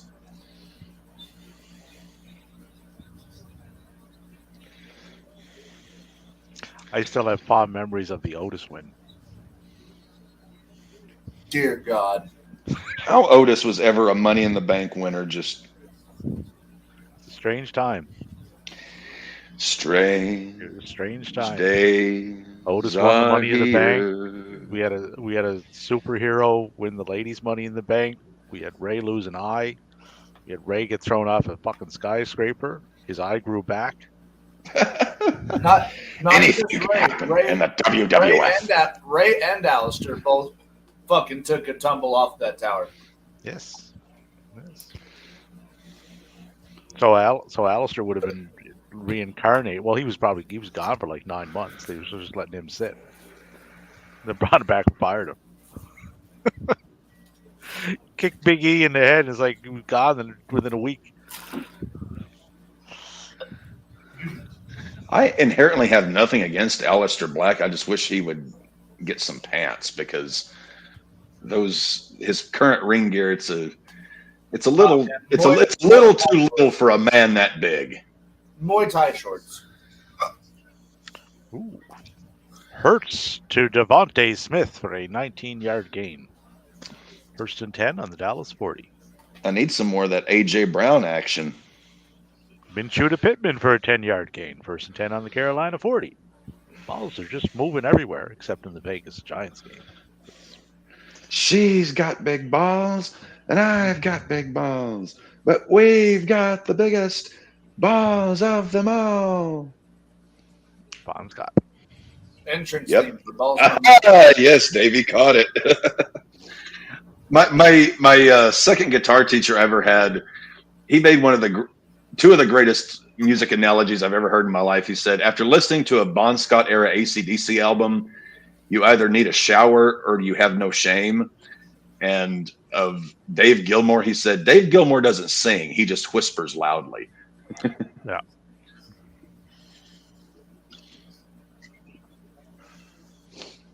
Ooh. Hurts to Swift for a 20-yard gain. 1st and 10 on the Dallas 20. That'll make Dev happy. Mm.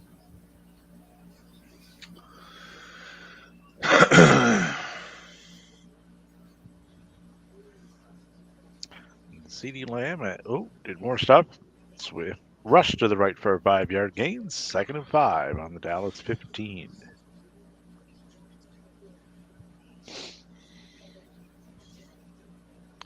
$104 left to go in the half in the Indy Carolina game. 3rd and 9. Indianapolis on the Carolina 39. Josh Jacobs, 9 carries, 53 yards.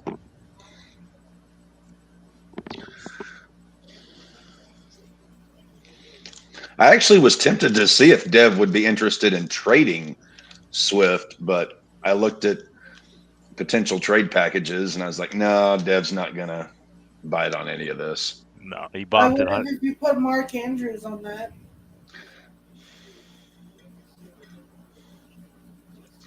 So then, like, what, 6 of your 9 guys on your starting lineup would be Ravens?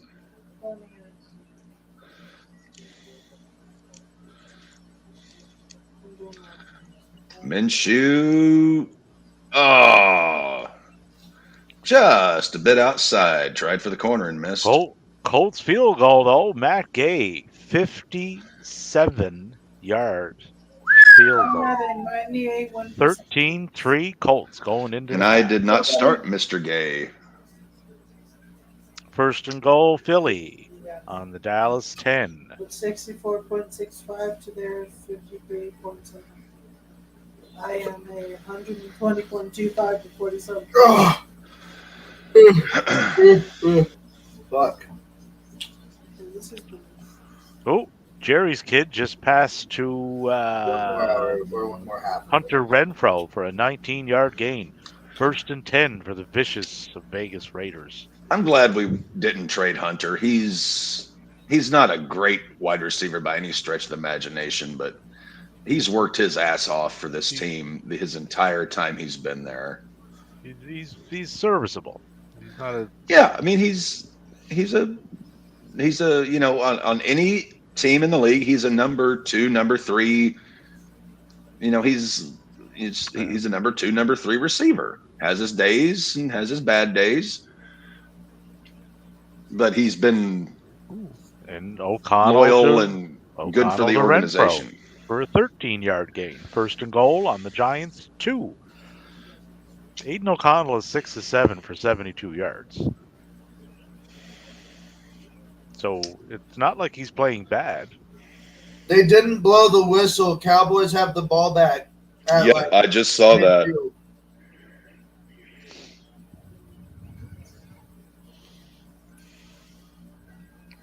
That's bullshit.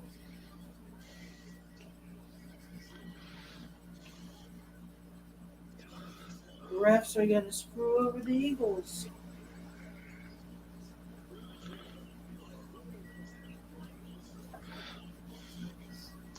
Raiders touchdown. Got the touchdown. Yes. Who could it be? Josh Jacobs for a 2-yard touchdown.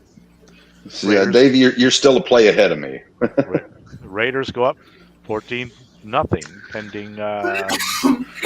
So that would put us, if we manage to hold on here, that would put us at 4-5, a game ahead of the dangerous Denver Broncos. What's with all this us stuff? I'm not an us.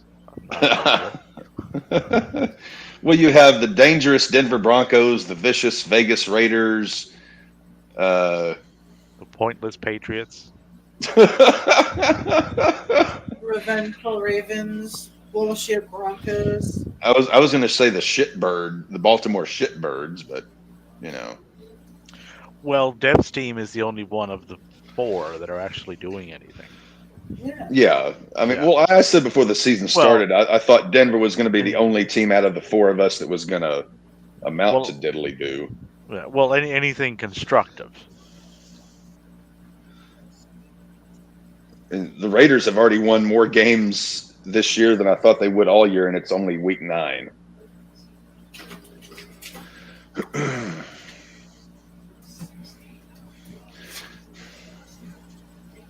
Davey, the whole time you were doing karaoke, what is the absolute worst, most pathetic karaoke performance you have ever had to witness in your life?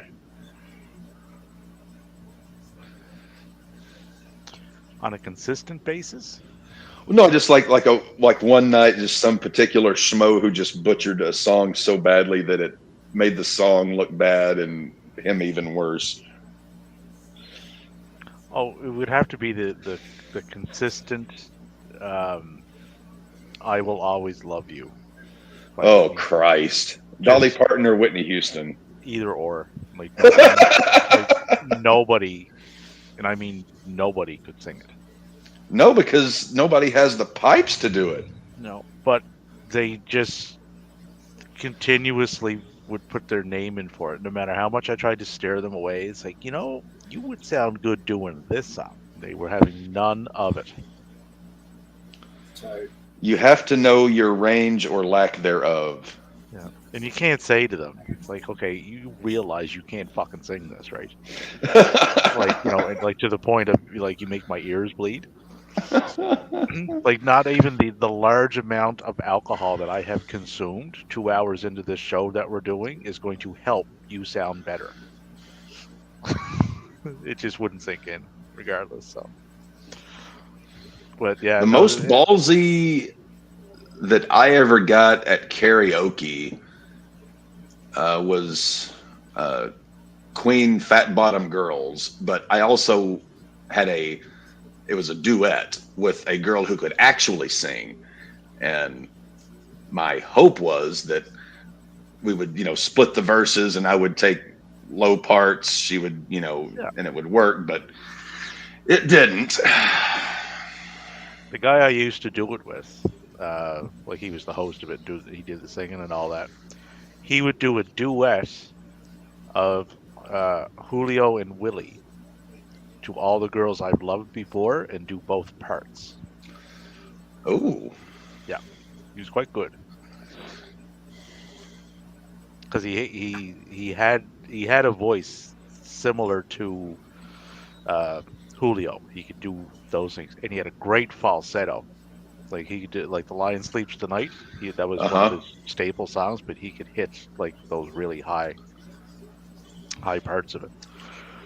So he was quite good at it. He's still doing it. And he's how old is he now?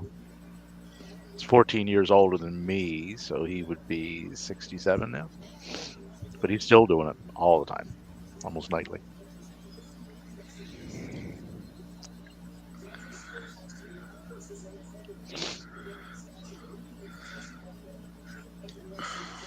Probably the best that I've seen. The last band I was in, our singer, we would occasionally go to karaoke stuff once in a while, and he could pretty much do anything, Elton John or Sinatra, and pretty well nail it. But his downfall was that he was one of those guys who was super talented but absolutely lazy as hell.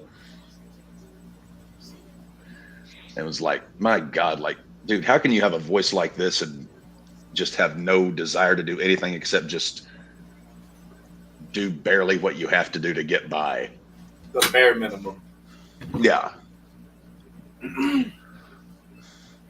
It's like if you can belt out New York, New York, note for note, but there is, sorry to cut you off, Cap. There is significant fear that it is a torn ACL for Daniel Jones. A torn ACL for Daniel Jones? Yep. So he's done. Ooh, we got 2 touchdowns though. Hurts rushed up the middle for a 1-yard touchdown. So a brotherly shove. And interception from Indianapolis. Yeah, I just saw that one. So 20-3 Colts. Not that I expected that game to be close anyway. Yeah, the Carolina Kitty Cats are. And Vegas just got the ball back because Danny's kid just threw an interception. 1st and 10 Vegas at their own 40 with 3:36 left in a 14-0 game. We got a couple of blowouts, and the other one is pretty much as I expected. Fair amount of scoring and fairly close.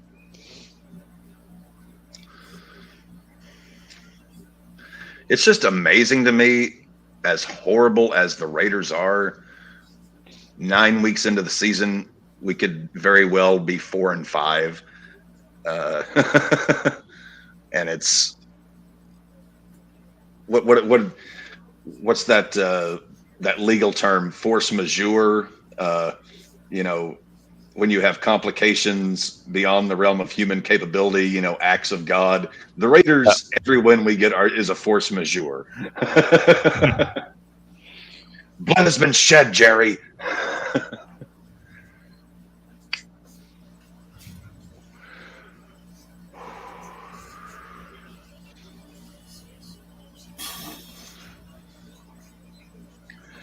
You should see the other guy.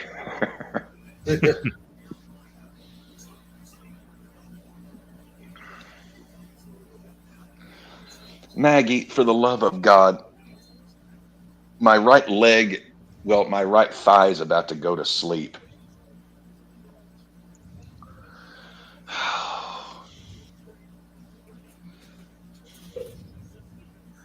When you've got 100 pounds of puppy laying on one half of your lower quadrant.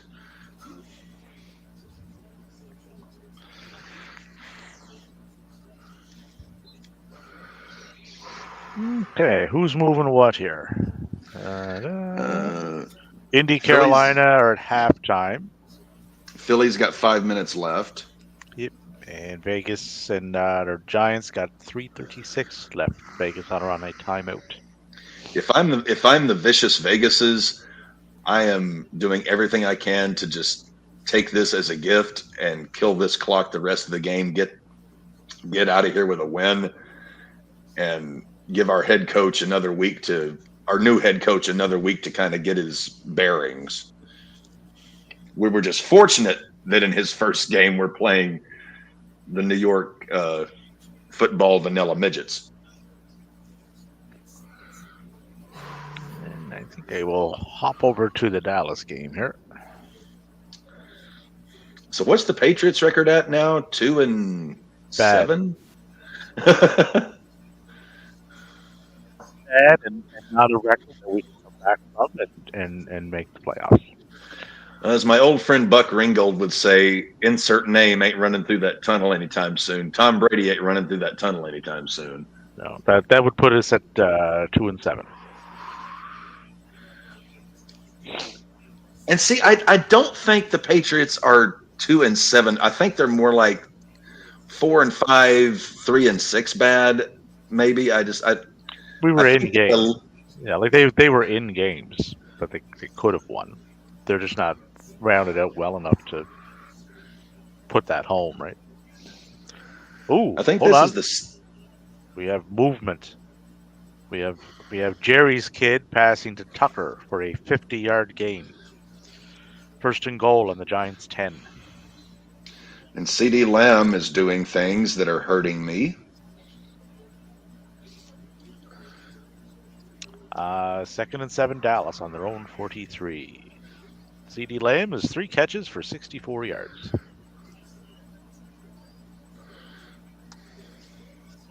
Josh Jacobs, 2-yard gain. 2nd and goal on the 8.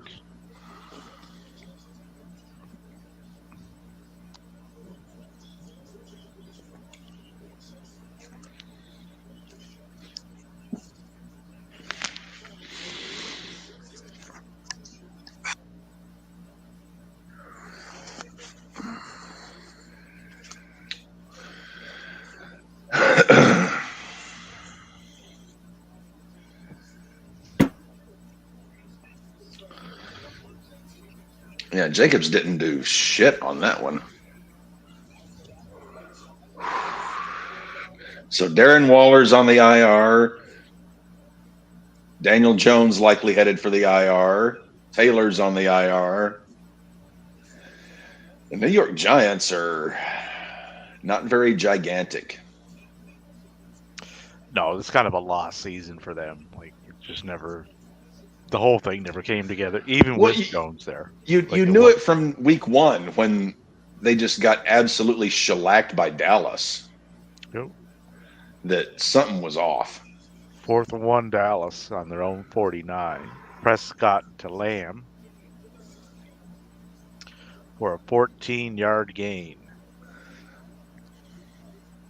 So do they go? 3:14 left in the second. You think they go for this? Go for it. Yeah.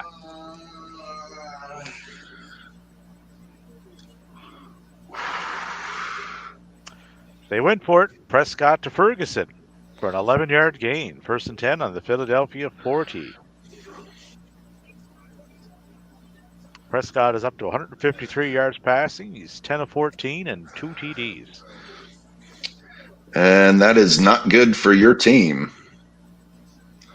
No. So you've got Cook tonight. You've got Wilson and Bass. He's pulled ahead. He's up by about 10.5 now, but I'm still.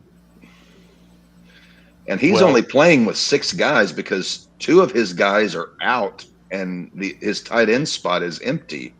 Yep. Yeah, I'd seen that this morning. I'm still 73% chance to win. I'm not worried there. Pet Spader Noodle's going to win. Nashville Football Club's going to win. Grey's Anatomy going to win. Dev's going to win. Dallas Doormats look to be winning this week. You're going to win. Let's pump the brakes a little bit there, sir. Dev's going to win. I'm going to need Justin Herbert and Stephon Diggs to do some shit because Joe Burrow is the fact. Anytime my opponent still has their quarterback to go and they're ahead, I am putrefied, petrified, stupefied, just laying in bed, sucking my thumb.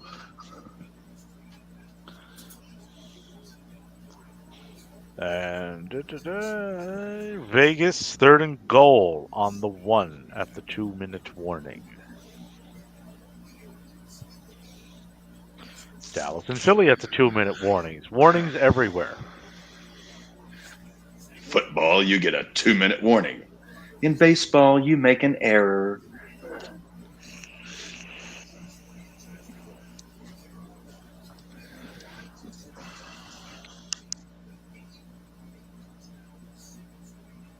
Ooh, what is this update? What could it be?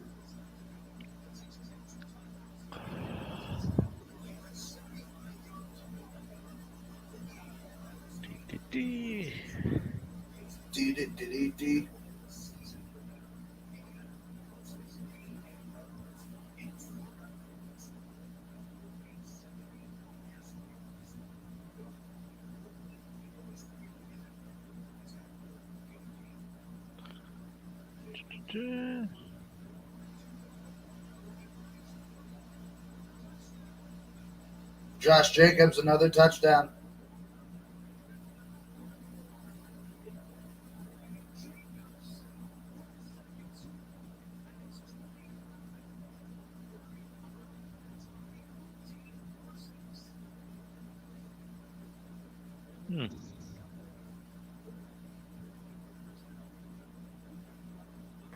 If we somehow blow this 21-0 lead against the Giants, Cap's not going to be happy. It's very possible, though.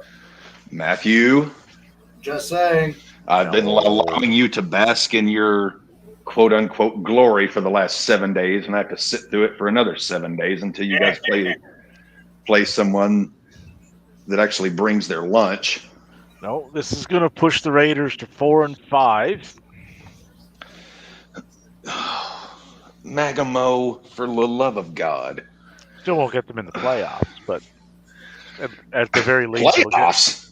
At the very least, it'll get them a half-ass draft pick. So there's that. I mean, I like it when we win, but I would just rather tank and get Caleb Williams.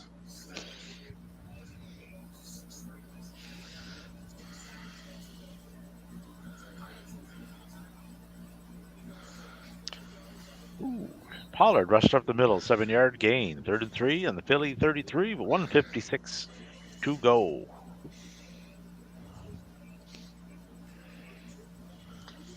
So DeVito is going to lead the charge here and take the Giants 75 yards down the field in 2 plays. Leading the Utes. The Utes. The Utes of the Giants squad. What is a Ute? 2 Utes. Oh, the 2 youths. Dallas stalled out, 4th and 3 on the Philly 33. So that would be a 51-yarder if they so choose. Quite makeable, I would say.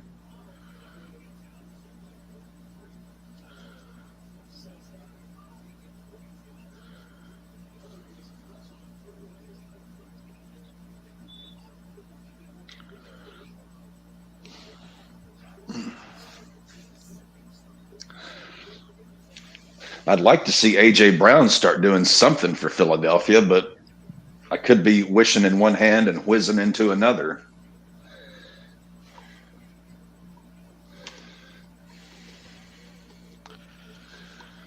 No, DeVito didn't quite, although he did move the ball downfield. The only issue was he threw it to the Raiders.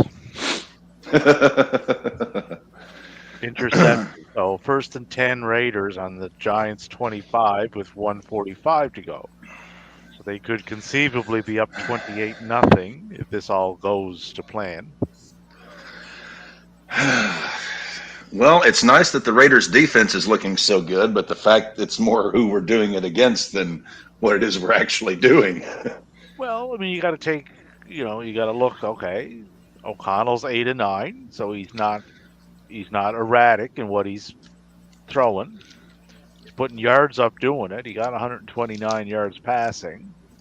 So they're not just short little dump offs that he's throwing. You're moving the ball on the ground with Jacobs, 15 rushes, 77 yards, and 2 TDs. So you're spreading it around. And you're spreading the passing around. Tucker with 52 yards, Renfro with 32, Myers with 24, Mayer with 11, Hooper with 10. It's a winning formula. 2nd and 5 on the Giants 20. Raiders with 2 timeouts, 1:39 to go in that one.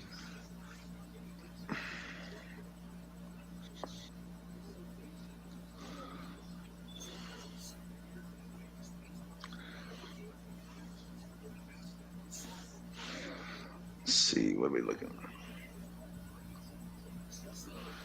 Looks like there's a minute and change left in the Philadelphia-Dallas match. Philly's going to be getting the ball back after that field goal.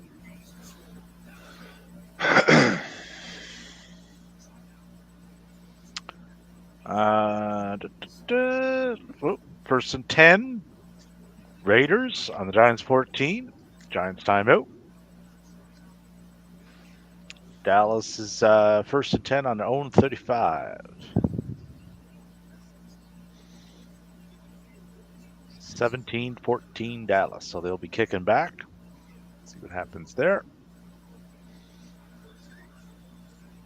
So at minimum, the Raiders should be up 24-0, even if they have to settle for the field goal.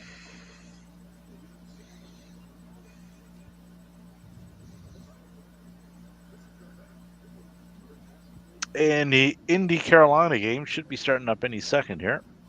Yeah.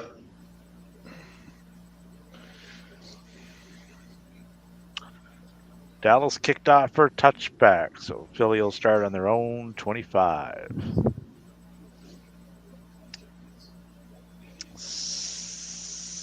Josh Jacobs for a 3-yard gain. 2nd and 7 on the 11. 1:28 to go. Raiders still got their 2 timeouts. For a second there, Davey, I thought you almost said Wink Martindale, but I was like, what the hell? And I think for the second consecutive week, it looks like Maddie is snoozing. Yeah, Maddie works a lot, so when Maddie needs rest, Maddie should take rests when he can. Maddie is he's like James Brown. He's the hardest working man in show business.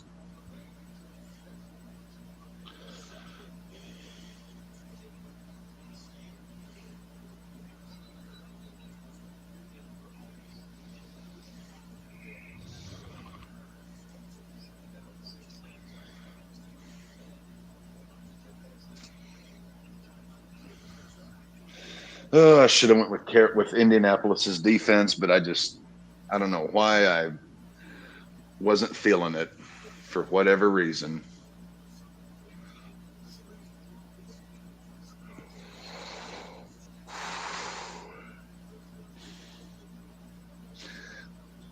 I actually got off lucky this week because Tyson didn't start Komet, who put up 20 points, and he didn't start Dobbs, who put up 32 and a half.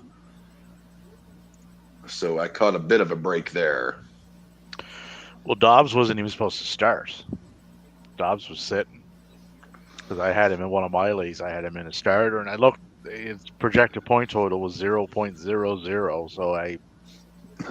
You did the math, and so if I add 0 onto my projected point total, that leaves my projected point total pretty much the same, unless I was in the northern hemisphere.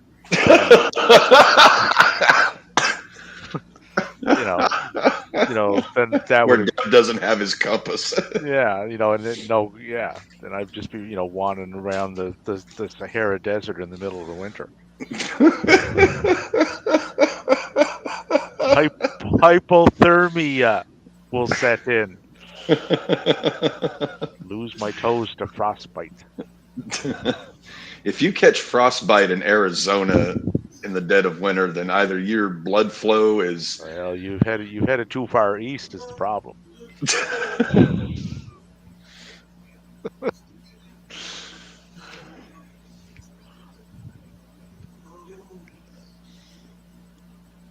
Okay, what do we got going on here? 3rd and 6. Raiders. 52 seconds left on the 10. Indianapolis has started the third, up 20-3. Oh, Maggie. Oh, Jonathan Taylor off with a rush. He didn't get anything out of it, though. 4th and 2 Raiders on the Giants 6, so they're going to settle for a field goal there and go up 24-0 at the half. Unless, of course, DeVito throws them another interception, and then they can add to their lead. Yeah. Jalen Hurts. Anything can happen in the WWF. Jalen Hurts. A.J. Brown. Hell yeah, about time. Puts me within 10. They're 2nd and 3 on their own 45 with 31 seconds to go and 2 timeouts. So Maggie. Conceivably tie that. Maggie, you have got to be the laziest thing on 4 legs. Oh, Carolina committed a 5-yard penalty to help Indianapolis is out there. 1st and 10, Indy on the Indy 30.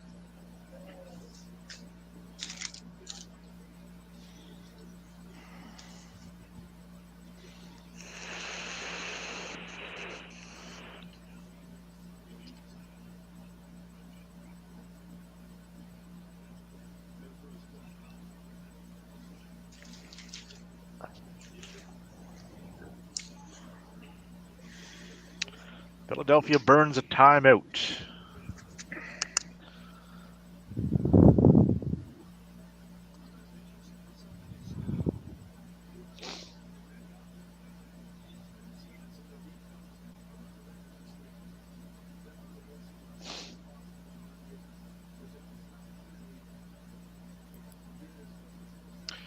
Raiders field goal. Minshew Mania is not running wild despite the score. He's 13 and 19 for 98 yards. And they're 3rd and 9 on their own 31. Carlson with a 24-yard field goal for the Raiders. And Mr. Hurts suffered a bit of a sack. So 3rd and Bit of a 14. sack. How do you suffer a bit of a sack? You either get sacked or you don't. 3rd and 14 on their own 34 with 19 seconds to go.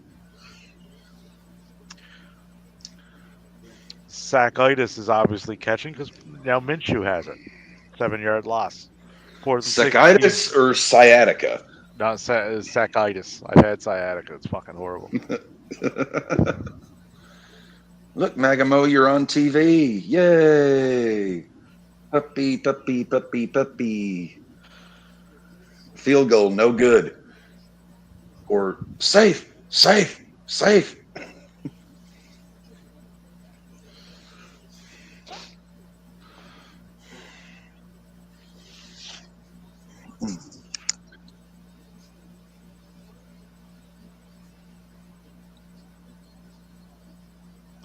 Ooh, Hurts limping off. Hurts is hurt. 4th and 8, so Philly's just going to punt this back and call her a day for the half. Carolina has the ball day for back. the half or a half day? Half and half.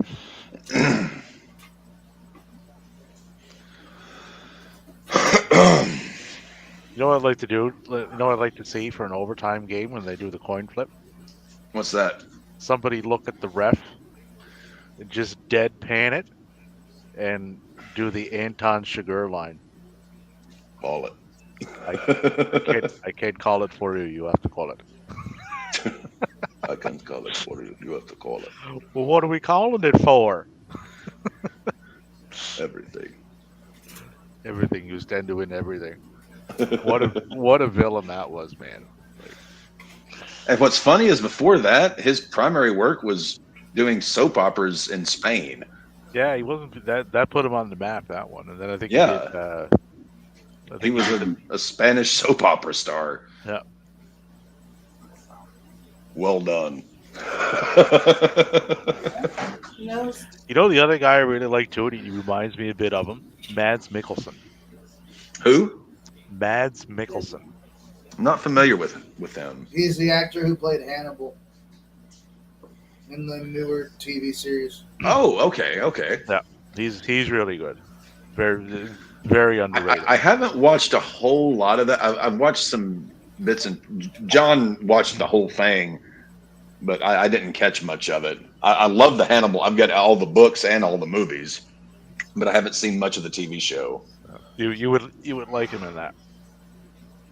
And another underrated guy, while we're on underrated guy talk, Michael Shannon. Yes, I do like Michael Shannon. Yeah. Very intense actor. I caught on to him through Boardwalk Empire. I can see you standing there in dress, doing what you do when you don't confess. 2 games at the half, and for our viewing enjoyment or lack thereof, the only one we have on the go right now is Indianapolis and Carolina.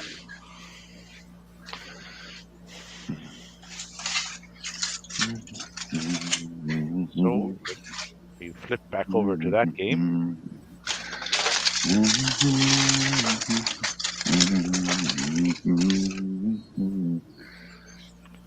Miles Sanders. The downfall of that man should be fucking studied. He got hurt and just never regained that starting job back. Chubba Hubbard just took over. Not that it's doing anything for them, mind you. They're on their way to a 1-7 record, but still.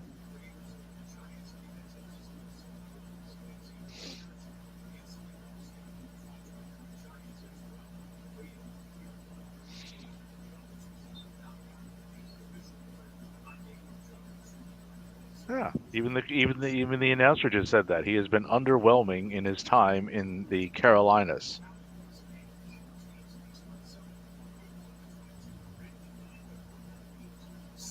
Maybe if underwhelming. Maybe if they introduced him like Kenny Omega. Miles Sanders now playing for North Carolina. It would pump him up a little bit more. You would let's get Don Callis to walk him out to the field. Yeah. What about it? Yeah, him and that vagina that he has growing on his forehead, according to Max. I can't believe he said that. It's like you might want to get that fixed. It looks like you got a vagina growing out of your forehead. Fuck.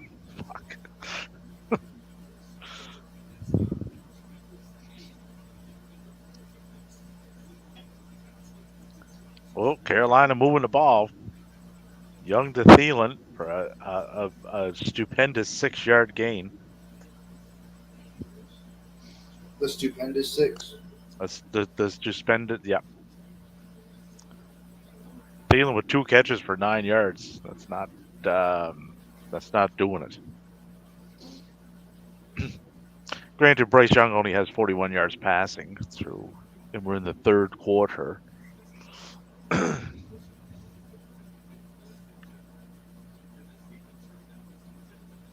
Not exactly bone-chilling numbers.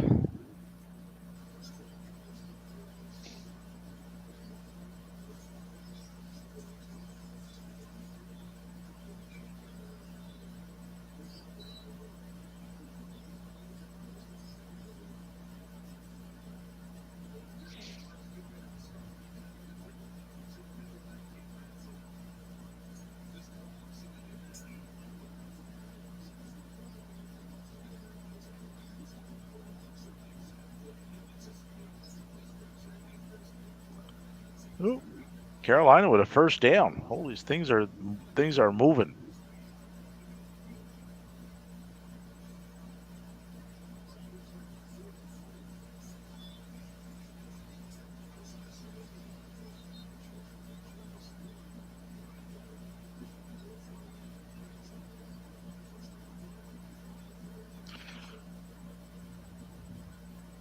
Now,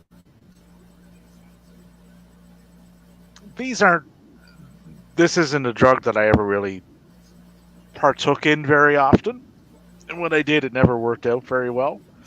But I'm curious as to what exactly Booker T is smoking. If you've seen his recent thoughts on Sting and Flair. Booker T stated on his podcast that AEW should book Ric Flair versus Sting for old time's sake. Is he out of his fucking mind? Yes, I think he is out of his fucking mind. Like, Rick almost died in a tag match. Like, just no. Just don't do it. No. Although he did, I think there was something on Twitter. Flair posted his doctor has cleared him to, quote, take bumps. Oh, his doctor has, yeah. The odds of him getting cleared from an AEW doctor are probably fucking zero. Yeah, who was that? Who was that doctor? Dr. Vinny Goombats? Dr. Nick from The Simpsons. Hi, Dr. Nick. Hi, everybody. It's whisper quiet. I've never heard of anything so. I won't have any part of it. Well, can you name someone who would? Booker wants him in the ring that much. Hop over, Book. You and him got a WCW history. You get in the fucking ring with him. I don't want to see Nature Boy in a ring, in a match. No. I don't want him in a match. I don't want to see Jake Roberts in a match. I don't want to see anybody in that condition. I don't want to see in a match. Like, it's just, there's no upside to it. You know, especially to themselves. Like, you know, whatever years they have left. Like, just don't. Minus Ric Flair's last match and minus a lot of that TNA Impact run. Flair's legacy is intact, but it's like, dude, Nate, I know you want. Yeah, like if he didn't need the money, which he obviously does, he should have that match with Shawn. That should have been it. Yeah, because that was perfect. That was done. Yeah, that was done perfect, right? went over. You were in a ring with a guy that you think the world of. Match was really good. But I mean, Flair has probably fucking 10 alimony payments per month plus whatever else he got on the go. So he Well, had also he had a to keep freaking wrestling for money. He didn't have any yeah. choice. Well, from sources that I have in this, Yeah, one of them you would know pro, people, closer to Rick than anybody. one of them a Pro Wrestling Hall of Famer. I was informed the reason you'll never see Flair without a shirt on is because he has a port for a tummy bag. Yeah, because they had to take out so much of his intestines that to keep him alive. Yes. Yeah. Yeah. So I mean, I think this talk of I'm cleared, I can do bumps. I mean, it's all just talk. It's all it is. It's like, Nate, everybody wants to remember you as you were, not as you are. Yeah. That's the thing. As far as an on-screen presence there, that's the one thing that does scare me a bit. Because you're allowed a lot more freedom with a microphone there than where he previously worked, which would be WWE. So I'm a little scared as to what he may say. Like with more of a free reign, right? That kind of, normally that doesn't bother me there. I look forward to that, to hearing, what the actual performer sounds like. Like Edge's, Edge, Adam Copeland as an example. Flair, not so much, not at this stage.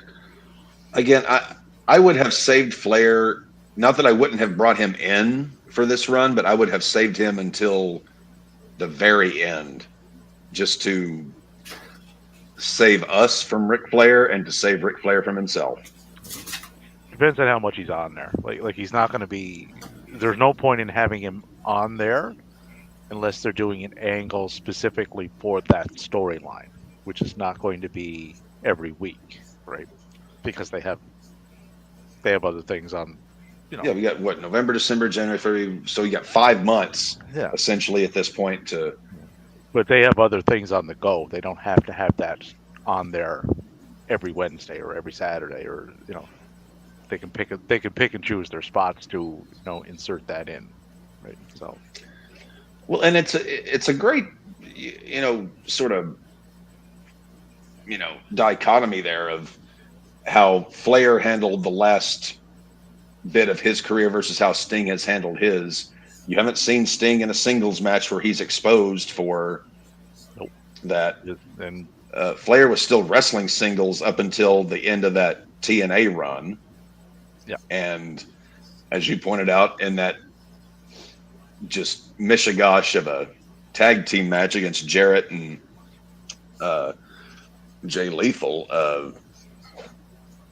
I mean, that was brutal to watch. Yeah, it was. And for and I seen Flair a large majority of his career.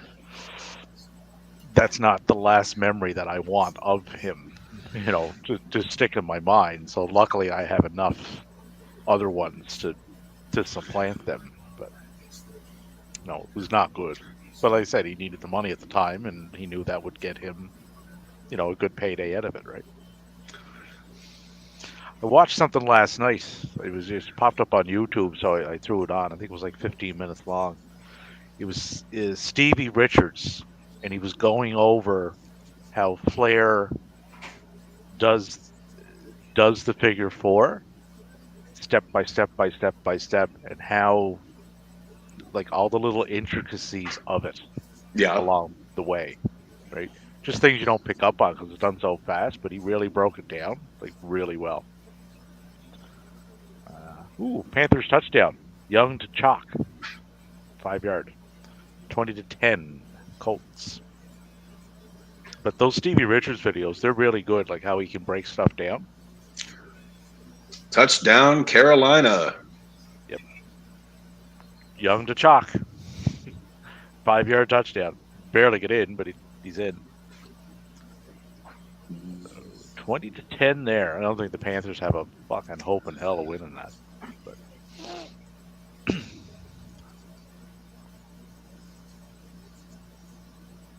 But I would say Flair signing that deal has pretty much nullified any chances of him ever appearing on Mondays or Fridays again. Well, because Fox is not renewing SmackDown. Are they just going to go to USA? I don't know what's going to go on there. Don't know. Still up in the air. A lot of ways that can go, but it doesn't look like it'll be Fox that they'll be on. So if they had to go to like FS1 or something like that, the viewership's going to take a hit. Well, as it should, because and again, it's the secondary show, and I don't even believe in featuring. It's like to me the ideal thing is, okay, you have a 2-hour Monday night show that's your big time, and then you've got like a syndicated weekend thing or like a WCW Saturday night, but I hate the brand split because it dilutes the product so much, because you could take the Raw roster, the SmackDown roster, trim a hell of a lot of fat, put it together and have a really great roster to work off of once a week. I think with the brand split, the best they ever did with it was when they had Paul there. And Paul when they had who? Paul. Remember Paul was running... Paul Heyman. Yeah. When he was doing SmackDown, he made it his goal to beat Raw. That was his goal. And SmackDown was cooking every week. It was a better show than Raw for that time period. But Raw was still looked at as the flagship show, right? Which it always will be. Yeah. Whether or not it is or not. It is now. SmackDown is... Well, the problem is why does your flagship show not have your Roman Reigns? Why does it not have your U.S. champion? Why does it not have... Well, SmackDown barely has Roman Reigns. You probably won't see him have a match the rest of the year. Well, no, they've said he's not having another match till Rumble. Well. So nowadays, if you're the world heavyweight champion, I'm just putting that in quotation marks, you only have to work once every 3 months. Yeah. Versus back in the day when you were the world champion, you were working 6-7 nights a week in a different town every week. Yeah, it was a different era. I mean, those guys are wrestling 300 plus nights a year. Right? You don't see that now. Like even in New Japan, and those fuckers are going all the time. All those guys. Matty speaks. He does. Hey, Sky. But if they ran that kind of format now, because they got a GM on SmackDown, they got a GM on Raw, figureheads, but still, if they did that kind of dynamic and stop with this, if you're on SmackDown, you're on SmackDown, and run that roster. Period. There's no going back and forth. Make it your own show, your own brand. Do a once a year clash between the two would make more sense than the present. Yeah, because it makes your what draft. Have you? Well, it makes your draft like that thing they did. That was just, I know that fan base was all over it, but it didn't do anything really. You mean the draft didn't mean anything, Davey? Well, ratings, but but I would like to see them get back to that dynamic, right? Have SmackDown. I hate the brand split, but if you're going to do it right, damn it. Yeah, do it. Do it right. Do your own storylines. Do your own things. You have your 1 month pay-per-view. This month is Raw. Next month is SmackDown. Cycle them out. So if you do it that way, you've bought yourself time to properly do up storylines that aren't jam-packed into 4 weeks. Okay, we got to do this now. We got to get it done, and because we got a pay-per-view coming up in a month. Right now, you got 8, right? And you rotate them. And then your big 4, WrestleMania, fine. Put everybody on the cards.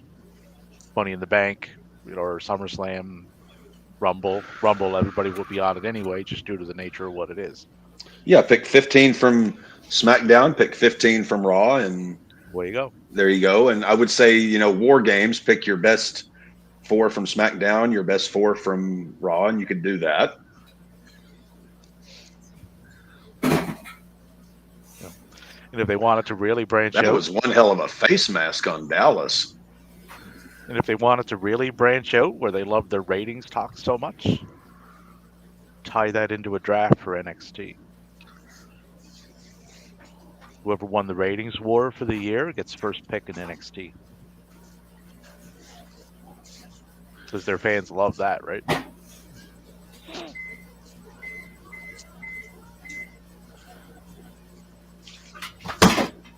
WWE fans are, I'm saying your tribalist WWE fans.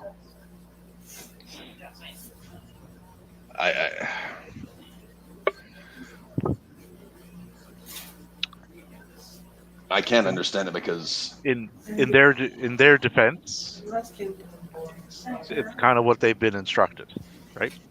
You know, when you got the people running it referring to, you know, other promotions in a certain way, and you know, they just don't mention it, don't bring it up, don't acknowledge any of it, the fan base will follow suit. So they're just and that's always been a Vince thing, is there is nothing except WWE. Yeah. So that's what they, you know, like I said, if you've been watching it for 20 years and that's all you watched, then that's what you know, and that's how you think things are supposed to be. Because you've never branched out and watched anything else to any extent to know any different. So, you know, you.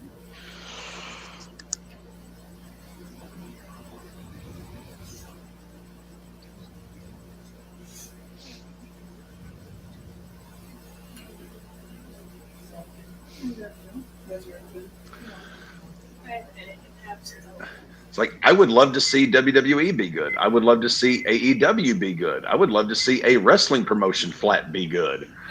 Oh, WWE has been, over the last 4 weeks, especially Raw. SmackDown, not so much. SmackDown's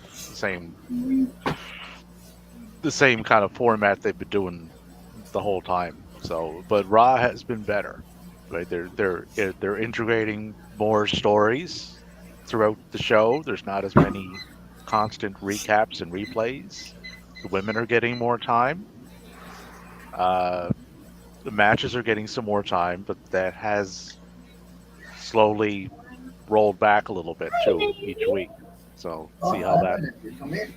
Versus, yeah, I mean, the Vince formula of, okay, we got a 3-hour show, let's have about 20 minutes of wrestling, and the rest just. Well, on average, like before Paul finally took over again, like they were averaging, if they were lucky, 28% of the show actually anything in the ring. The rest was everything else. So, you know, it's hard to push a majority of your roster where they're just not getting in the ring enough to showcase what they can do. Have all the backstage segments you want, you know. Well, my booking philosophy is keep it in the ring. Whatever show you're doing, what are the absolute best matches you can possibly put on a given night, as apart from 60-40 split is what it should be. 40% in the ring, 60%, you know, you're going to have your intros, your entrances, your backstage segments, your in-ring promos. That's fine. You have to do those, right? But you got to get them in the ring enough to showcase what they're doing, so the fans will start investing in them. It's like if Roman Reigns shows up to do a promo, that's half an hour. Yeah, and he's on SmackDown. Right? So SmackDown is a 2-hour show, right? So there's a fourth of the show. Yeah, basically. But by the time they do their intro, and then they do a little segment, and then they do your backstory and your recaps, and by the time he gets to the ring and he says whatever he's going to say and Paul does his part, that's 30 minutes. So that's 25% of your show on that alone. Plus, so, you know, what are you doing for the rest of it? So it does eat up time.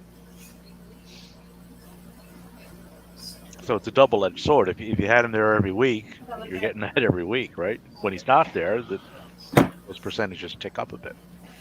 So you start seeing guys get more time, and girls.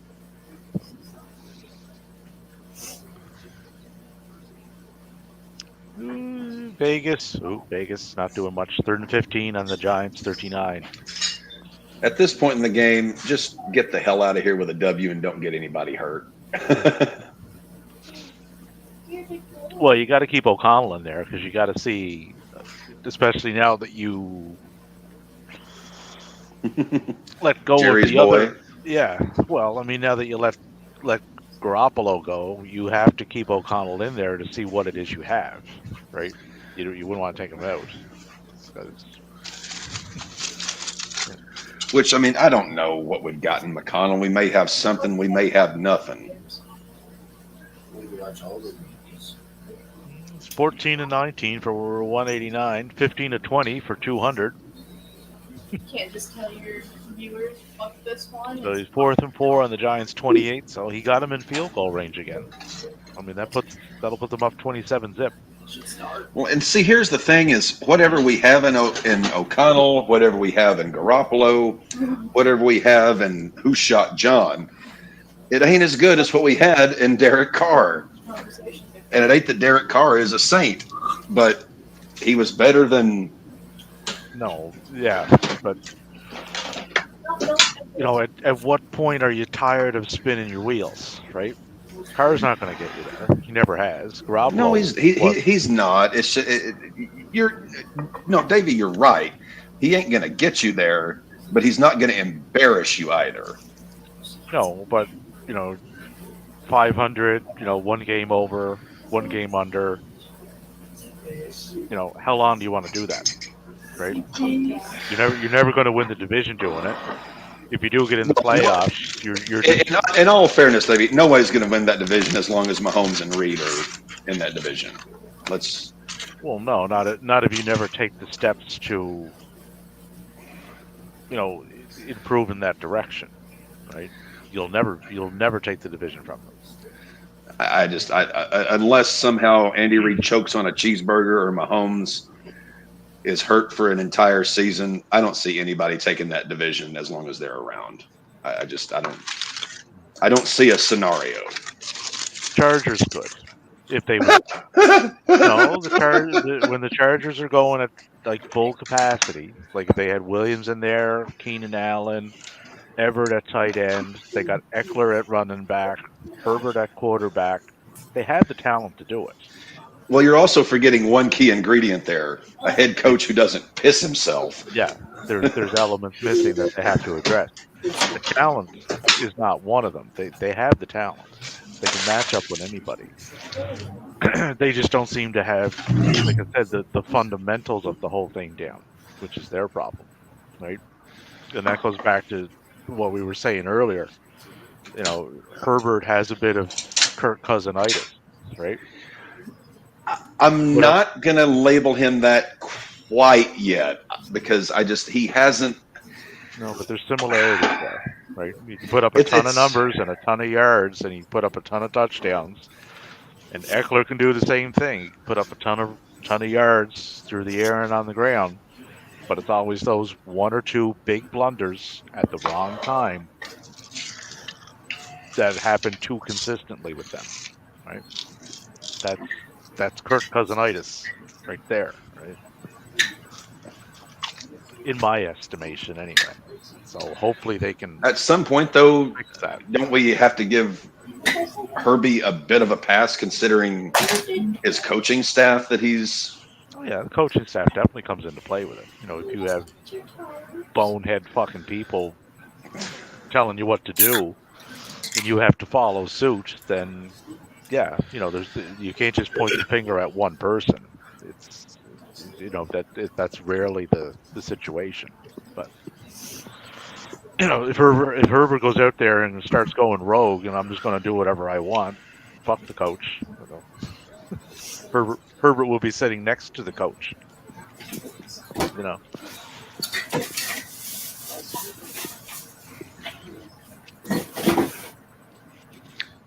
What do we got here? Vegas up 27-0. Carolina's moving, well, not really. 3rd and 6 on their own. 3rd and 6 on their own 21. Oh, I seen there was a lot of activity on their ticker there, but it was apparently not a whole lot of nothing.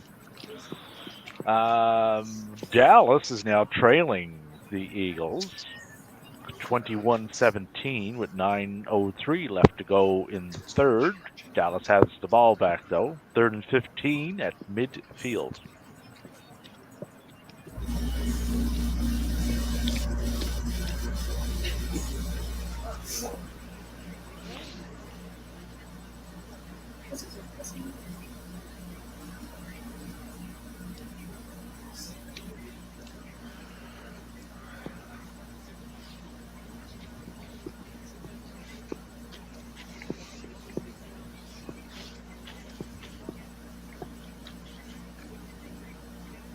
So if Daniel Jones, in fact, has torn his arterial collateral ligamentation, yeah, Giants are toast. Burnt toast. Yeah, because Tyrod Taylor got hurt too, right? So, and I've never heard of this DeVito person outside of Danny. So, and from what I've seen today, he ain't it. But they will be lucky to win another game this year. So they're done. They can't go out and get a quarterback now because the trade deadline's gone. So the only also thing they're paying Danny $40 million. So yeah. So the only thing you could conceivably possibly do would be to make a phone call to the gentleman that you guys just released. So Garoppolo in a Giant uniform? We released Garoppolo or we benched him? No, I think he's gone. I understood we benched him, not released him.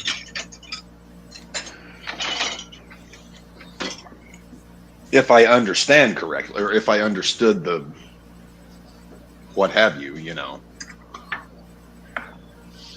Let's see. Jimmy G.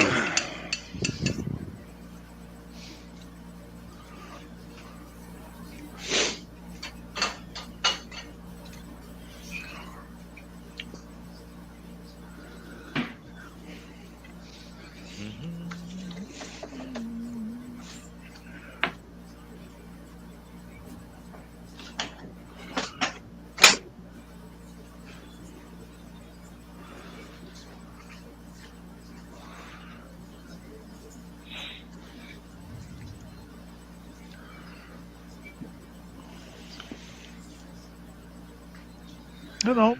Oh, Maybe you're right.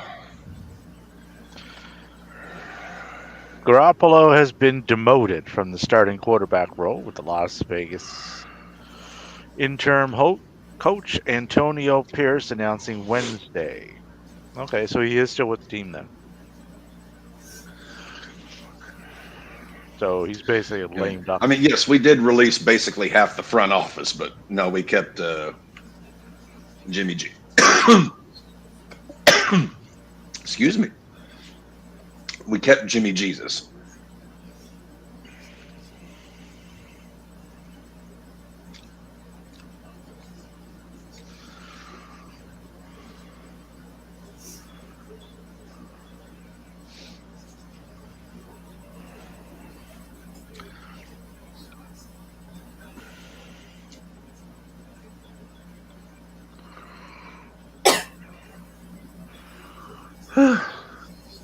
And another interception by the Colts, and that is a pick six.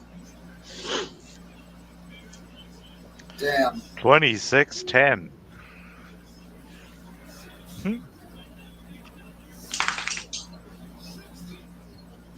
Yeah, I should have gone with the Colts defense because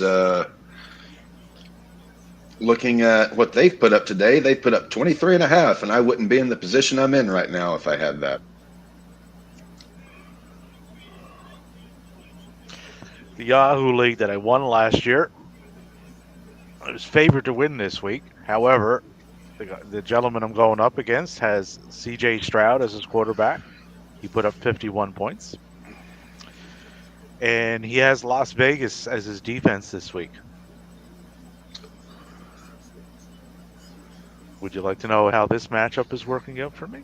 I have a decent handle on it. I'm not out of it. I have a 1% chance to win. So I'm in the Lloyd Christmas territory of possibilities. Well, at least you're not in the snowball's chance in hell. No, I'm snowball's chance in hell. And how am I doing in this one here? I stand a 75% chance to win. Still trailing by about the same. But I have Zach Moss going, who doesn't really need to do anything because the defense is scoring all the points. So that's fun.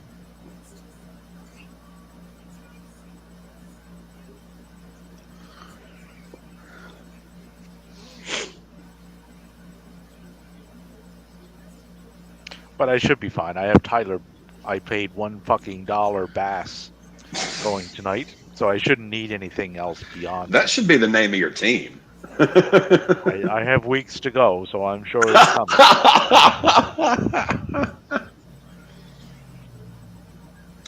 The reason for Survivor Man this week, for the name change, I'm playing Loud and Stroud. Les Stroud is, in fact, Survivor Man. See the tie-in? Yep. Aha.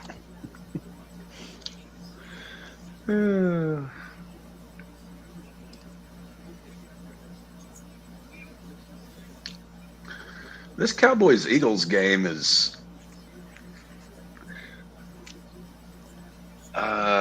trying to figure out exactly how I would topsy-turvy. I thought the Eagles would look a little bit better.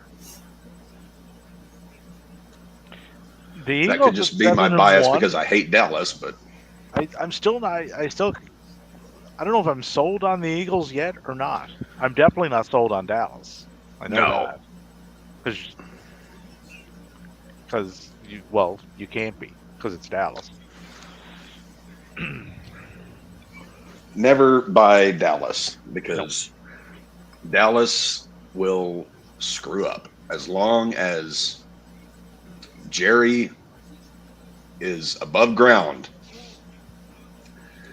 That team ain't doing it.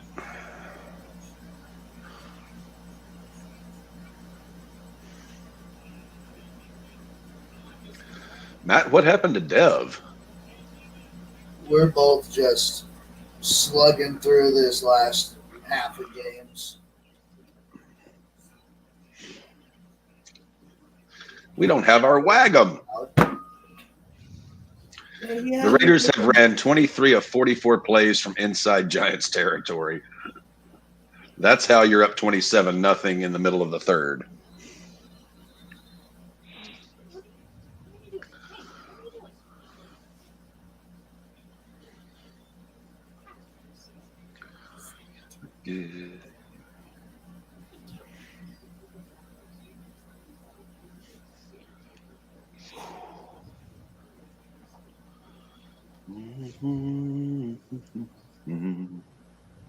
Keep it.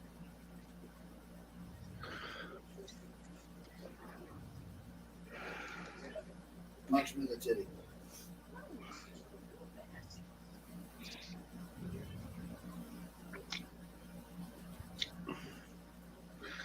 The Eagles are up 21-17, and they're putting together a decent drive here.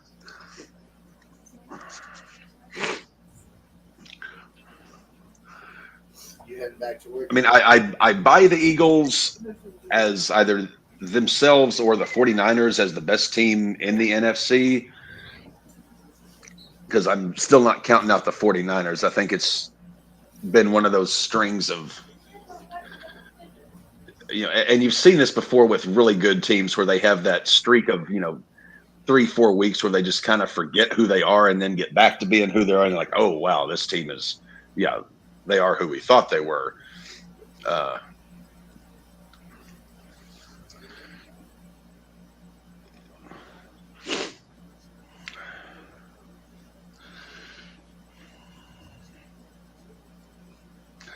I would really like a touchdown, A.J. Brown.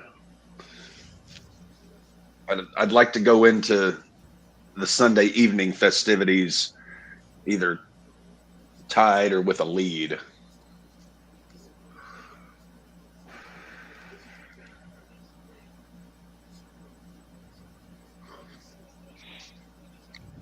Oh, pass interference on the Cowboys.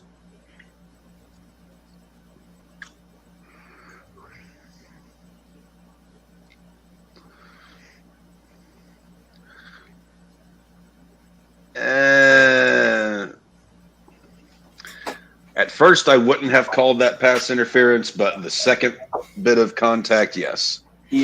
Well, his dad's making lasagna, and he offered me to eat dinner with him.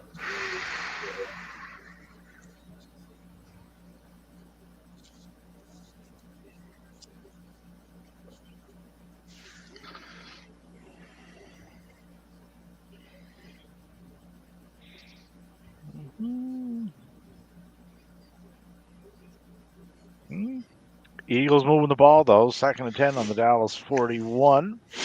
Holy shit, Going deep. DeVito, a 34-yard pass to Darius Slayton.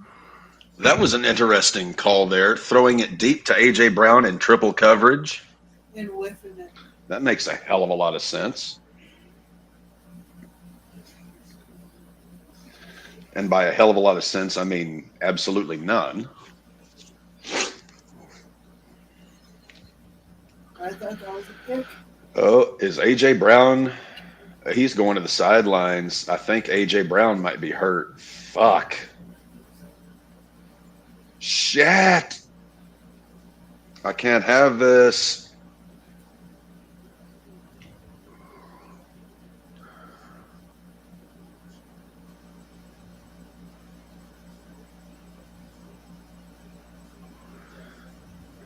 And it looks like Goddard is hurt.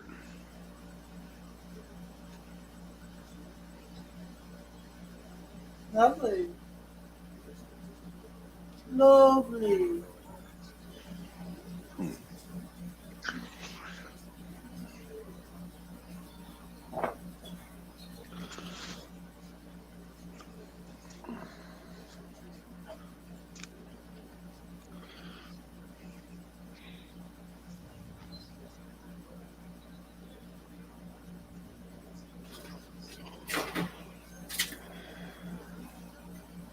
Tommy DeVito.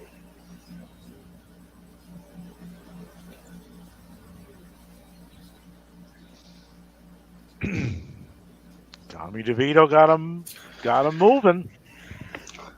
Backwards. Well, it's 4th and 6, 4th and 1. They might as well go for it. It's 4th and 1 on the Vegas 26. They're down by 27. What is Josh saying? Okay, the simp is back. The simp is back. How am I enjoying my bye week? Oh, this has been a boring fucking week of football. Yeah. It's been a lackluster week. We did kind of get spoiled because 2 weeks ago was, 2 weeks ago was the Twilight Zone. Last week was pretty entertaining. Was still absolute chaos. And then this week has been just. We are staring down 2 potential shutouts. Yeah. And you look pretty one tired of which already. Will you be up when I get back? one of which may be the Raiders shutting out the Giants. Probably around. Depends on if they go on this 4th and 6. Well, if you are, we'll definitely run up some. I would like to see the Raiders get a shutout. But ultimately, I mean, as long as we win the last game of the year against Denver and we sweep them, a Denver sweep is always a good way to finish the season.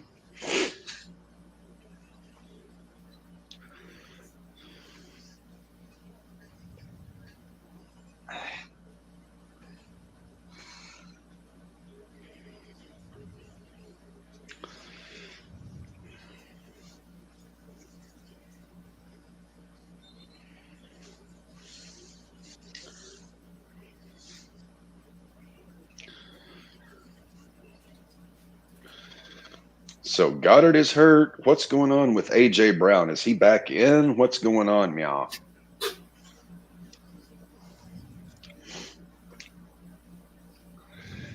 My cousin Vinny.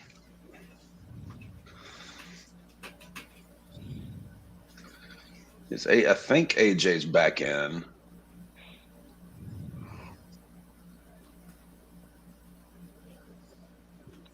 Ooh, Giants went for that. 1st and 10 on the Vegas 24. Philadelphia in the red zone. And there's a flag on Dallas again.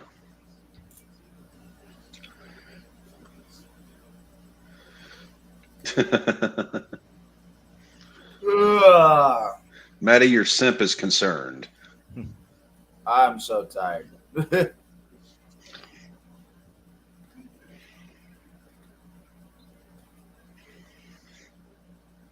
We are just slowly waiting for these Kings to. Maddie looks like he wants about 20 hours sleep, like one of those old-fashioned Maddie. I need a hibernation. 20-hour hibernations. I need a hibernation. That's what I need. I need one too. That's why I took tomorrow off. Like I am out on my ass. I've got to get some sleep tonight. I have a double tomorrow.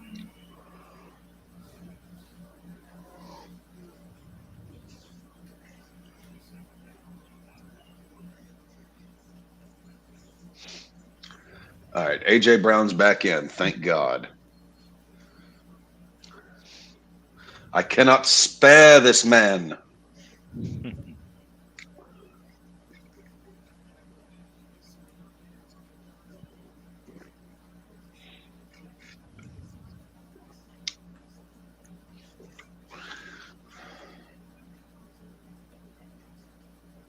Touchdown, AJ Brown.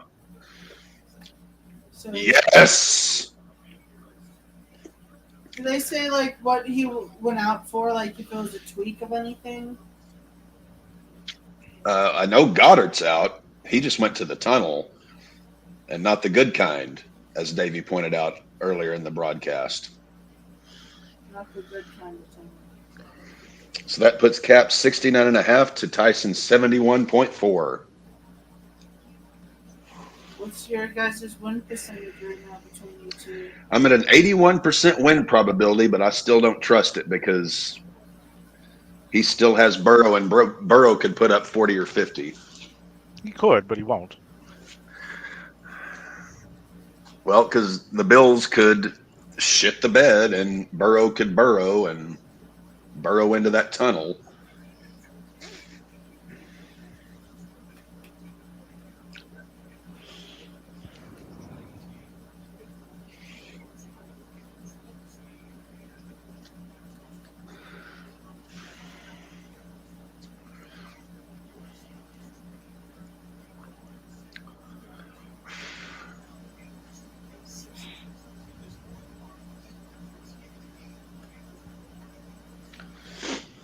So next week, I'm trying to see here what the schedule looks like next week. I know I have Dev next week. Yep. Where's the week 10?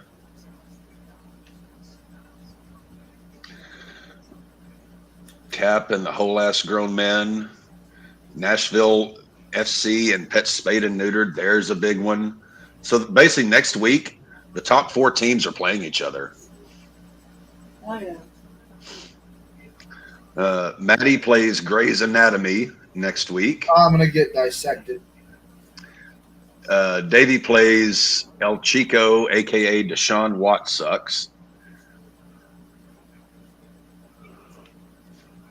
So next week, at least in our league, we got some king held banger matchups.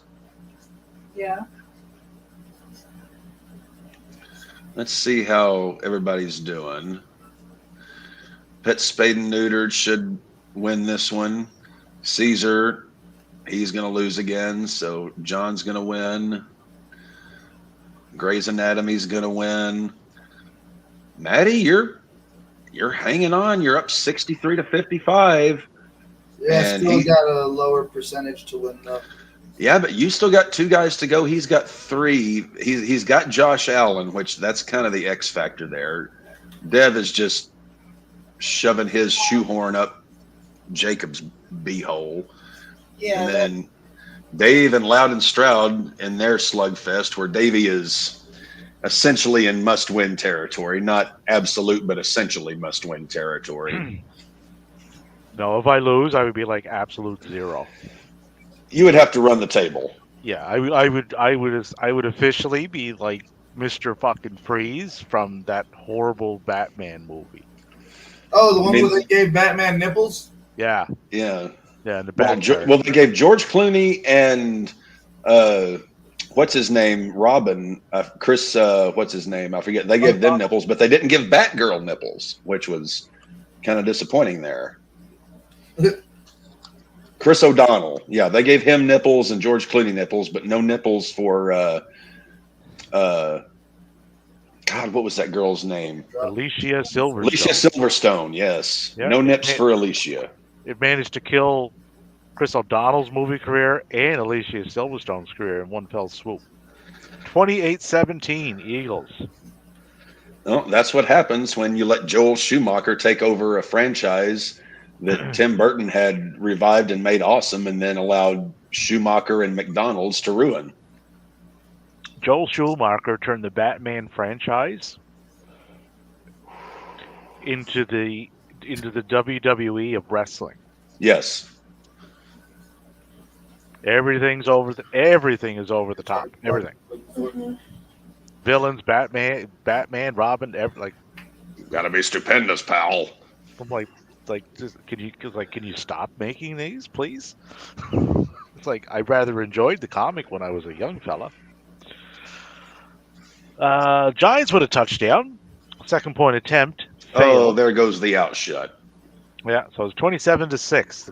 Let the comeback commence. Comeback. Garner Minshew to Pittman for a 2-yard gain. 3rd and 6 on their own 29. That's great, Dave. We wound the clocks back here in the States last night, and it is getting dark about 5 o'clock. Yes, we did that up in Canada. Apparently over in the Englands, they did it last week. Hence Remy's jet lag. Yeah. So the time zones change because, but Remy is still east regardless of us.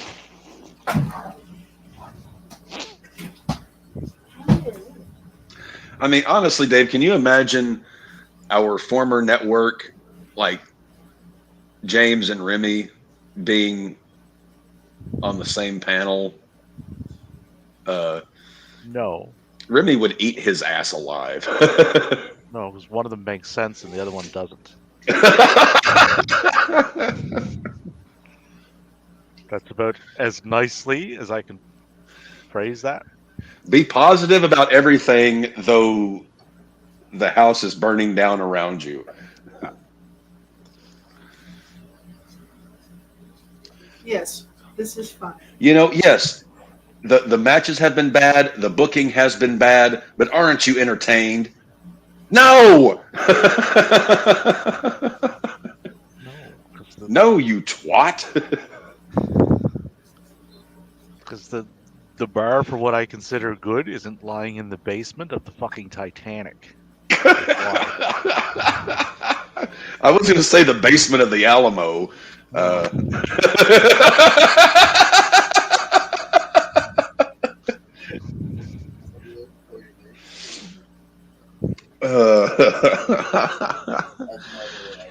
And tell them Large Marge sent ya.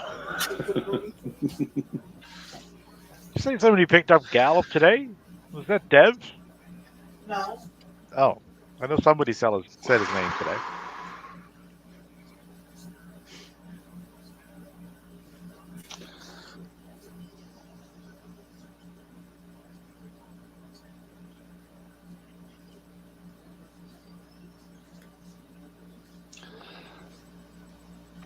It's like, yeah, this afternoon you had a combination prostate exam and colonoscopy, but wasn't it a great life experience? No.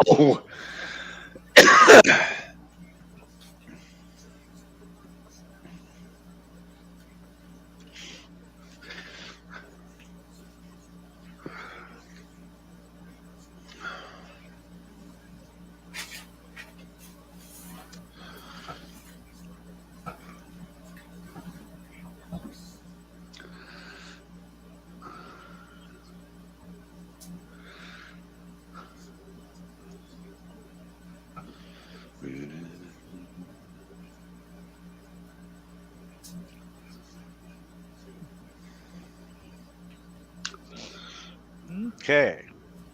Ooh. 31, Dallas on the 32. Dallas kind of has to score here. They're down by what? 11. They are definitely between an eagle and a hard place. And Minshew is up to a whopping 127 yards. Oh, that was the other thing in my little matchup that I got going in the Yahoo. Lawrence was on the bye, so I had to sit him. So you had him in both leagues? Yeah. Cousins was my backup in the Yahoo league, so I had a pivot there.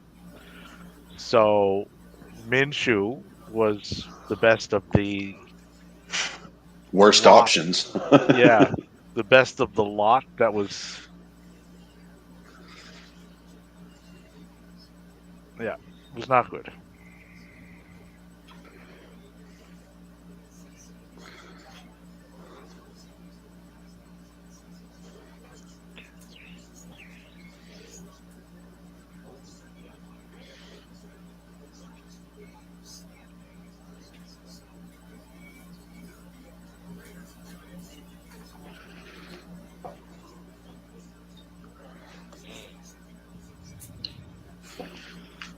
So I'm slightly fucked in that league.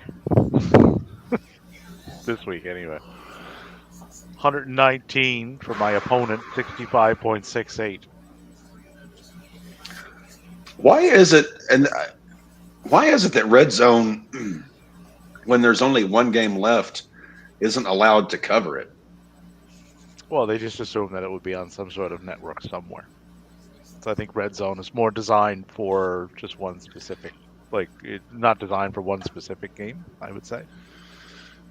Right. I mean, RedZone is basically caters to the fantasy football folks.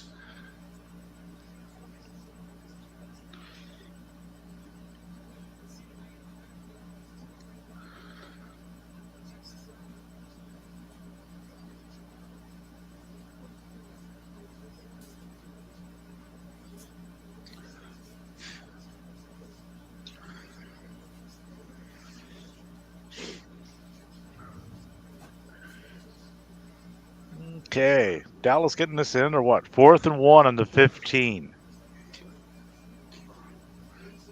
I think they go for this. Fourth quarter, 12. 12:41 to go. Down by 11, though, right?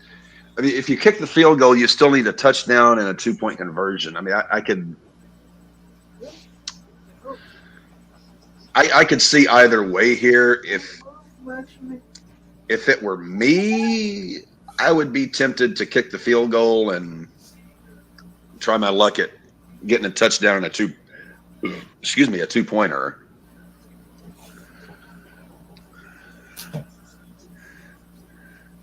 Fourth and 1, they're going for it. And I don't think Dak has it. I think he's a little shot. Oh, it's America's team. They'll give it to him. Oh, and we got some flags. We got some fisticuffs.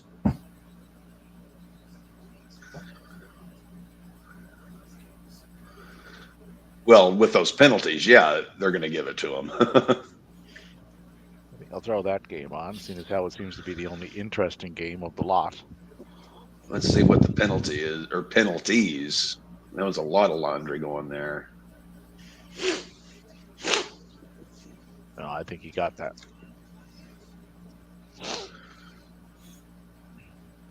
He's in.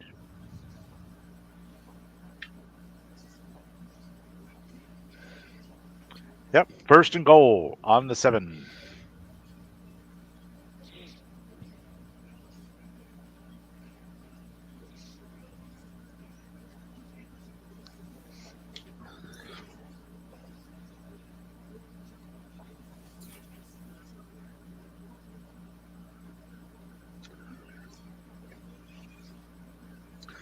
Personal foul, unnecessary roughness. What the hell?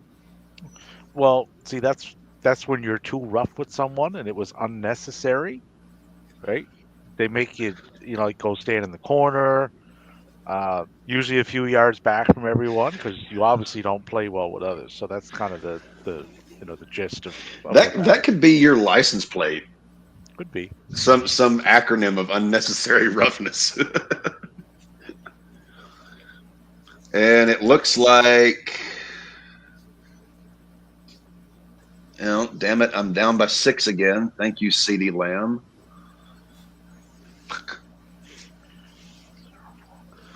Oh, I hate Dallas. I hate Dallas. I hate Dallas. Ugh.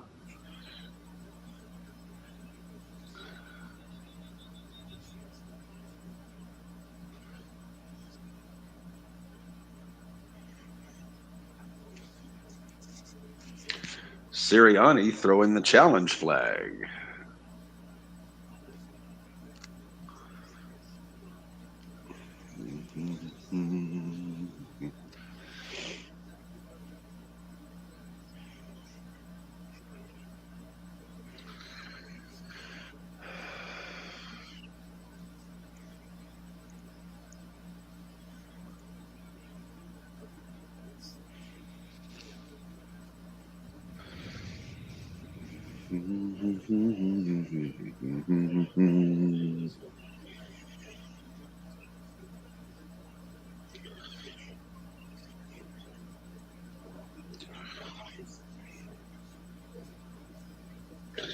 And the Colts pick off Bryce Young again. Of course they do. Third pick of the day. Well, I mean, I think the result of that game was a foregone conclusion anyway, before it started. Yeah. That's one of those, but how was the play, Mrs. Lincoln?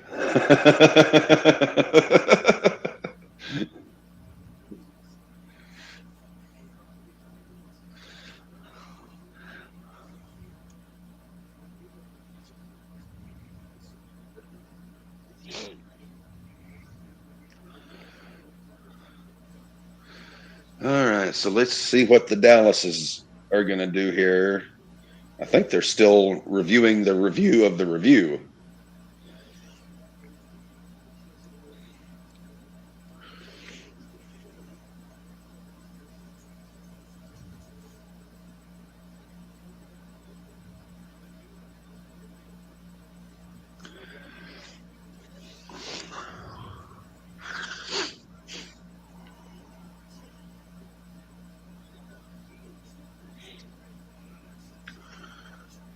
I'm actually kind of surprised, as badly as the Giants are getting beaten, why is Saquon Barkley still even in this game? I mean, especially with his less than injury, staggering health history. yeah, like I mean, the season's not going anywhere anyway. But No.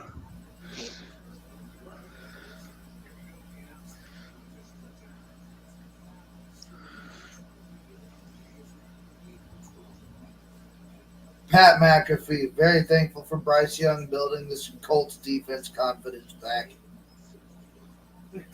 That's great.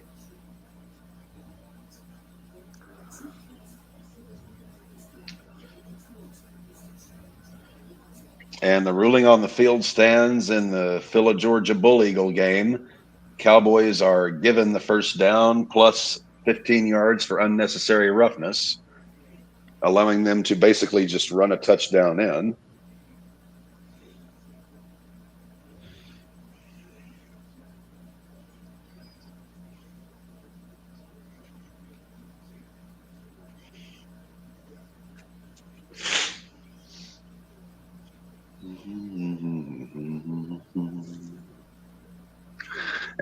Oh, and I think we may get another flag there. He impeded the Dallas receiver's ability to catch a touchdown.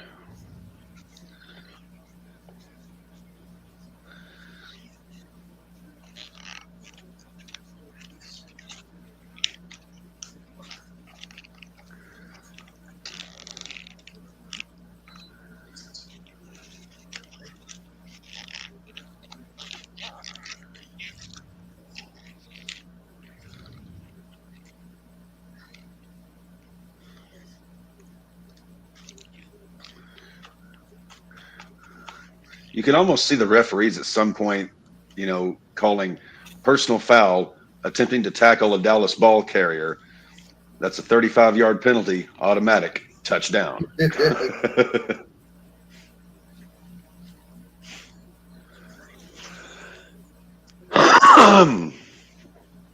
Oh.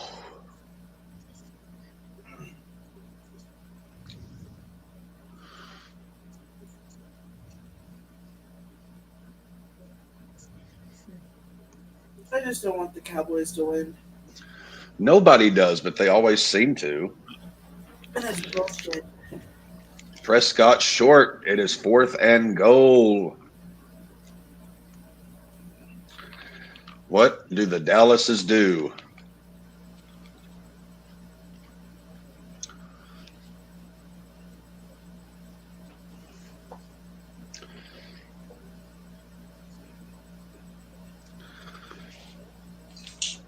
I feel like I'll have to do this up there. I don't know, man.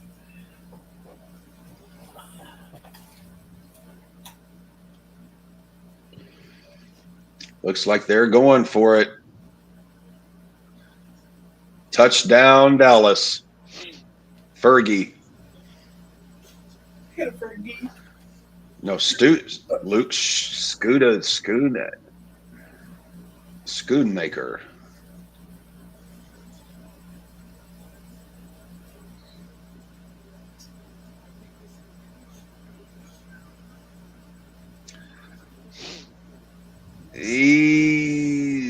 Yeah, that's a touchdown. That's close, but that's a touchdown if I had to.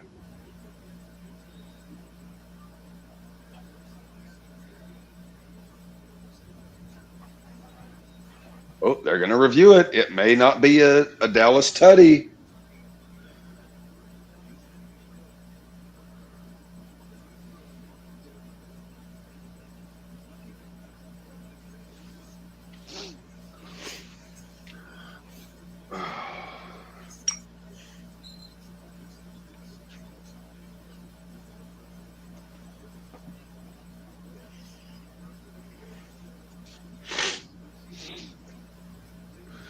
I'm losing again.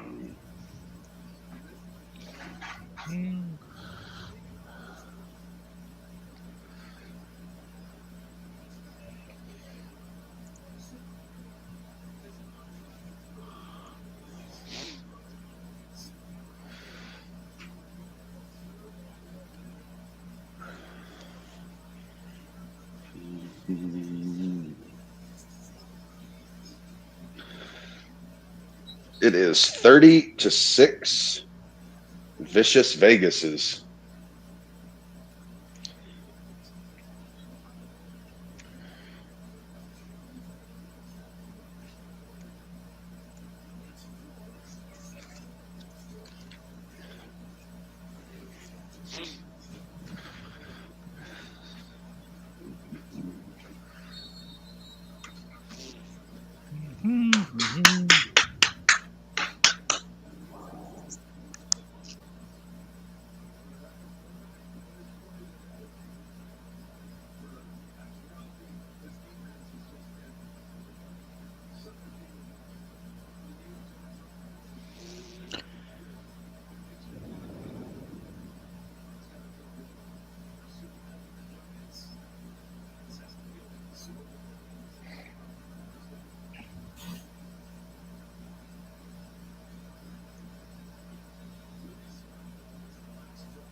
The only thing I hate about eating chili is the indigestion that follows. I bet. But I was naughty today. I made this batch a little bit spicier than normal. I put in green hatch chilies and a diced habanero. Ooh. I was a bad boy. Dallas going for it.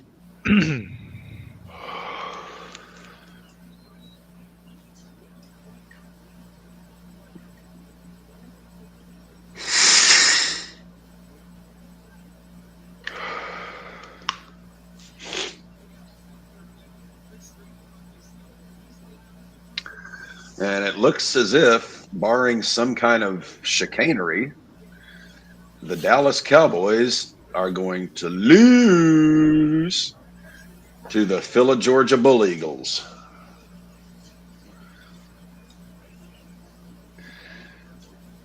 Or the Georgia Philly Dog Eagles, or however.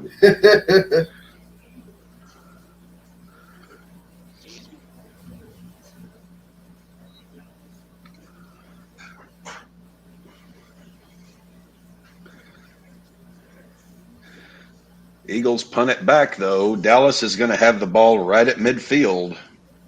There's still 8:30 to go on the clock, and they have all 3 timeouts. So they're like Uncle Bernie. They won't go away.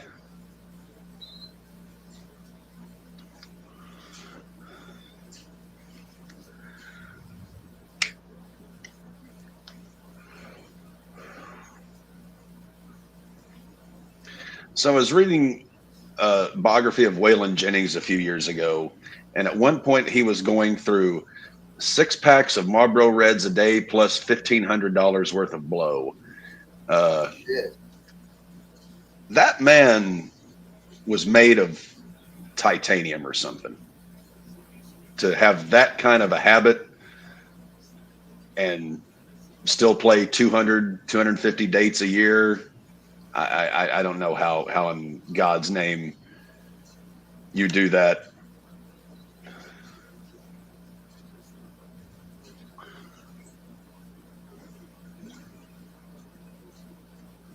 If you're spending $1,500 a day on cocaine, you have got to be wired to no end.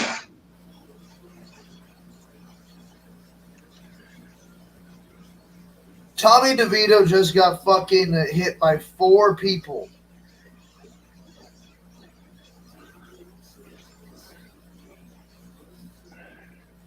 It was almost as if the entire defensive line just buttered the offense. That is the 6th. Yeah, that is the 6th Raiders sack today.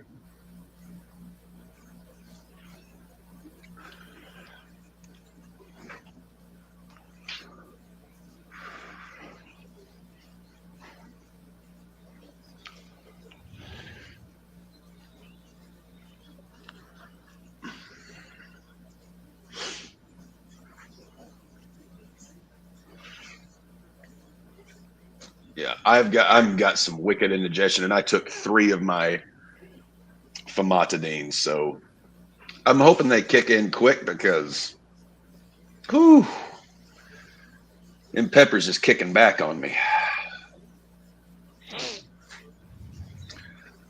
I would hope for Maggie's sake that she does not cocoon herself.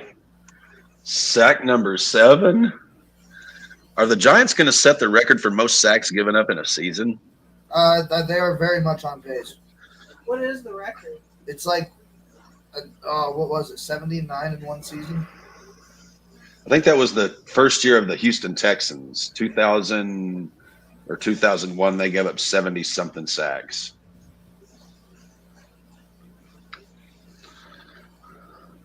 Uh, 104 sacks, the 86 Eagles. All right. And how many have the Giants given up thus far this season? Let me see. And Indianapolis and Carolina just went final. With this game, it would put the Giants at 44. So 44, let me pull up my calculator here. 44 divided by 9 times 17. So they're on pace to give up 83. Okay.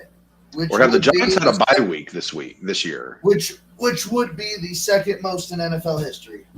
Oh, did the Athletics become the worst baseball team? Yes, they did. We already went over that one. I forgot if we went over that one or not. Well, worst team. They didn't eclipse the Mets, I don't think. But yeah, they were still rotten. Worst team in modern history.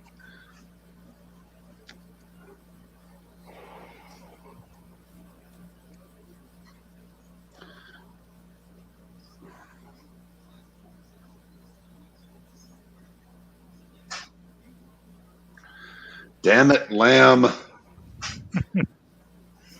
Ugh. I'm not liking this. I'm not liking this. I'm not liking this at all. Herbie's going to have to go out and score 30 or 40 tomorrow night.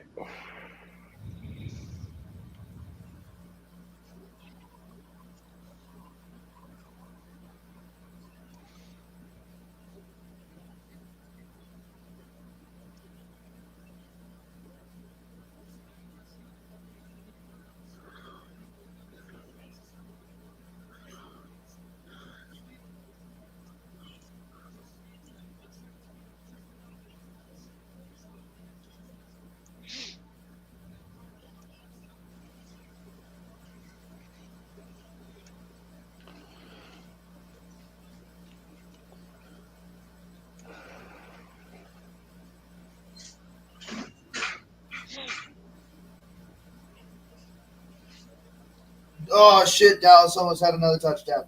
God damn it. I blame that.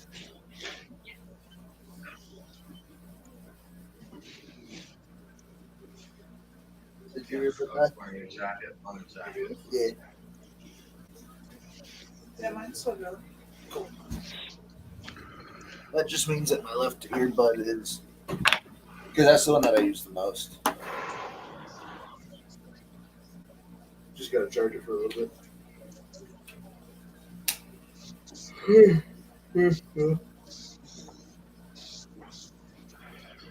Okay. Felt long. It's been 6 hours. It's only 6 hours and 10 minutes.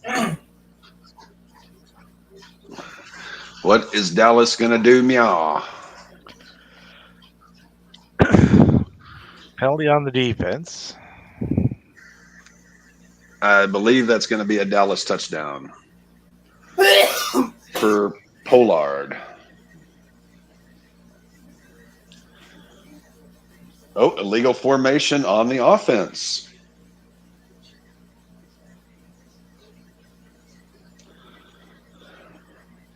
So it's 1st and goal on the 7, down by 11. They got to punch this in. 6:34 to go.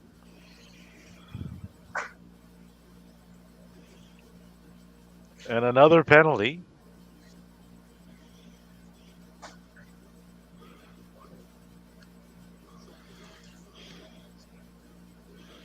Illegal formation, that means the formation was illegal, right, Davey? Yes, it was. Yes.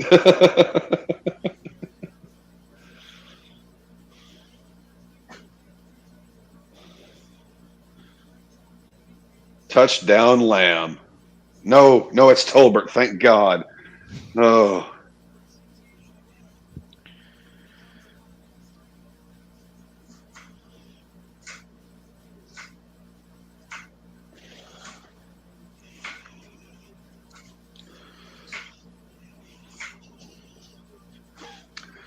So that is pending the 2-point conversation. That would make it a field goal game in Philly. I hope they grease the polls tonight in Philly because you know Philly's going to riot. Whether they win this game or lose this game, they're going to riot. And it's fucked up. I feel like they riot more when they win than they do when they lose. Philly fans are pissed regardless.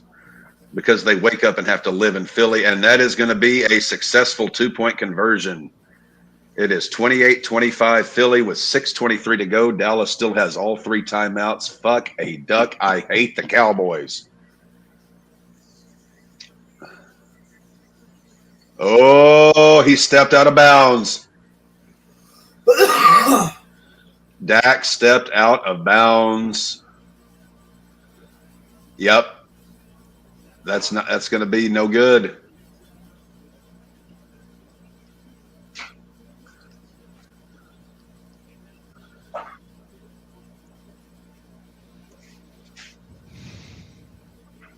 So 28-23 Philly Georgia Bull Eagles.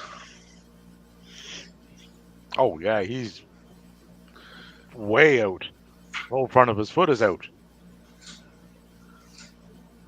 Way out.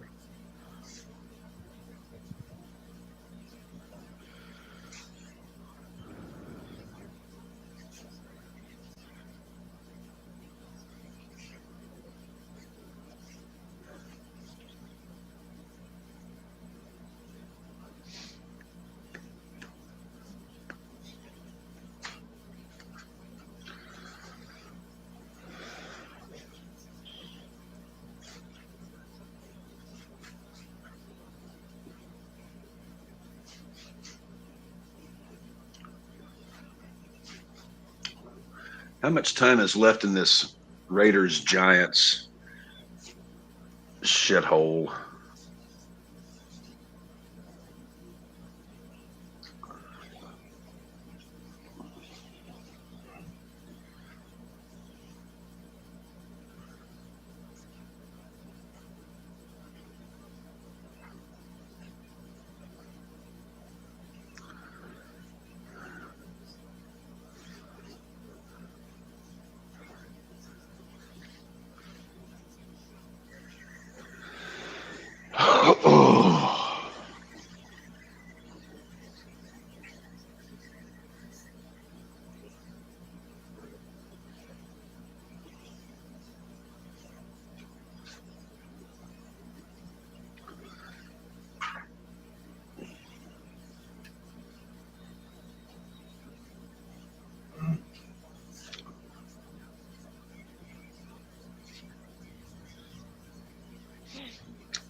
Directing me to my local Fox channel once this particular game is finito. Yes, also our local Fox channel.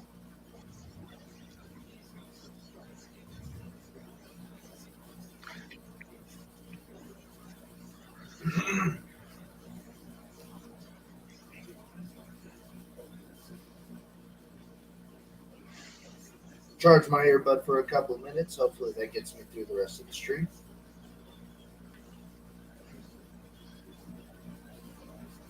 It's looking like the only game that was worth the fuck in this second half was the only game that we expected to. Well, it's kind of expected because, I mean, look at, look at what there was to work with. What, you weren't expecting the Giants and Raiders to be a barn burner? Nope. The Raiders and barn burner typically don't go together in the same sentence for me. No. Running head first into a barn, yes, absolutely. Or burning our own barn down with us in it. Yes. Yes. Yeah. Well, not us, because I'm not a vicious Viking raider, but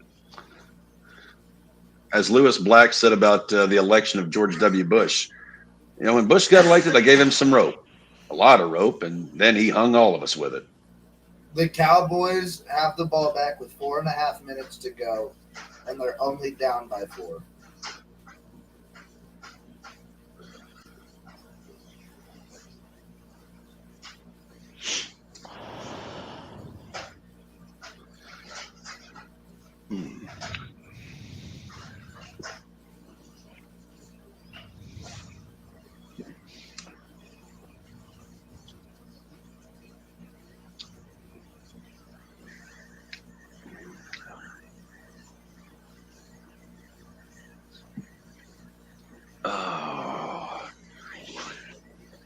Let's see if I can go ahead and find my local Fox affiliate to observe the finish of said contest.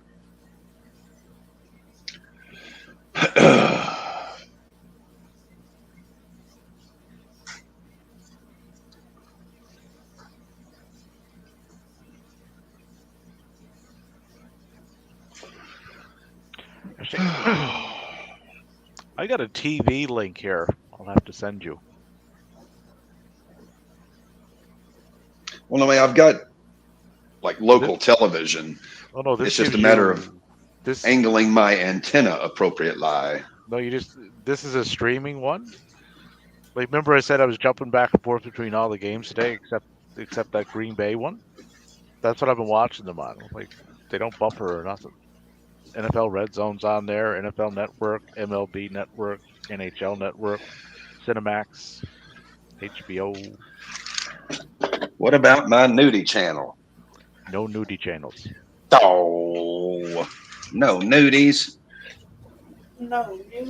But every game today was on. You just click on it and game popped up right away. Oh, I just stumbled across this. I wasn't even looking for it. I was like, ooh.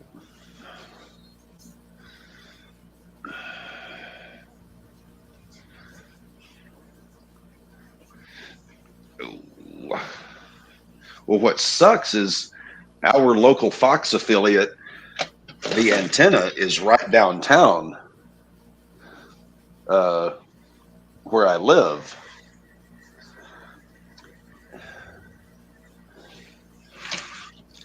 And how the reception is so bad, literally just a few miles away, is mind-blowing.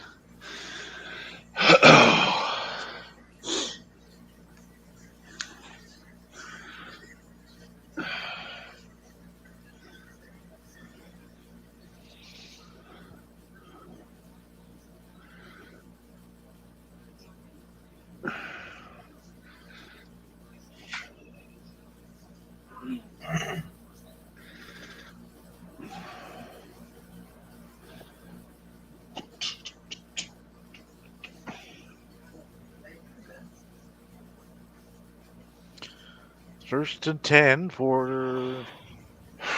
Oh man, they're down by 5.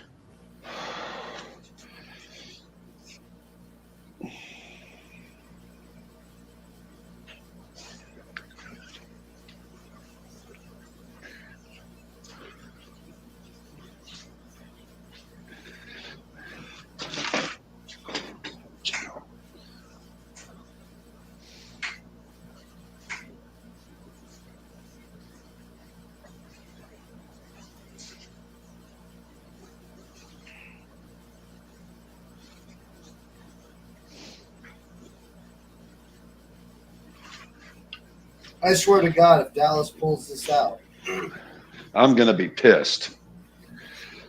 I fucking hate the Cowboys. Well, I have no affection. Okay, signal's coming in nice and strong now. All right, there we go. Had to just position my antennae just correctly.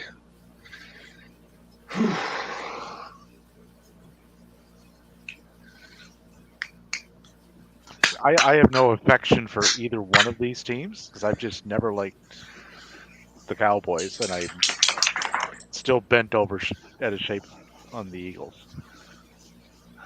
They are evil and must be destroyed. Yes.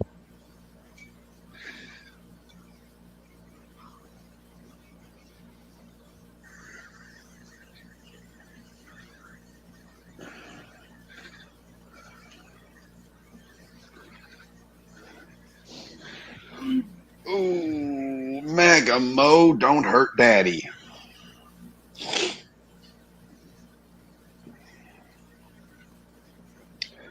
Maggie, why is it anytime Daddy's doing something, you just have to horn in on it?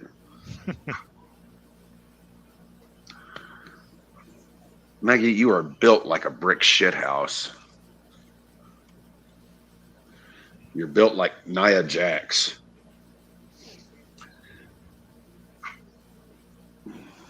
Prescott sacked again, but there is a penalty in the secondary.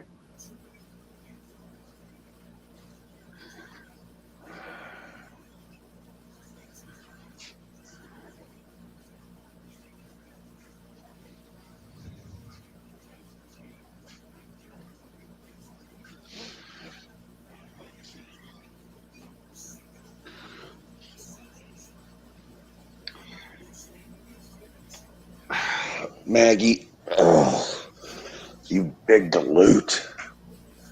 You are too much puppy.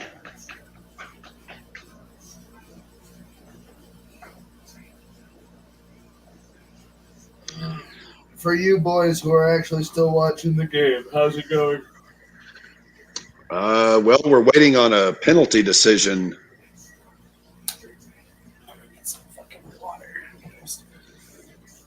All right, Maggie, come on. Daddy cannot operate like this. I can't get to anything because of puppy. You either have to lay to the left of me or to the right of me, but you can't just stand here in the middle.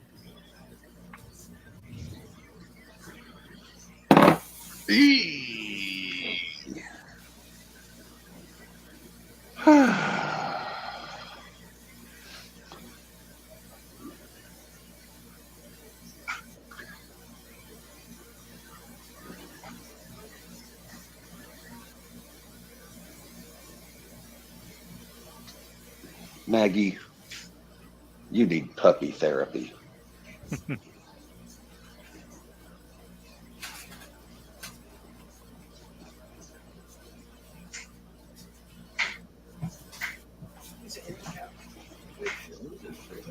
Last time I saw it, was right there.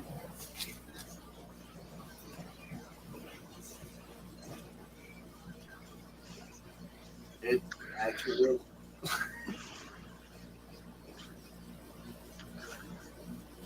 All right, so Cowboys have it. It is 3rd and 21. What time is it? Great caffeine. 2-minute warning. We're coming out of the 2-minute warning, I should say. They are Cowboys at the Eagles 42. Yeah, they got all their timeouts though. So that 2 minutes is going to be a lot longer than a traditional 2 minutes. And it is caught by Lamb. Fuck. Damn it. I hate. Damn it. I hate fucking lambs. Fourth and 8. The only thing lambs are good for is shepherd's pie. 4th and 8 though. You not like lamb or rack of lamb? What? You not like a rack of lamb? It's okay. I'm more of a shepherd's pie guy if I'm going to eat lamb.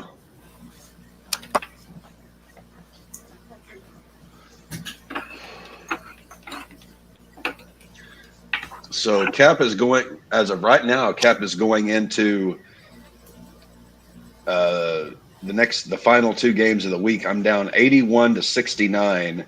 I've got Herbie, Diggs, and Dicker the kicker. He has Burrow, but he's also got, at this moment, a 12-point lead. What is my lead looking like? I know it wasn't pretty. You are losing 55-57. I'm losing now? Yeah. Yep. Nice. Thank you, Philly. Thank you, Eagles. They have scored a grand total of 1.5 points on defense. Whopping.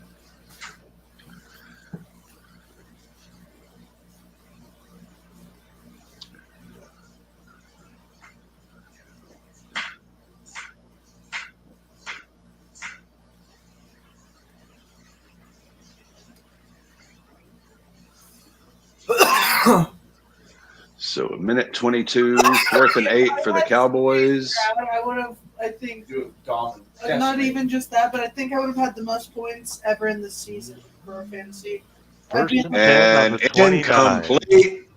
Turnover on downs. The Eagles are going to take over, but Dallas has all 3 timeouts. So they could still quite conceivably get the ball back should Philly not get a first down. Yeah, first down ends it.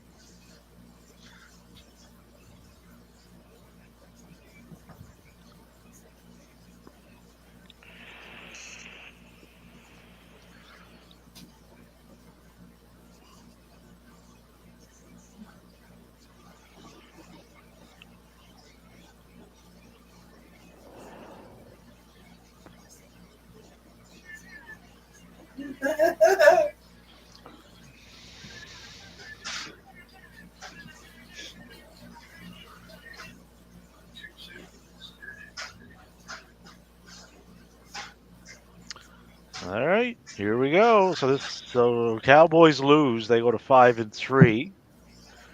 Eagles will go to 8-1.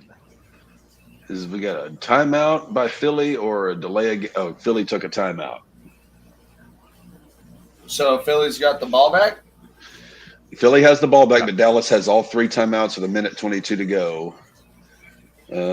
See. If they get one first down, they can milk those 3 timeouts. Next week we have 49ers Jaguars and Browns Ravens.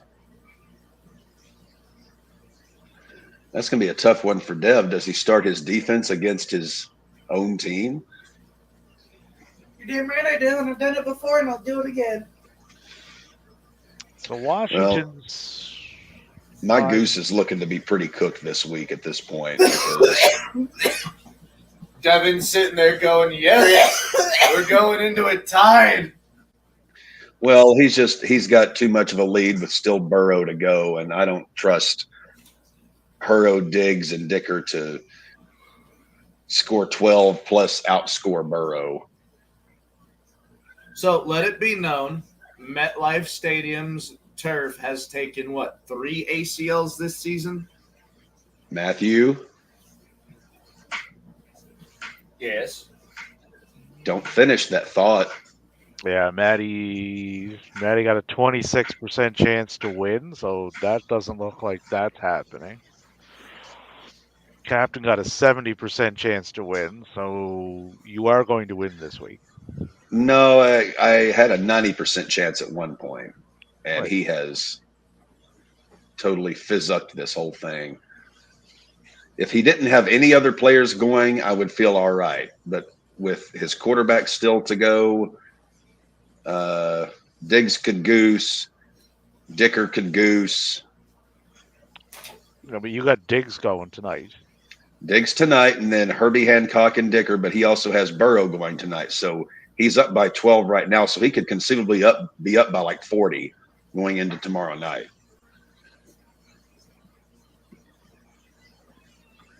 I don't see that happening. I hope you're right.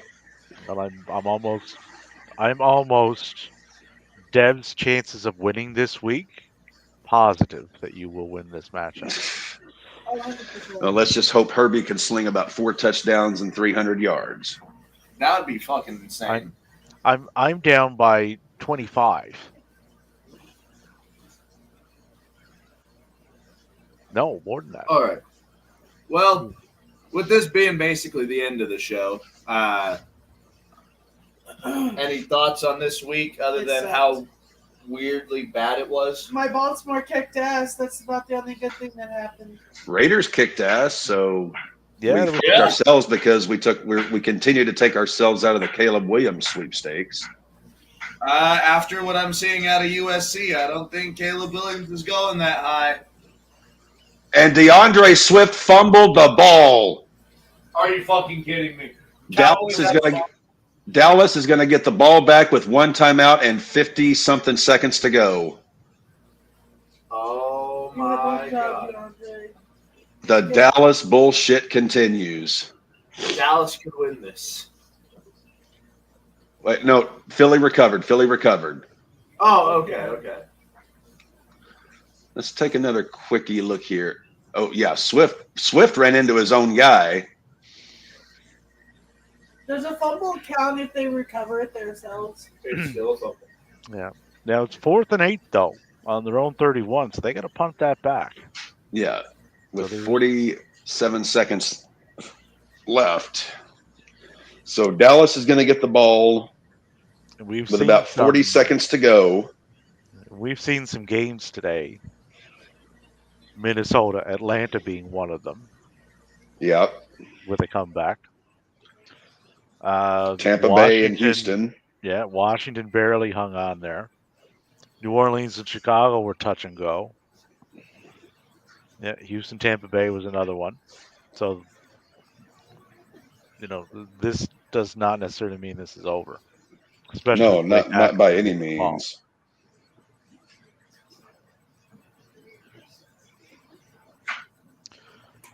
No timeouts for the Cowboys, though. They burn through them. So they're going to get the ball back with about 50 seconds to go. They're resetting the clock.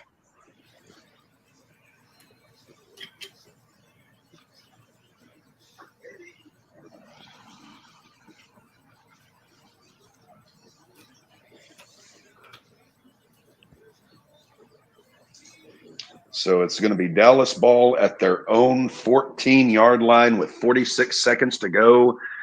They need a touchdown to win.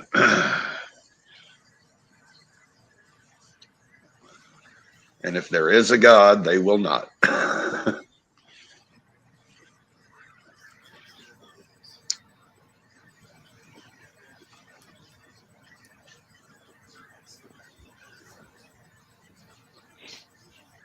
You on your laptop now, Captain? Yeah, I'm downstairs, so I'm on my laptop. Okay. Check your Facebook message and try that. Yeah, I just saw it. The TV app. Yeah.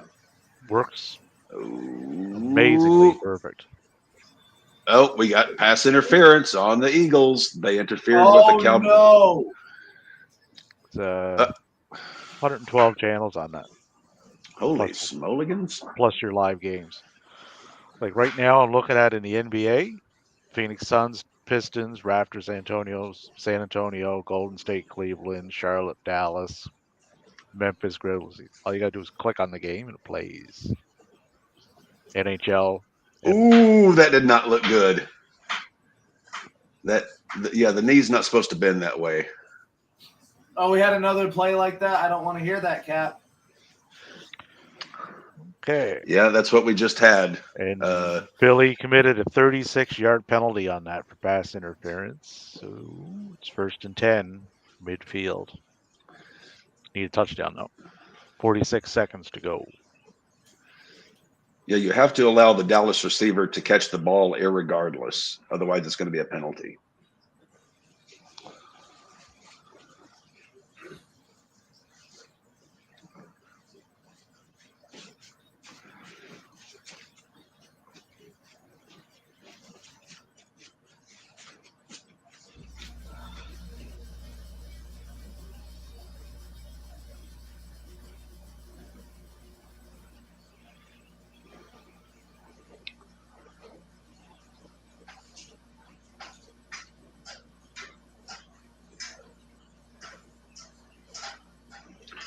So 40 seconds to go.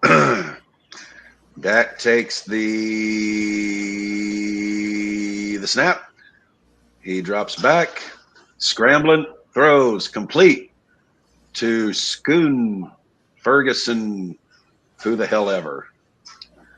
And we got a flag, another flag. We got ref ball in full force here for the Cowboys. And we've got another Eagles player down. Oh, my God. Oh, yeah. It's roughing the passer on Philly. Yeah, 1st and 10, Dallas on the Philly 25.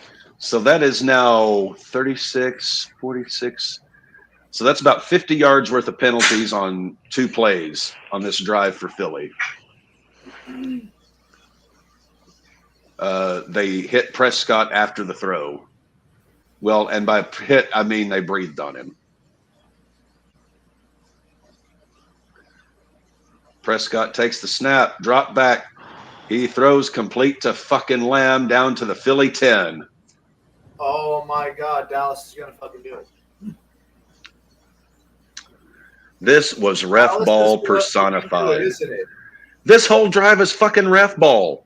36-yard pass interference, 15-yard roughing the passer, 15-yard inhaling oxygen. I mean, you name it.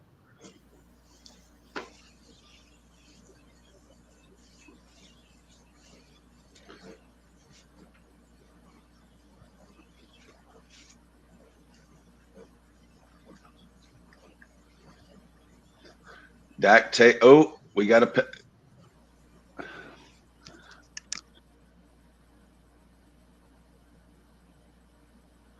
Offsides, Philadelphia. There is no fucking way. First and goal at the Philadelphia 5. So that is about 60 yards of penalties on the Eagles. 3 or 4 plays. So the refs have basically handed this to Dallas.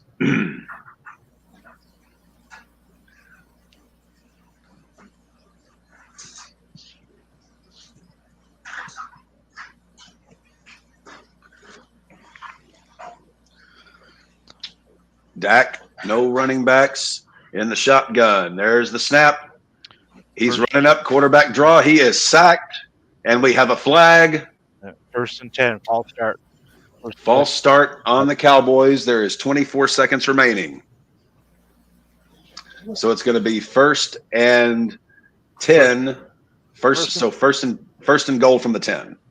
First and 10 on the Philly 11. So they can still get another first down, but they don't really have the time for that nonsense. The Eagles have committed 60 yards worth of penalties on this one drive alone. Ref ball is alive and well. They were quiet all day. They saved it for the big one. I had to reset it. Prescott takes the snap. He's running. He is sacked at the Philadelphia 23-24. Dallas has no timeouts. They are scrambling. They have got to clock it. Second and 21 at the Philadelphia 22. Oh, no, they're not clocking it. Dak throws deep to the end zone. Incomplete. Have we got a flag? Third and 21 on the Philadelphia 22. 5 seconds left. So they got to go for the end zone on this.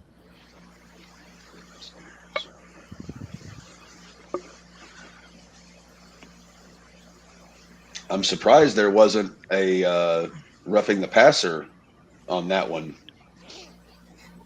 And to think we were going to call the show about 5 minutes ago. Dak having a day, though. 28 of 43 for 354 yards and 3 TDs. Third and 21. Dak takes the snap. We got a flag. Delay of game on Dallas. Yep. So that's going to make it third and 26. Yep. Third 26 on the Philadelphia 27. They had it on the 11. What's the score right now? 28-23 Philly. Literally, if there's a touchdown, a 6-point touchdown, the Cowboys win. Yep. So 5 seconds left, third and 26 from the Philly 20, call it the 26 and a half, 27, third and 20, something like the hell, I don't know. Dak takes the snap. Game clock is expired. He throws to the end zone, caught by Lamb, and he is taken down at the 5. Game is over, and I am perpetually fucked because that's going to give Lamb almost 200 fucking yards receiving today. 192. Holy shit. Damn. Well, Cap is down 86 to 69. Well, now that was the last game, what are our thoughts on the week? Ref ball tried to hand this one to Dallas. And it didn't work. We had some interesting finishes in the late window. The Giants are fucked. They've probably now lost Danny Dimes for the year. Oh, yeah. No, the fear is that it's an ACL tag. Eagles are the class of the NFC. Chiefs are still the class of the AFC. So as of right now, it's still looking like it's going to be Chiefs Eagles in the Super Bowl once again. I don't know, man. Detroit can easily get that NFC spot there. No, Detroit's going to get rough balled. And tonight's game will be very interesting. Buffalo, Cincy. Those two teams. Oh yeah, I they're just hope Buffalo has a really good game, so that way they're kind of lackluster next week. I think it's either going to be an absolute shitty game or it's just going to be a shitty game that's high scoring.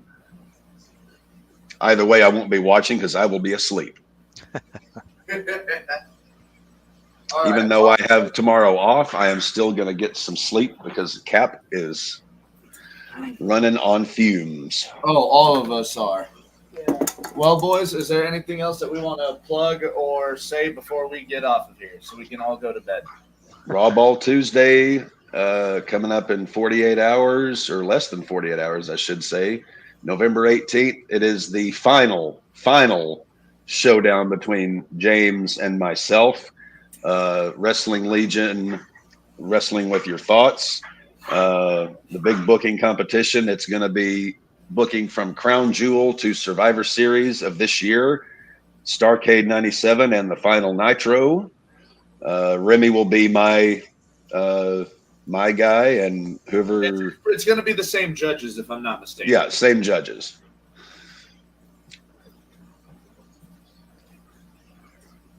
Davey, anything you want to plug?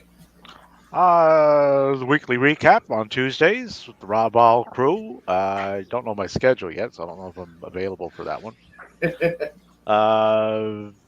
Thursday, I know I'm available for that one, I think. So That'll be the crew day.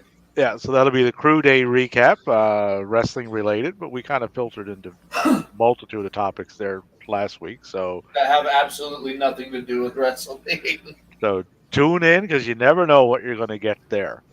We are the proverbial box of chocolates. Yeah. You never know what you're going to get. You really have a point there, Pat.